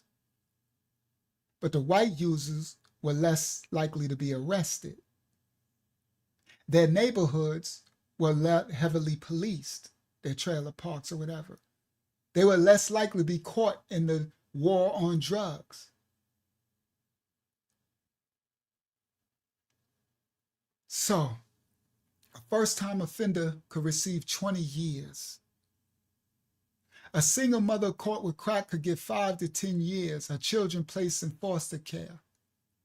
A teenager acting as a lookout convicted of conspiracy could get 10 years in prison. A college student who just tried to sell something just to make some money to feed himself in college, sold to an undercover officer, his life was derailed before it even began. The courts were flooded, the prisons overflooded. Federal Bureau of Prisons, which had held approximately 25,000 inmates in 1980, held over 200,000 10 years later. State prisons, same thing. The disparity was obvious. Conservative judges, federal judges, they was giving out these crack sentences. I'm closing. Families were torn apart. Police departments adopted aggressive tactics and task forces. Stop and frisk became routine in cities like New York. Under this policy, police officers could stop, question, and search anyone they deemed suspicious. In practice, that meant young, male, Black, or Latino. Hundreds of thousands of people were stopped every year. Yeah, the 3 strikes law. The vast majority innocent of any crime. Housing projects raided regularly with SWAT teams kicking down doors in the middle of the night, terrorizing families searching for drugs. Police officers selling the same drugs back onto the streets. The same police would take the crack and sell it from their informants back onto the streets. Families torn apart. A young man arrested for selling $10 worth of crack, gone for 10 years. Children growing up without a father. His girlfriend would lose a breadwinner, a co-parent. Mother would have to choose between paying rent and putting money on his commissary so he could buy basic necessities. His family would spend thousands that they didn't have on collect phone calls at extortionist rates by private companies that had contracts with the prison, the industrialized prison slavery system. Everybody profiting off it. They would visit him at facilities. They would send him hundreds of miles away, taking buses for hours. Transportation, every industry proliferated. Subject to invasive searches by correctional officers, only allowed to be visited for a brief moment. And when he was finally released back into a world that branded him permanently as a criminal. His conviction would follow him the rest of his life. He would be barred from public housing, making it almost impossible for him to find a place to live. He'll be ineligible for food stamps even if he was struggling to feed himself. You have to check every box on the job application asking if he ever been convicted of a felony. Employers that already didn't hire black men would definitely just move his application right to the garbage. College financial aid unavailable. Voting rights stripped. The system didn't simply punish, it created a permanent underclass, a population marked and marginalized, making sure a Messiah won't come from this generation. A generation excluded from social and economic life of the nation. The cycle was vicious and self-perpetuating.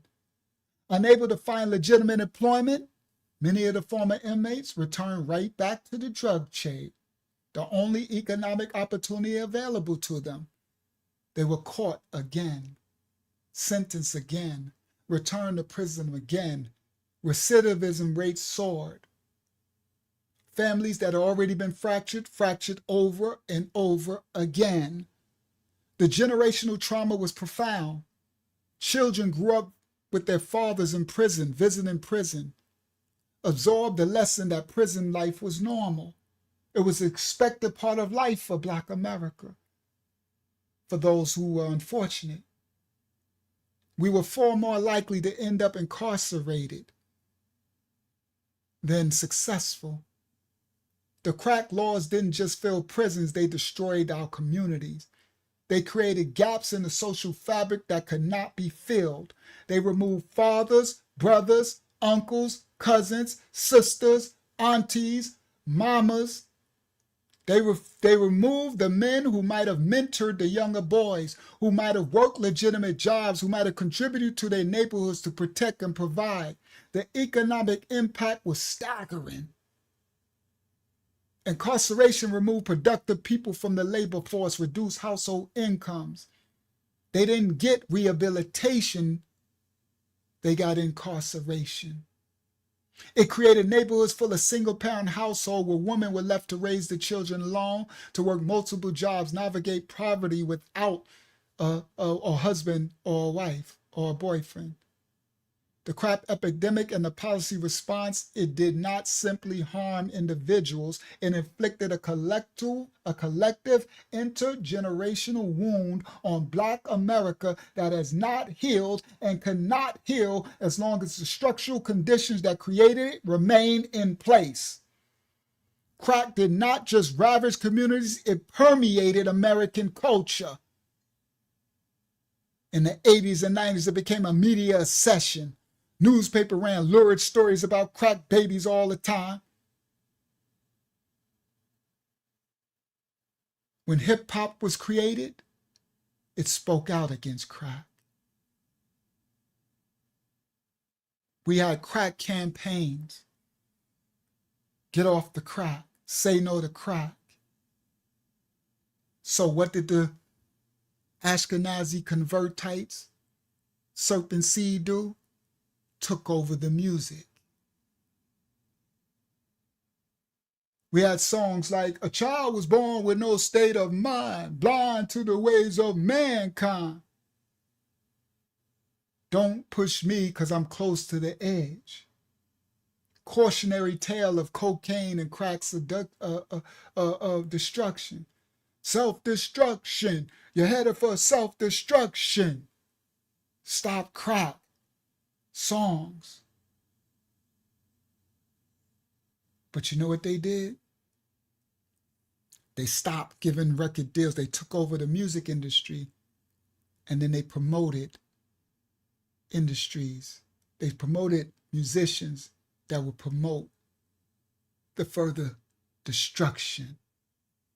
So they pushed NWA. And they had songs like Dope Man, which described the crack's perspective of bravado. See, it's all systemic. I'm closing. By the mid-1990s, the crack epidemic served its purpose. Oh, another part. The movies. Scarface. So they use Hollywood. Y'all know who owned Hollywood, right? To push these movies to make us want to prescribe.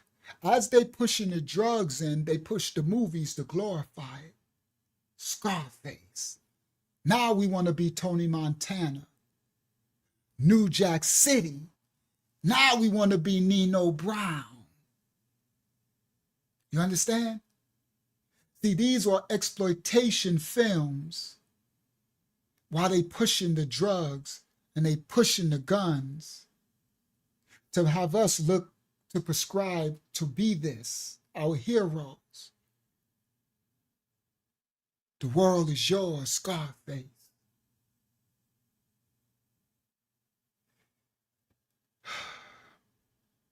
Later, they moved on to new more drugs now. Fentanyl, methamphetamine, K2, Molly Percocet, all through the music. Now they got them hooked on pills, heroin pills.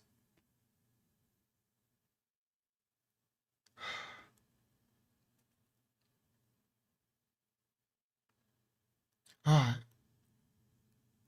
I'm close. This was how Uber Coke led to Sigmund Freud, to Compton, to cocaine, to crack, presented to y'all tonight for Christmas. Now my title, I never do clickbait. Full title. This is my presentation. This is my presentation for those who celebrate Christmas. Merry Saturnalia. May the pagan sun worship rebuke you all. For those who are foolish enough, they'll know what the truth. This has been how Uber Coke. You found out how cocaine was named, how it was created, by who? The coca leaf god of the Incas. Black screen? Thank you. So it's right on time because I'm finished. Share screen, window, bang, share. Freud to Compton, Uber Coke. Now y'all understand the thumbnail, right? Now the thumbnail make all the sense in the world, right? I know y'all like, all right, that made sense. Menace to society, boys in the hood. Come on. Yeah, thank you, Zayana. You know I'm thorough. The Most High make me be thorough every time. They promoted gangster rap. They promoted, so anybody who did positive rap, you lost your deal.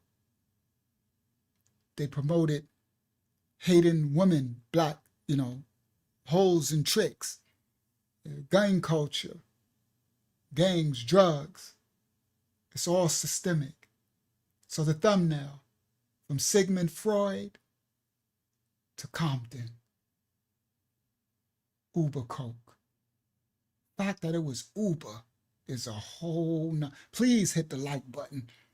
I don't know how many we getting through the shadow band tonight. I'm gonna see if this worked better than doing the other live stream. All right. This has been from how Uber Coke led Sigmund Freud. Sigmund Freud was nothing but a cokehead, and they were all cokeheads. When they had those white wigs in the parliament, in Europe, and the Jacobites with the white, and they had that thing when they showed them with all that white paint on their face, and they sniffed that stuff. They sniffing coke. When they show those old movies, they got they got it in the little thing. Bunch of crackheads. You understand? May the Most High cover and bless you all. Hopefully y'all enjoyed this complete breakdown of crack and cocaine. I'm glad the Most High had me go through this because I was a product of the crack era environment. I ended up with life in prison from this stuff. Praise the Most High, he gave me a second chance at my life. And I give my life over to him now. Cocaine from the coca mama God. You heard? It's principality. May the Most High cover and bless you all. Thank you, Hakyama, for your assistance tonight. Thank you, Elder, for your covering, and Yasha, young Elder Yasha. Thank you to the whole assembly for all that y'all wrote. I didn't get to see almost none of the chat tonight. I was too busy teaching this study. May you understand this principality of these drugs and what was released on the people of the book. All right? The brown people. This goes all the way back. May the Most High cover and bless you all. We'll see y'all Friday, Eastern Standard Time, about 9 p.m. We live and we going somewhere at the Lara Shah. May the Most High cover and bless you all. Thank you, y'all, for this lesson. Now y'all have a fuller understanding of this devil they unleashed on us called crack and cocaine. From the house of y'all to y'all worldwide, Shalom. We see y'all Friday, 9 p.m. Shalom. He adds secures and hooks us tight, a gift from Yah, eternal life. He sent his son a sacrifice to show how much he loves us. You are loved, you are loved. You are loved, you are loved.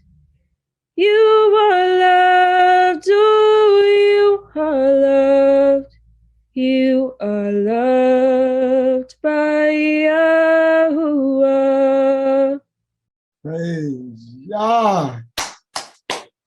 Praise Yah. Praise Yah. Hallelujah. Bible study every Tuesday, 8 p.m. We having a Zoom Bible study. I'm gonna put email me for the link. I'm a lion of the tribe of Judah.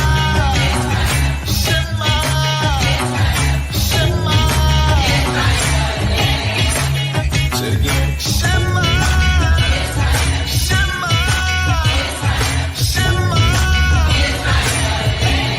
Precious chosen people of the Most High.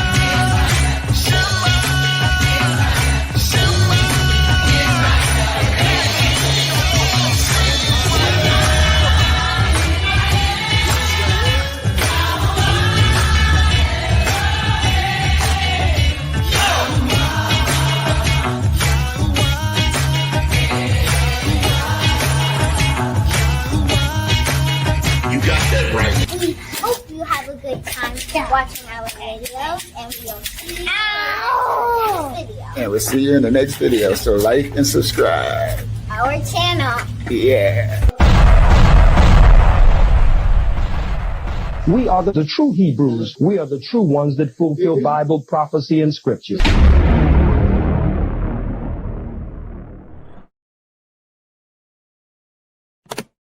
He adds secures and